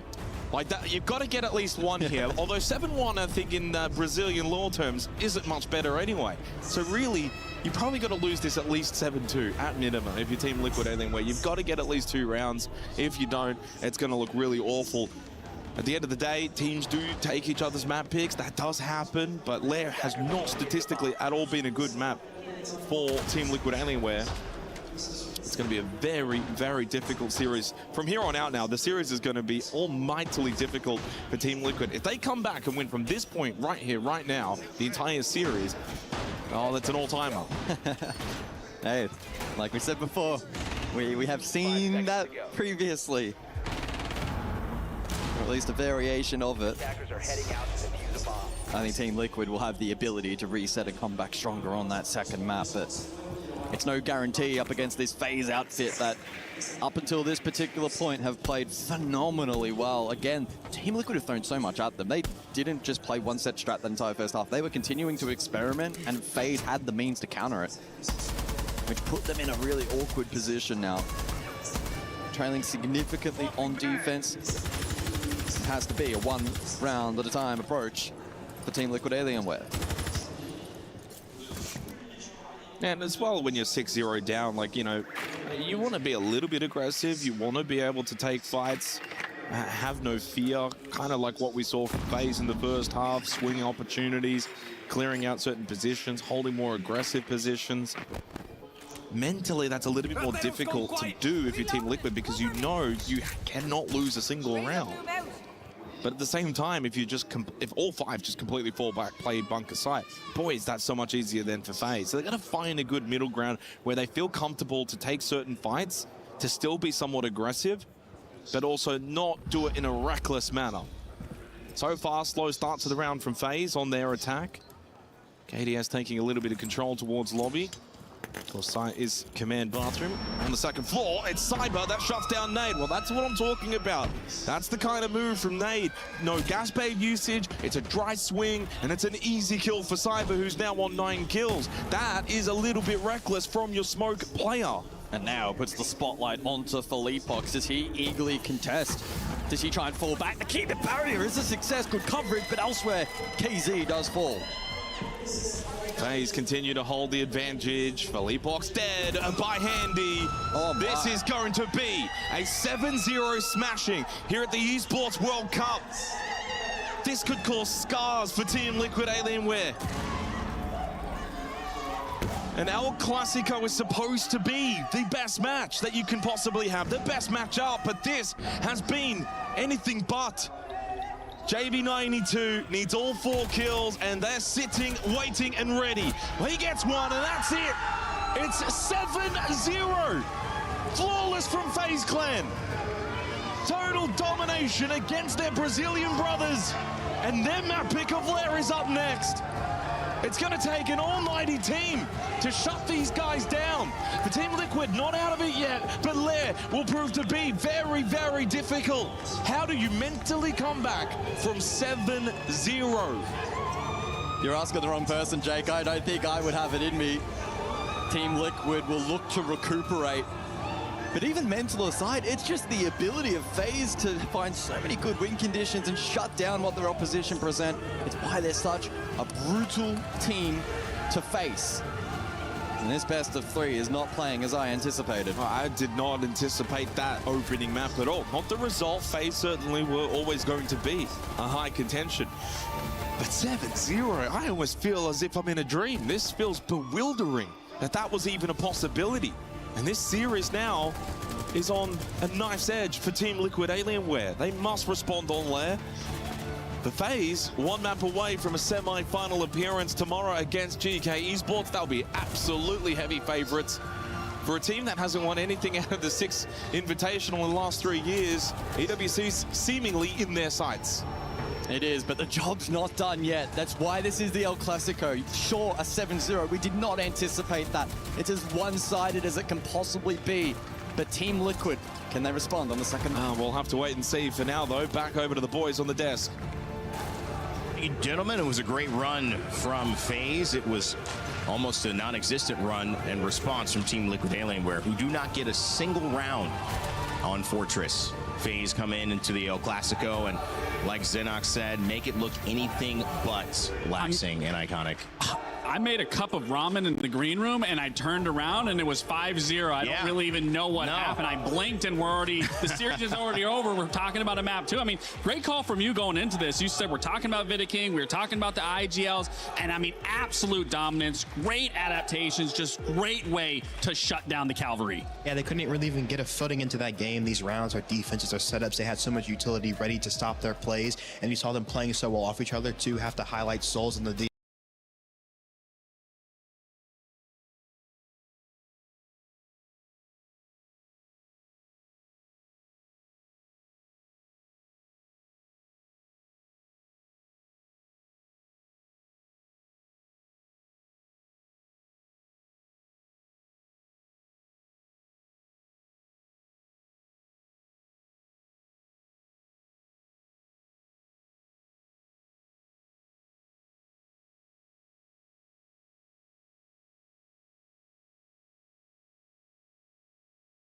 With a purpose, you will never question the rotations, the angles that are being held by FaZe. They always are perfect in their timing, in their pacing, in just the momentum that they carry. Especially too on the defensive side, you have to look at when they're in these trade games, if they're able to trade out of these 5v5s, get into these 2v2s, but have the composure to not give kills back and play the 2v2 with each other and in sync, and actually force those deep win cons like the casters are saying, making sure that Liquid is always having to solve that next step. And that's a difficult thing as well. I mean, any advantage in a matchup where your teams know each other so well and they're so experienced against one another, it's going to be heavy to go against. But this felt too lopsided, I think, even for the expectations from many of us who knew FaZe were coming in as just such a successful team. I mean, this is the FaZe that you don't want to be going up against when they are on form. I mean, when they are in sync with one another. I mean, I have to feel bad for the Team Liquid Alienware guys because they were trying to make these rounds swing into their favor. Even in the first 3 rounds, they had the opening kill, but they were not able to convert. And then when you look on the side of FaZe, they were able to convert their opening kills and then get into the single attacking round that they needed. And then, as you were talking about, they play those 2v2s, those 3v3 scenarios of constantly putting themselves in the winning advantage where they are always leaving themselves with that man advantage. Yeah, and I feel like, too, honestly, if you're a Liquid fan, it can't get worse. You know, 7-0 happens. Yeah, that's true. It can't get any worse. Reset, go map 2, and hopefully get back in this game. There's some reality to that, and I think there is some salvation to the idea that when things are going so bad, you gotta just like, well, I mean, how, you know, take it all away. Fine, I got nothing. But from that is clarity, because you get to see, okay, well, we need to get 1, and 1 is better than anything that we did in that last round. I want to talk Souls, though. You were talking about some of the graphics here that we put together for matchups in it, so we prepared something. Let's throw it up if we have a chance to do it, and hit me up with what this storyline for you means, guys. I mean, he's just been a staple of the scenes for so long, going back to even when I was looking to aspire to be a pro player, when I became a pro player playing against him. Just really just a solid backbone. You see him on this DMR getting so many crucial kills, and not even crucial, but just stopping the main push, stopping the shields with the DMR, making sure he's always in the right position for his team. And you see too at the cost, he's finding that impact not only in 1 round, but consistently over the game here. I mean, I spoke with, I believe, KDS after their series and like the quarterfinals of even getting them here, and I said, you know, what's it like being able to know that you have souls on your back line, that you could do everything in the beginning of the round, but you have souls laying in wait? And he said there's no other player that he'd want in these positions, and rightfully so. I mean, you said it best. He's not just only impactful in one round, he's impactful in every single round, and he makes his name known. He makes his plays heard and observed by the other team that you have to question every single time. Is Souls in this room? But again, I mean, Souls just consistently performs for this FaZe roster. It's a dominant roster. You mentioned playing in synergy, playing together, making 2v2s harder than they need to be. Souls obviously 8-2 and an 83% cost. This is a guy right now.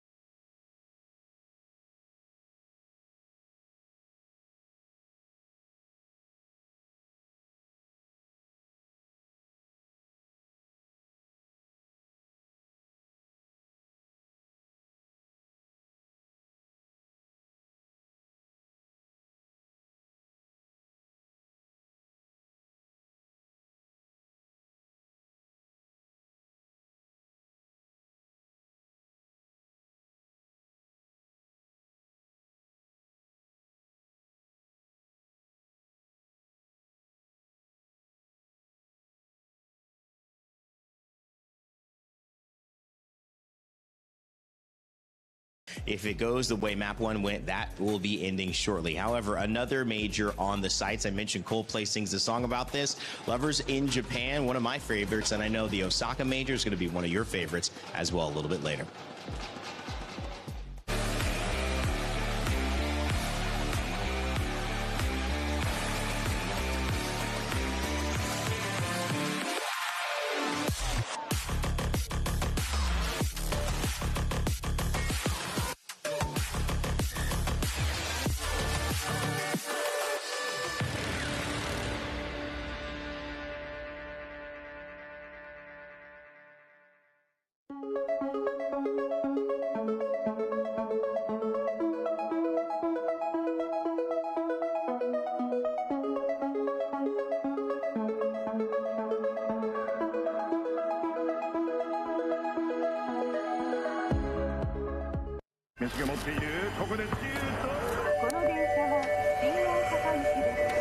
This train is bound for Shin Osaka.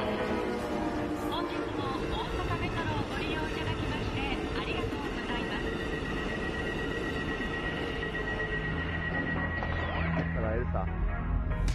皆さんこんにちは。APL の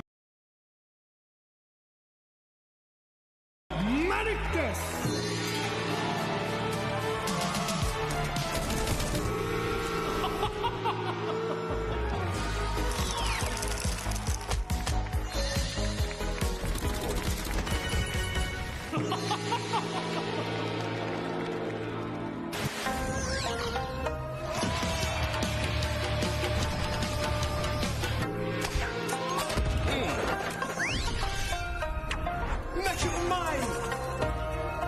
New Osaka Major Takoyaki Crunch. Taste the excitement. ねえまた会えるよな。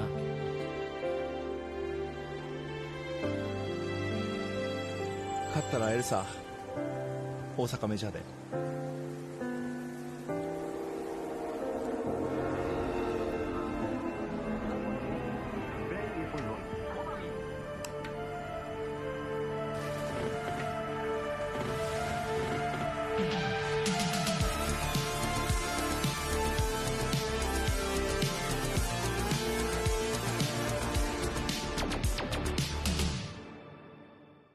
He can come in here and play my game.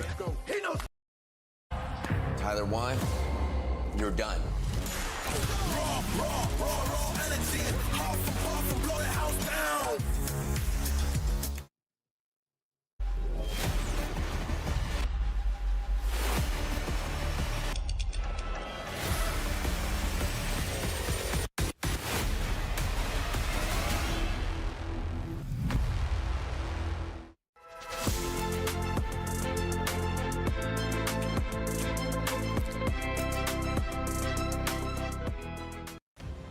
We're back. Did I just see Dev get slapped by an octopus promoting Takoyaki Crunch? If that's the way you guys are starting off the Osaka Major, I'm excited to see how it finishes. November, that is really soon. I'm excited for Siege fans as well. I've been to Japan 4 times. It'll be my 5th coming up in January later on. It is one of the best places to host an event. The fans are electric. You will love it. I mean, out of all the fans that I've experienced in my career, the Japanese crowd by far is the best. They really make you feel, and every team is their home team. Here's a bunch of Parisians right now. They're going to jump up and start attacking the panel. Iconic. He put us in danger. But I want to go so bad, so let's hope. It's going to be a great time. No matter who is there, you know that Siege will be representing with some great storylines. And speaking of here in France, an incredible crowd, but also an incredible story. Two brothers now looking at Handy taking over what we expected. The game, the situation, one more win. They're into the semifinals. They won on Liquid's map pick. Now it's FaZe's map pick here. How do they respond with these picks and bans? Again, I mean, for Tila, removing those shields, removing that pressure that Monty really can take, especially on those top floors, removing those shields. So a very great take, but very standard on the side of FaZe, removing the wall to now. They're going to be able to open up a lot of those walls, especially our 6th room. But when we get to that other side, once they swap halves, I am going to be curious if Liquid does try to remove that Tachanka, does try to remove that smoke, so then they can go for those executes, where we know in that R6 room, especially the smoke and the Tachanka really can thwart off those attacks and those site executes. First 2 rounds are crucial here for Liquid. They have to get the momentum back on their side and just flip the narrative going. Yeah, you cannot go down 2-3 more to FaZe. That is going to look like a fast series. It's El Clasico for a reason, guys. Let's see if Liquid can respond here. Send it back over to our casters, Xenox and Gus. Well, if it is to be an all-time great El Clasico, it is set up for Team Liquid Alienware. 7-0 down on the opening map. They go defense to start here on Lair. It's not a map where they've had a lot of success, Gus. We'll see if they can enter this series into the history books, or does this just end up being one that's skipped over, ends up just being another page as FaZe Clan look to run all over them after what was a dominant display on the opening map. Now Lair, they start on the attack. Now we have seen the script writers push the limits with these two in the past. Is there another one to add between these two juggernauts? Double hard breach ban from FaZe and double shield ban on the side of Team Liquid. Game 1. Does mean that FaZe are going to have full info gather available. Glorious Team Game Liquid 1. Alienware on the side of defense will need to be reliant on traps to fight against the lurk. It's an upside presence early here from FaZe gaining info. I mean, I know this goes without saying, but Team Liquid Alienware probably need the first round, right? Just to get a monkey off the back, get a round on the board. You still haven't won a single round. Now start well. You want to obviously try and build up a decent little lead. And more importantly, it's Master and R6 defense. This is the site you need to be winning defensively too. You lose this round, and any kind of mental scars that were maybe patched over during the break between the first map and the second will immediately then be ripped back open. Need to start strong. FaZe have got everything to gain, though, in this opening round.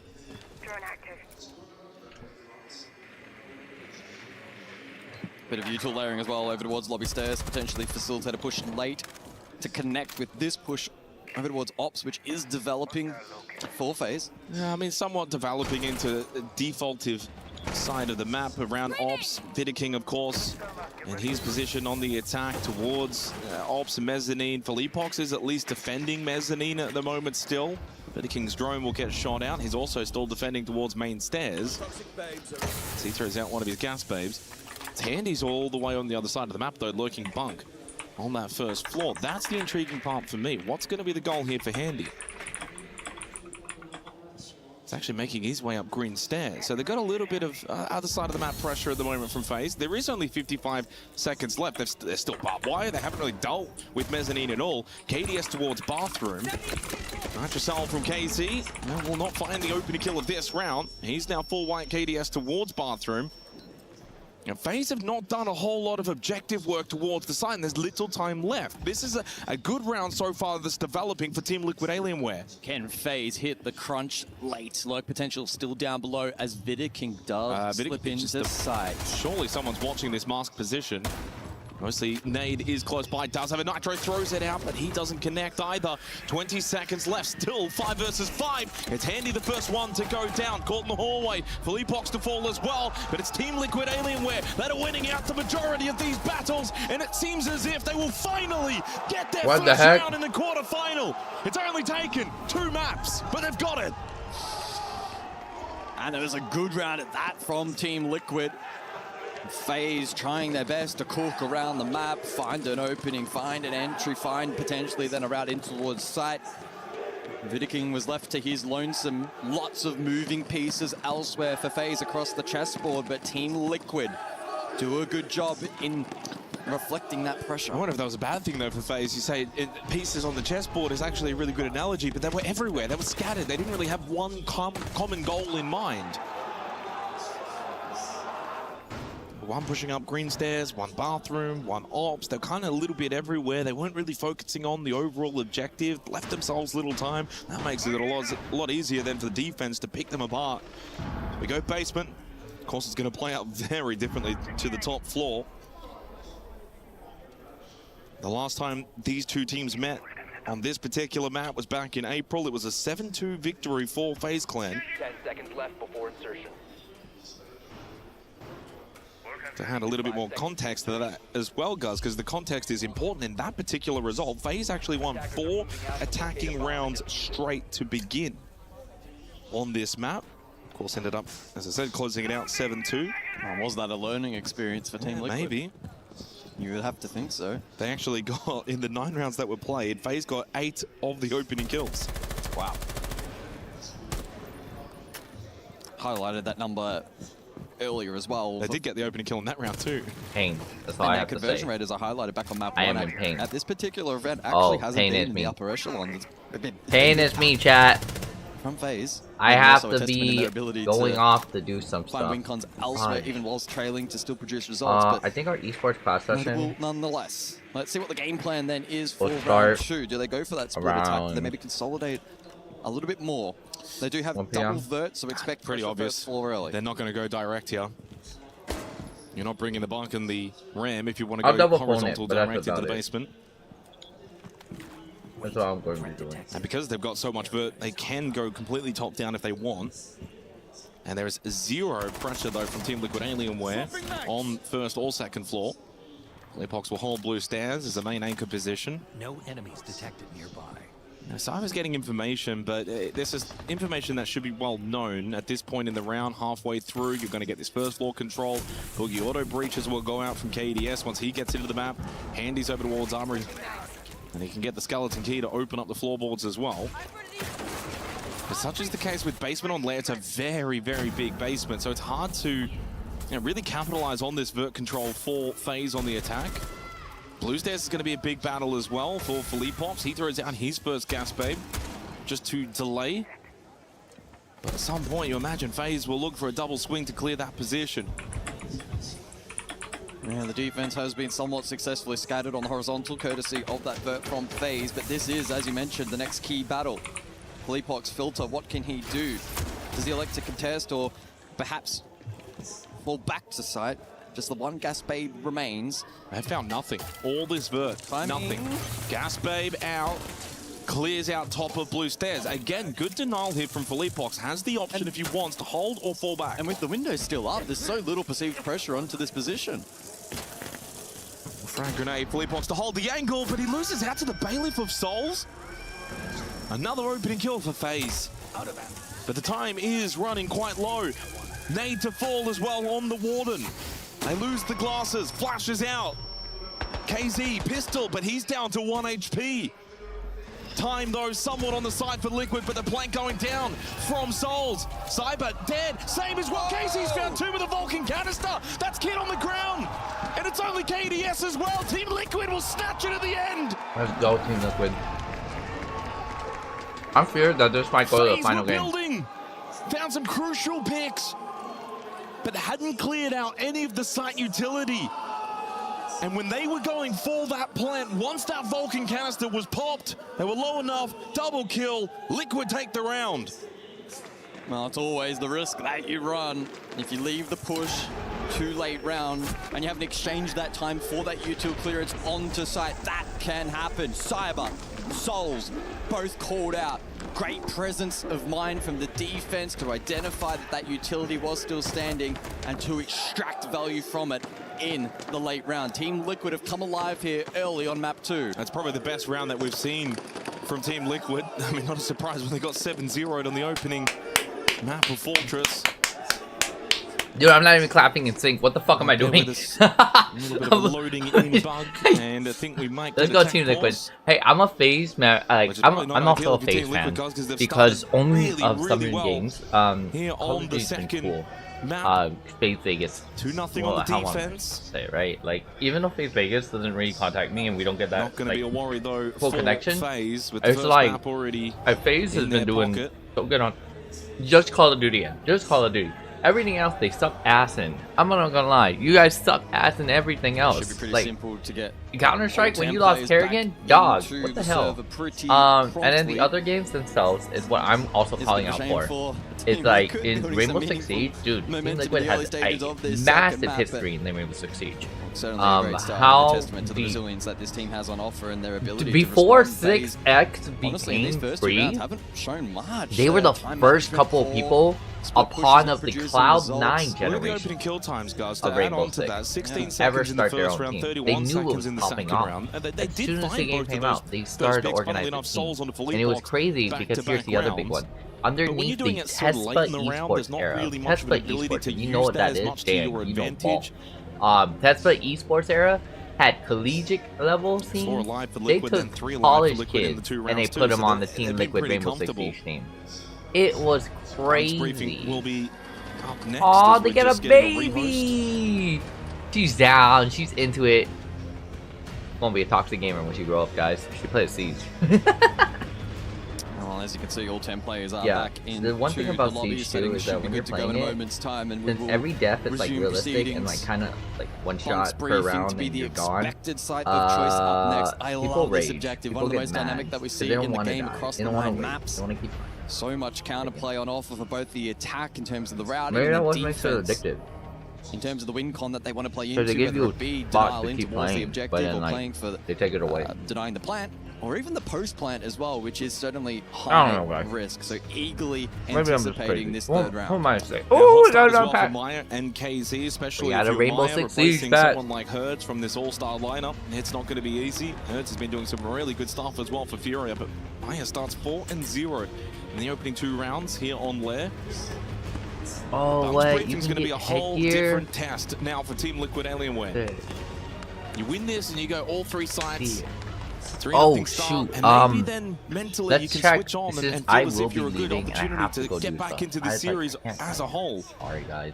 All physical Curious to see things if I really FaZe will elect to change up the attacking lineup. Let me see. Typically, we'll see the Sens get played on Bunk's briefing if they want to go for a green stairs push and go for a fast plant attempt. Or the Capitao, and it looks like they may even elect to go for neither in this round. They had quality more. Hard breach heavy, so probably a top floor flush. Ash into the mirror. Yep. Double hard breach. To me, this lineup screams they want to challenge top floor. Yeah. Absolutely. Green side and direct is very, very challenging. But very So, rewarding I'm if you going can to pull like it a off. midsummer professional think they thing can for with like this lineup. non-profits not with and this stuff like lineup. that. Into water I don't souls. care. I'm going in Keep my it hard gaming out, it's not attire. gonna happen. I don't want to go professional. So a large I don't have to emphasis go of this professional. round will be I'm pretty much away set from the way it is. direct objective I'm good. itself. It's going to come down I'm to good FaZe for and their ability myself. to clear the map across top I'm good. floor. So And then for Team Liquid, how yeah. eagerly do they look to contest? I At what point do treat they then myself decide to the way I peel want back to be towards the treated. site? Because And they will be vulnerable yeah, if I want to on be the objective treated itself. professional, I should dress as professional. But I think at the moment right now, I kind of don't want to like deal with like a lot. I'm real with a lot. Oh! Not on streaming! Sorry, I just break ADHD. Playing by himself in bunks. FaZe can still put pressure. I want to go in and say hi. We're gonna go towards say him hi. on the Oh first wait, floor no, she's without co-working. over-investing Ah, inside, yeah, but when it's she off, co-works, of course, I don't the really focus overall for cat. FaZe on the attack Oh, will win this eat. top floor. I thought I said cat. I was about to say. Over towards Mars. Drone might eventually start to force them back. I'm But just instead, gonna do double the down here. lurk. Does that We're open gonna up for lurk. the triple? We're gonna That's just lurk. handy. That's all we use. On the triple impact, it will open an angle, but he doesn't find what he's really searching for. And Fleetbox can actually still play behind desk. I don't know if we'll see his perspective. You can see alongside Mine, doesn't matter. Cyber just walks up and kills him anyway. Cyber through ops finds the angle onto Fleetbox. You said it before, they wanted to defend this mask position. But Fleetbox goes down because of it. Opening kill for FaZe. 3 straight rounds to begin here on Lair. KZ, though, shuts down Cyber. He finds the angle. Bit of a split push right now for FaZe. They've still got Handy lurking around that first floor, but it's top floor for KDS and Souls. JB92 defending towards display. By the way, no I can't even hear. I can't hear because Rainbow Six Siege way too loud, girl. It's just flashes for the dislodge, so into the ward, and this is a poor position that FaZe find themselves What? in. Did she say my name? name? Go for a plant while taking the fight top floor. Draw the attention away. Did she say my name? I can't hear her. We're lurking. We're lurking. Rainbow Six Siege. We're saving bombs. We're facing attacks across the corner. FaZe is getting wrecked. Oh no. Here comes the Stallion. Let's go, Liquid. They dropped the diffuser. Dude, this is a Liquid gameplay. Honestly, this is Liquid in all the way. And why do I have Rivals? Where? It's not the Rocket League title.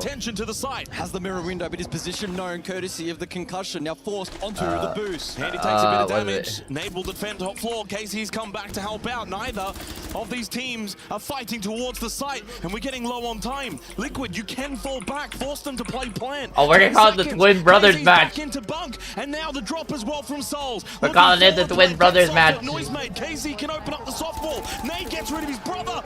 Alright, we're looking for her.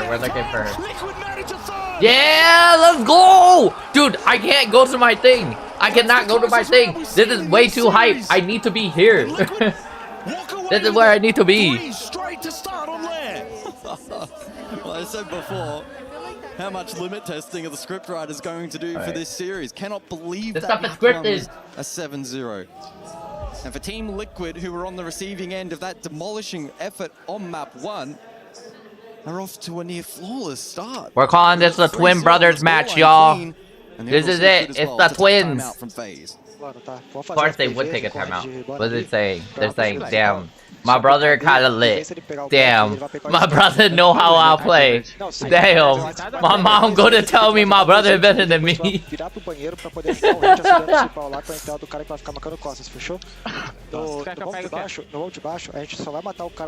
Alright, I gotta do this. I gotta do this. I know. Who's Kristen Ludwell? She's gonna look at me and she'll be like, you guys don't look so professional.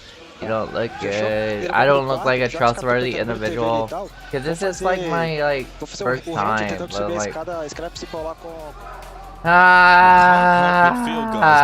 why am I going? Why am I going? Why am I? I'm going for opportunities. I'm going for opportunities. And Liquid with the opening kills and then into their timeout. Well, second map, first 3 rounds all Liquid, but the opening kills have all been FaZe into their timeout.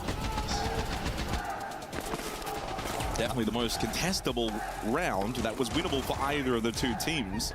And as we saw back on Fortress, it was at this moment, right? So we were 3 rounds in, FaZe win the first 3, but they were close. Liquid were looking okay, they were winning the early battles.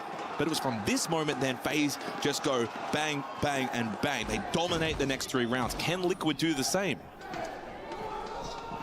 Yeah, can they just run away with it here on the second map? Back to top floor. This is a good sight for the defense. Do y'all remember how much they're playing for? Do we remember how much they're paying for? Here's the thing too, every time I try to look up how much they're playing for, it doesn't tell me, which I'm like, why? Why do you guys not tell me this? Like, they don't make it on here either. No. Unless you just click competition. Then for the action phase of the yeah, you do. round. I'm okay, I'm a dummy. Okay, well, we won't talk about that. We won't talk about that.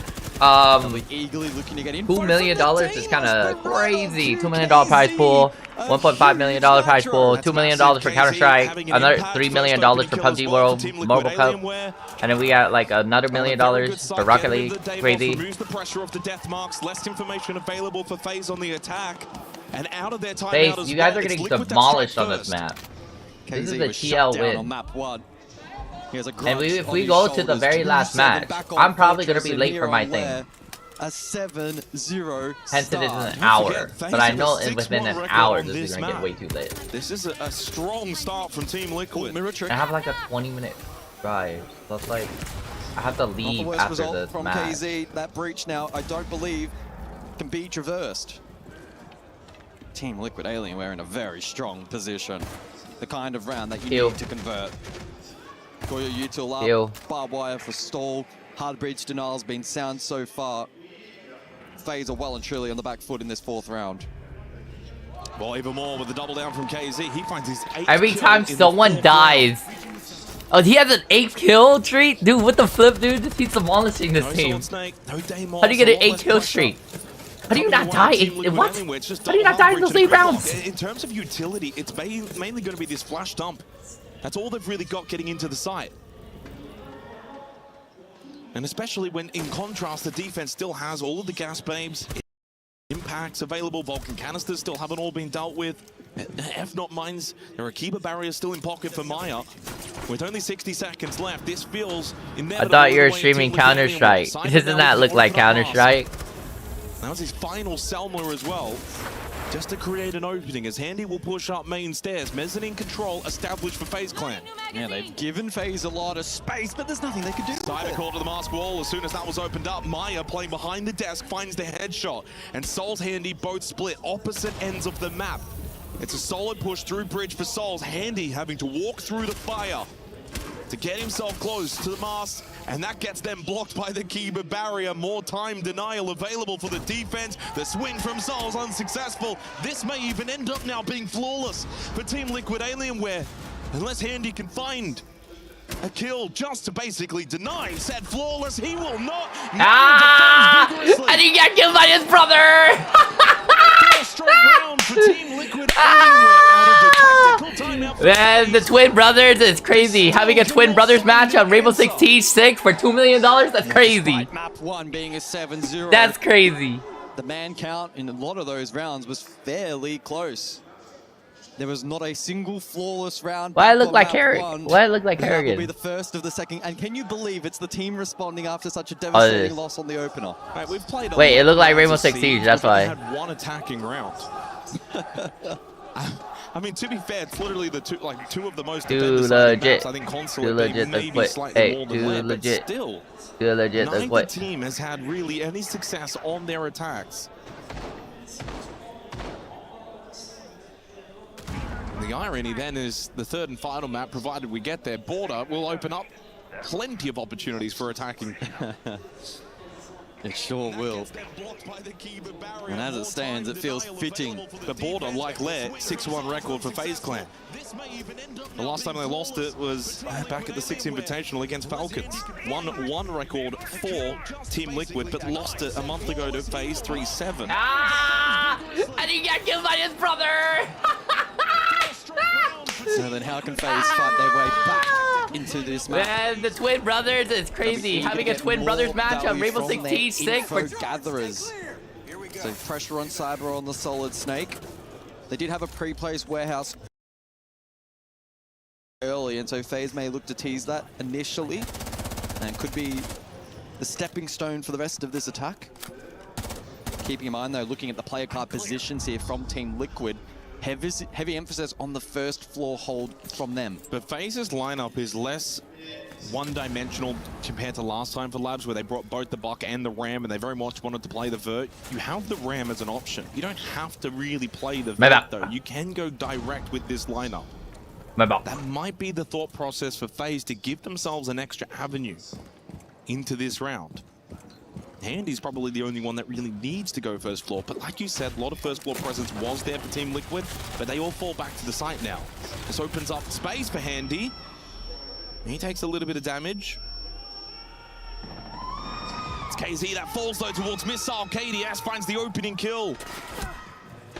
Is there a follow-up?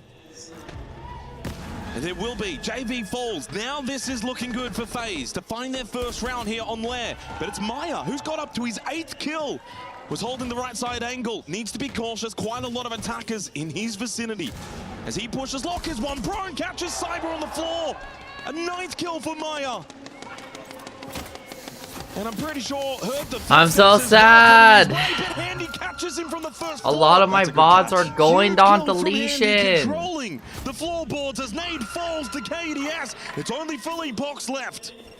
Surely Philippox cannot win this 1 versus 3. There's 60 seconds for FaZe to get their first round win here on Lair.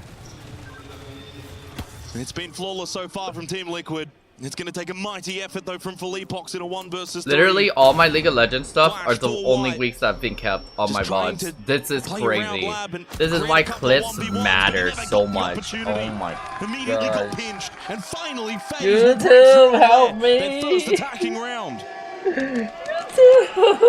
Dude, I'm so sad. A lot of my VODs are gone. I need to be a better video editor and a better like poster. Oh! And FaZe back alive here on the second map, and such as vertical streaming is like a curse itself. It's a good enough platform, and they now have that opportunity. There's a great catch early there from Maya, as he tried to respond, then got caught on his peel attempt back towards site. And Philippox on an island for the final 60 seconds or so in that round. Dorms up next. Final round of the half coming up. Punk's briefing for the final. 5-1 is really what Team Liquid Alienware will be seeking here to give themselves the greatest possible advantage heading into the second half, where attacking for them likely won't be that easy either. 5 seconds to insert. We do see a switch up from FaZe Clan, but no sends employed. Capital brought this time around. Punk's briefing last time, they went double hard bridge. They'll do it again. It was that top floor contest that did not work out. Really, the main change, they do, of course, not have access to the Grim anymore, so instead bring the Capital. So a forced change for FaZe, attacking into this site. But I honestly like the Capital maybe even more than the Grim. Yeah, it's a flexible operator traditionally used on the direct approach when you get green side control to try and counteract the vert play here, but also can be used on this top floor clear as well. You think about some of the mirror positions in particular that are being deployed here by Team Liquid up above. That can be a good dislodge tool, and it's always high risk playing into both the Solace and the Warden and relying solely on that Capital for coverage. And FaZe aren't complementing that with maybe like a Thatcher that we've seen from some of the NA teams, for instance, to directly counter that. Handy now on the lurk. He'll be looking to activate just the 1 kill for Handy so far, and 3 Deathmark targets available here in the final round of the half. It's a rare quiet game from Handy, but KDS is the one that finds the opening kill again. Second round in a row from him. And they drop the Warden, such a key operator late round. Especially into the smoke play that you've got from KDS on the Capital. A couple of flashes still remaining too.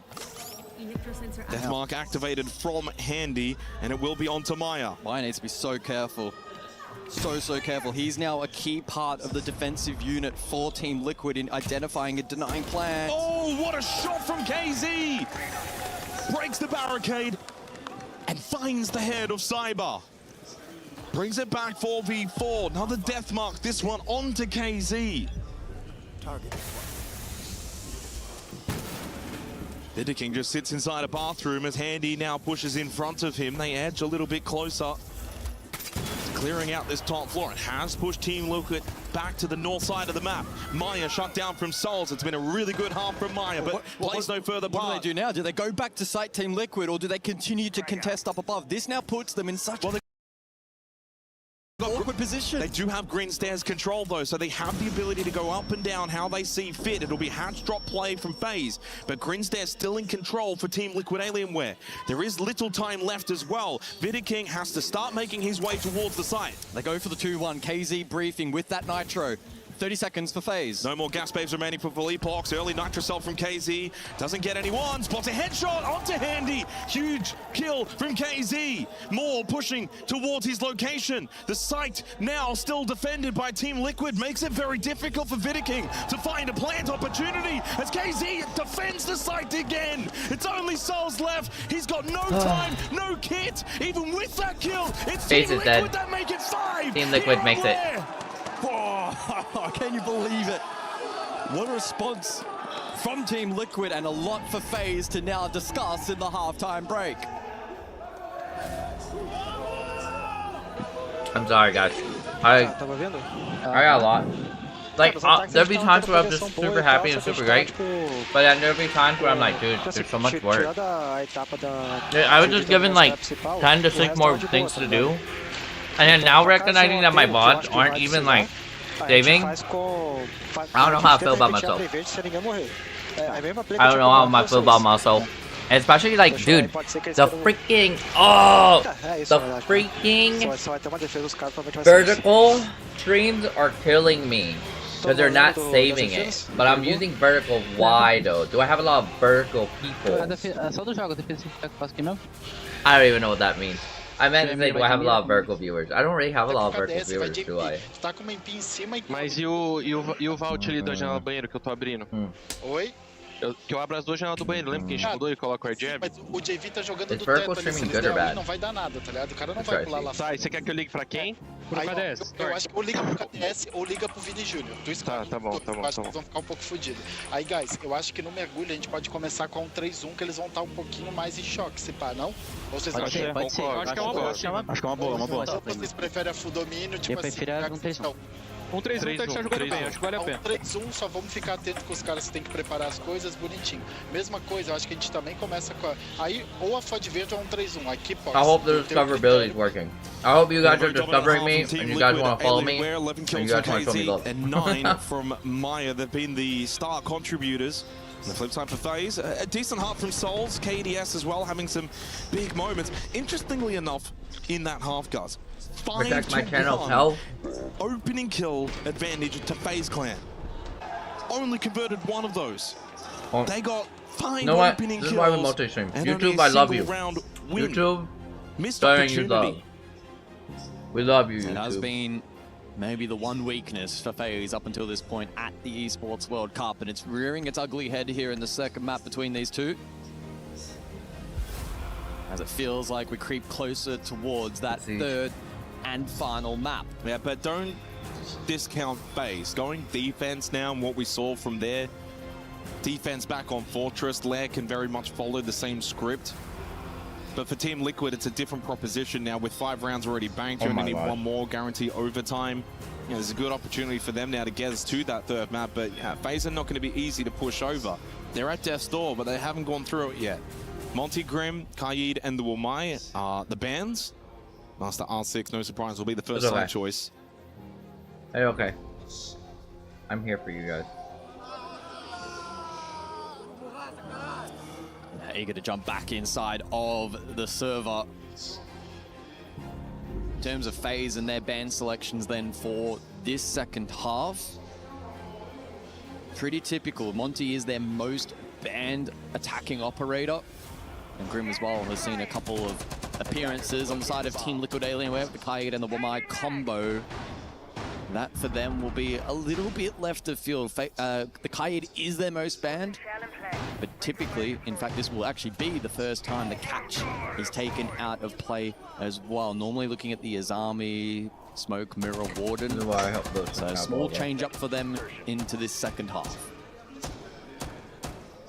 5 seconds left. Yeah, I thought Team Liquid might actually opt to change the attacker lineup. They have not. They will bring the Sens, the Glaz, the Carpatao, a lot of utility that can really help them take this top floor. It's been a day, guys.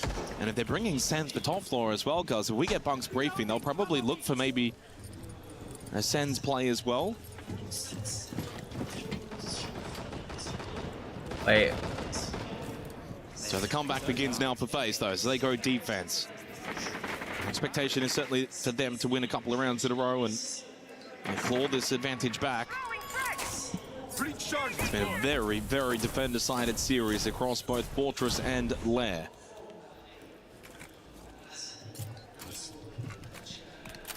Well, util layering seems to be the name of the game here for Team Liquid in this round. Comes down to placement, being synchronized.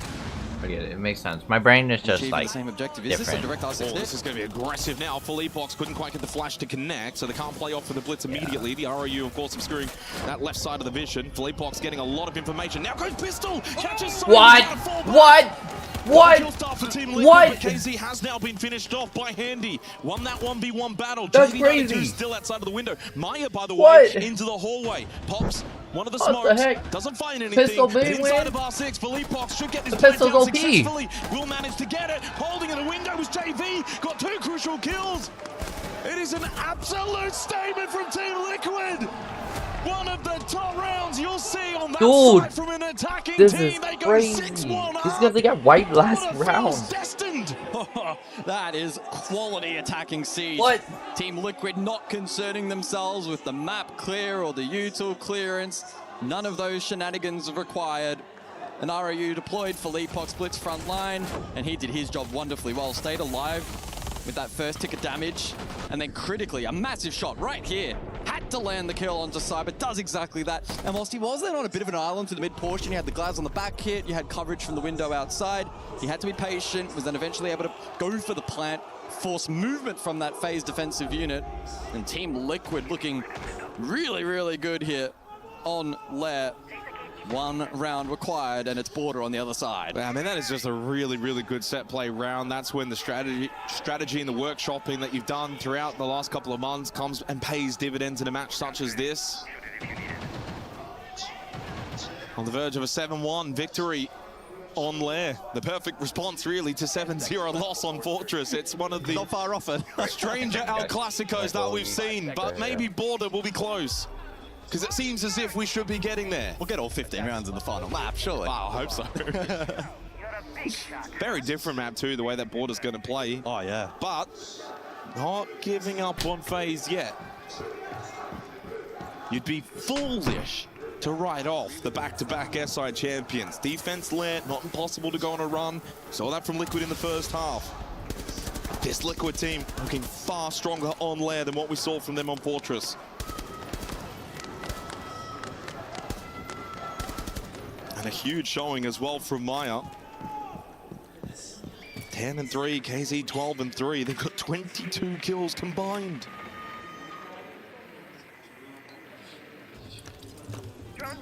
Warehouse side info gather early here from Team Liquid. But unlike their counterparts in FaZe, they won't elect to go for the full commit early. Unless Maya's rotation here is indicative that maybe that actually will end up being the case. That's good. Shot drone from KZ, good work there. Double Goyo taken off. And that will alleviate some of the time pressure later in the round for Team Liquid Alienware. Yeah, I mean, that's crucial, especially this early in the round. 2 Vulcan canisters pop. Yeah, Nade's got himself over towards barrels. Think this will be rather direct from Team Liquid. KZ as well lurking towards that missile hallway. Cyber, first death. JB92 gets an angle on that first floor. This is going to shake up the defensive phase because they've still got Souls that has forced his way back to site. So now it's a 4-stack in sight for FaZe. They give up top floor and first floor. Nade has the angle. Another one peeks in. He wasn't expecting it, but Dan is able to swing himself. This seems as if it's done. Surely it's only Vidiking and Handy. But crucial as they both got one apiece. Nade shuts it all down. Handy needs to get all 3 remaining in the next minute. And even for one of the game's modern goats, this should be too difficult. He's flamed off. Philippox is planting as Handy makes his way forward. He can't even walk through the fire. The flames are too hot, and Border will be required in this El Clasico. My, oh my, it's a speed run of the first 2 maps as FaZe and Team Liquid trade blows. It felt like we would get all 3, but certainly not in this fashion. Fingers crossed we got all 15 rounds on Border. In Brazilian folklore, which is worse, 7-0 or 7-1? Take your pick, either or. It's a smashing. Well, it's a response from Team Liquid Alienware that shows their resolve, that shows their mental fortitude. They did not just bow down after that 7-0 thrashing. They forged ahead, their own path, their own plan, and did to FaZe what FaZe did to them on Fortress. Sets up the deciding map of Border, and hopefully that map will be close. And there's a demonstration as to why after that first map, there was certainly worries for Team Liquid, but not at any point did we expect it to be easy going for FaZe. And Team Liquid from the offset absolutely switched on here for map 2. and it culminated in quite the dominant victory. Not a lot worked for FaZe. They tried as they did, but everything was going the way of Team Liquid. FaZe had opportunities in the first 3 rounds. They got the opening kills. They had chances. And again, the similarities drawn to the first map are very stark. It's almost as if they've just completely flipped the same script, but then changed the sides going into the second map. It's a wonderful bounce back game from Team Liquid. This attack as well, especially, was really, really clinical. It all sets up now for Border. I cannot wait to get into it, but we'll have to go back to the desk first. Thank you so much, Xenox and Guz. It was a great matchup, El Clasico. A little bit different than we anticipated. Not quite competitive on either of the maps, but in general, as a series, extremely competitive. It's like 2 heavyweight fighters. You're watching Tyson and Holyfield, one knockout punch to the other, both stand.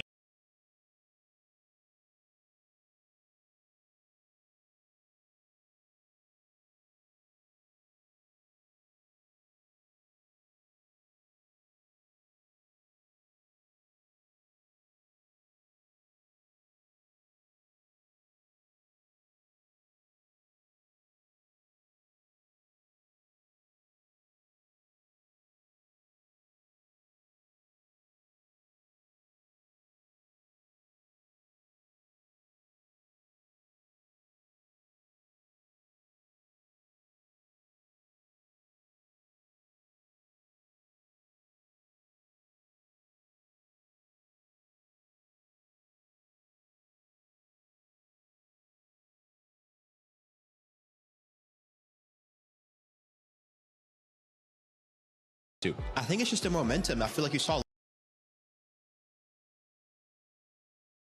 Liquid coming out fighting, not letting FaZe be comfortable, and obviously too KZ having a staple, just a consistent map, being there for his team, and then obviously just the whole unit too flowing and just playing their win cons extremely well. Again, when your back is against the wall, your tournament could possibly end after this next map. It's about getting those rounds into your favor. It's about getting hype. It's about building that momentum, and that's what we were seeing from each and every single round, especially in that round 2, which I think really started carrying that momentum for the rest of the series. Yes. Liquid also had some very loud fans in game 1, but I started to see the chat. I saw a little bit of you guys watching. You said, there's one woman screaming that's louder than all of the men that they've seen cheering on the side of Liquid, and even the drums included. That just shows both of these teams' sides, whether it's FaZe, whether it's Liquid. I mean, the fans are here. It's going to be uproarious whether either of them win. And as we transition into Border, which they set up the new question, the final map, designer map, do you think it starts to tilt? And if so, which way? Border's a casino. I feel like you can never call it. No matter even being in the server, playing it, it's always on the edge. Every round is so intense. What makes it like that? Just the map. It's so small that once the round starts, it's just a snowball. There's so many trades happening, and then you really have to be extremely composed to when you get your advantages. You have to be able to reset and play the layer game against the team. But then obviously, too, you can't play too much layer game because then you become too consolidated. So there's always a catch-22 happening on Border. It's one of the smallest maps and the best maps. Oh, well, what an interesting way to start it off. I know, Lax, you took a look at some of the plays that really stood out for you in that map too. Walk us through them. Yeah, I mean, I said going into this series, you know, your map point, I mean, your entire tournament is on the line, and you have to make risks. You have to be able to make gambles, and KZ absolutely understood the assignment in round 2, where I talked about this momentum is what carried them throughout the rest of this series, for everyone to be able to get behind them, to light the fire from underneath them. But in this map, in this round specifically, you understand KZ is inside labs, and he knows that the only win condition being in the man disadvantage is that go-yo canister on that lab door, and he has to make that play, because if he doesn't, this round does not go in their favor. They don't build that momentum, and he swings into here to be able to pop this canister, takes a very early gunfight with KDS, again, putting him to 1 HP, but he doesn't falter. He doesn't back down. He still goes for the only one win condition here, and that is popping that go-yo canister, downing the 2 back into their favor, and then ending that in a 3v1 from a 5v3. It's rounds like this, it's plays like this that instill hope, instill the momentum for them to be able to carry from one round to the next, and it's the exact reason why we saw a 5-1, and it's the definite reason why we saw a 7-1 map.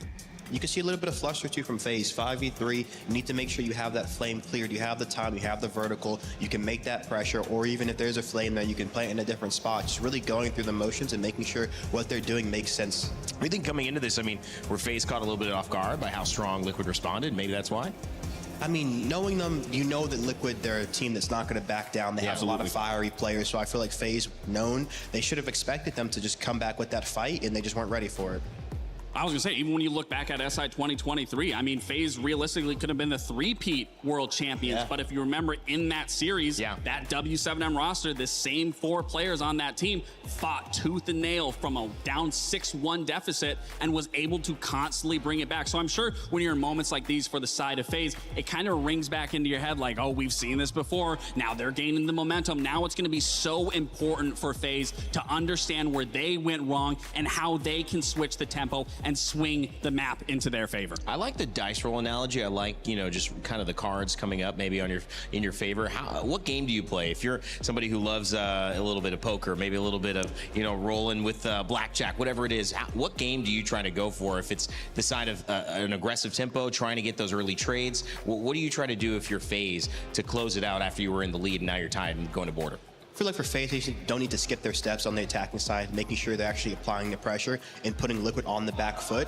And if Liquid can just stay off of that back foot, always throwing that punch first, landing it, getting a kill, and being able to just pull back, they're going to be able to stay ahead in these rounds. Now, I like the card analogy, but I'm going to have to completely switch the game. I feel like this is a chess match for me. It's a battle of the ideals of understanding who's opener, who's the defender, how you can take the piece, how you can then retake position, take control of the board, and that's exactly what they're doing here. I mean, you get a 7-0 into a 7-1. Now everything is for all the marbles. Everything is to get that checkmate here to push you to one step into that semifinal. The Battle of Brazil. We've seen 2 dominant performances across 2 different maps for 2 different teams. Now will we see something a little bit more evenly contested? You mentioned chess. I love that. Over at the Alliance Vault, we also have some chess going on. They just finished up the day, and I know that Chris Tunn actually has a club championship update for us. Let us know what's going on in the CC as of this evening. Chris? I will. Down here at the STC Arena, around some disappointed TM fans, Ginny. Of course, over Rocket League, we're kind of getting through the competition now, but TM just suffering a big loss for them, considering they're coming in as one of the favorites of the tournament. Yeah, they just lost their game against NIP, so unfortunately for them, they are not in the top 8 just yet. Fortunately, there is a lower bracket, but when you're looking at the teams that are CC relevant, that have already qualified for playoffs and are locked into that top. You know, that makes sense. You also know something? The reason why I wanted to give you a check early, I could have lost it. But I didn't. Hopefully. I don't know. Whatever. Fuck it. I gotta get so much shit out of my room now. Fuck. Oh, my bad, chat. I do have to leave, chat. I'm so sorry. Hey, we're on the pause too, so that's perfectly. So, how is it going to be? So basically, it's this. I still run a nonprofit for esports. I'm doing my best here. I love being with you guys. You guys make every single day worth it, especially doing all of this. But yeah, I have to head out. I will be heading out. But as soon as I come back though, I will be just going on regular I'll be doing regular sideways stream. Why? Because I appreciate you guys, and this on final top of map, that, like it's Border's our final the series one of the thing day. is We opened today talking about these 2 brothers who you guys make it all worth it. I love co-streaming. I love being here with you guys. I love teaching you guys about the esports stuff. The memories I've had with you guys on streaming has been incredible, and every day I feel like I'm inspiring someone else new to get into esports, and everyone else is being inspired as well. I will be doing I think I'll do my stream around 3 or 4, something like that, because I gotta get internet up on like a certain broadcast stage. But all I'm gonna do is just bring an HDMI and we'll just go with it. If it works, it works. If it doesn't work, it doesn't work. Yeah, and I have the HDMI powers and I have the cords. So welcome everyone around the world Wait, Dr. Doolittle, do me a favor. Oh, say something?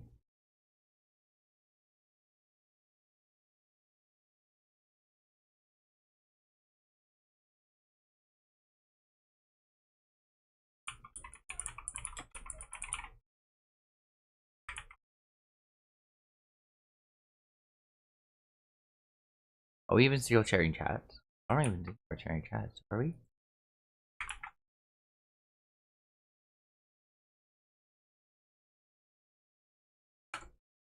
Congrats, you're now. I don't think we're sharing chats. I don't think he knows. Rainbow. Oh, sorry, Rocket League.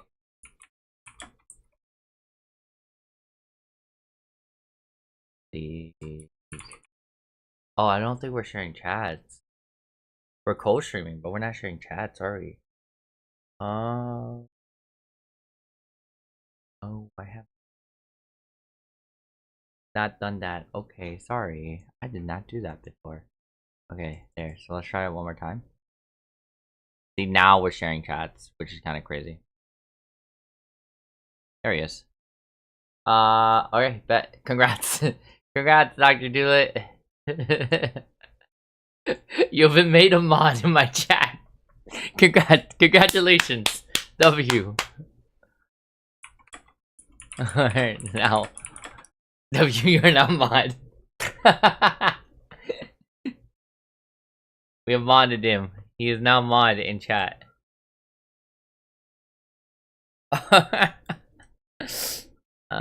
It's 6-6. Dude, it's getting lit! I don't want to miss Siege. But these are really good times, too! Oh! Okay, so today is more of a priority day, though, if anything. Yeah. Hey.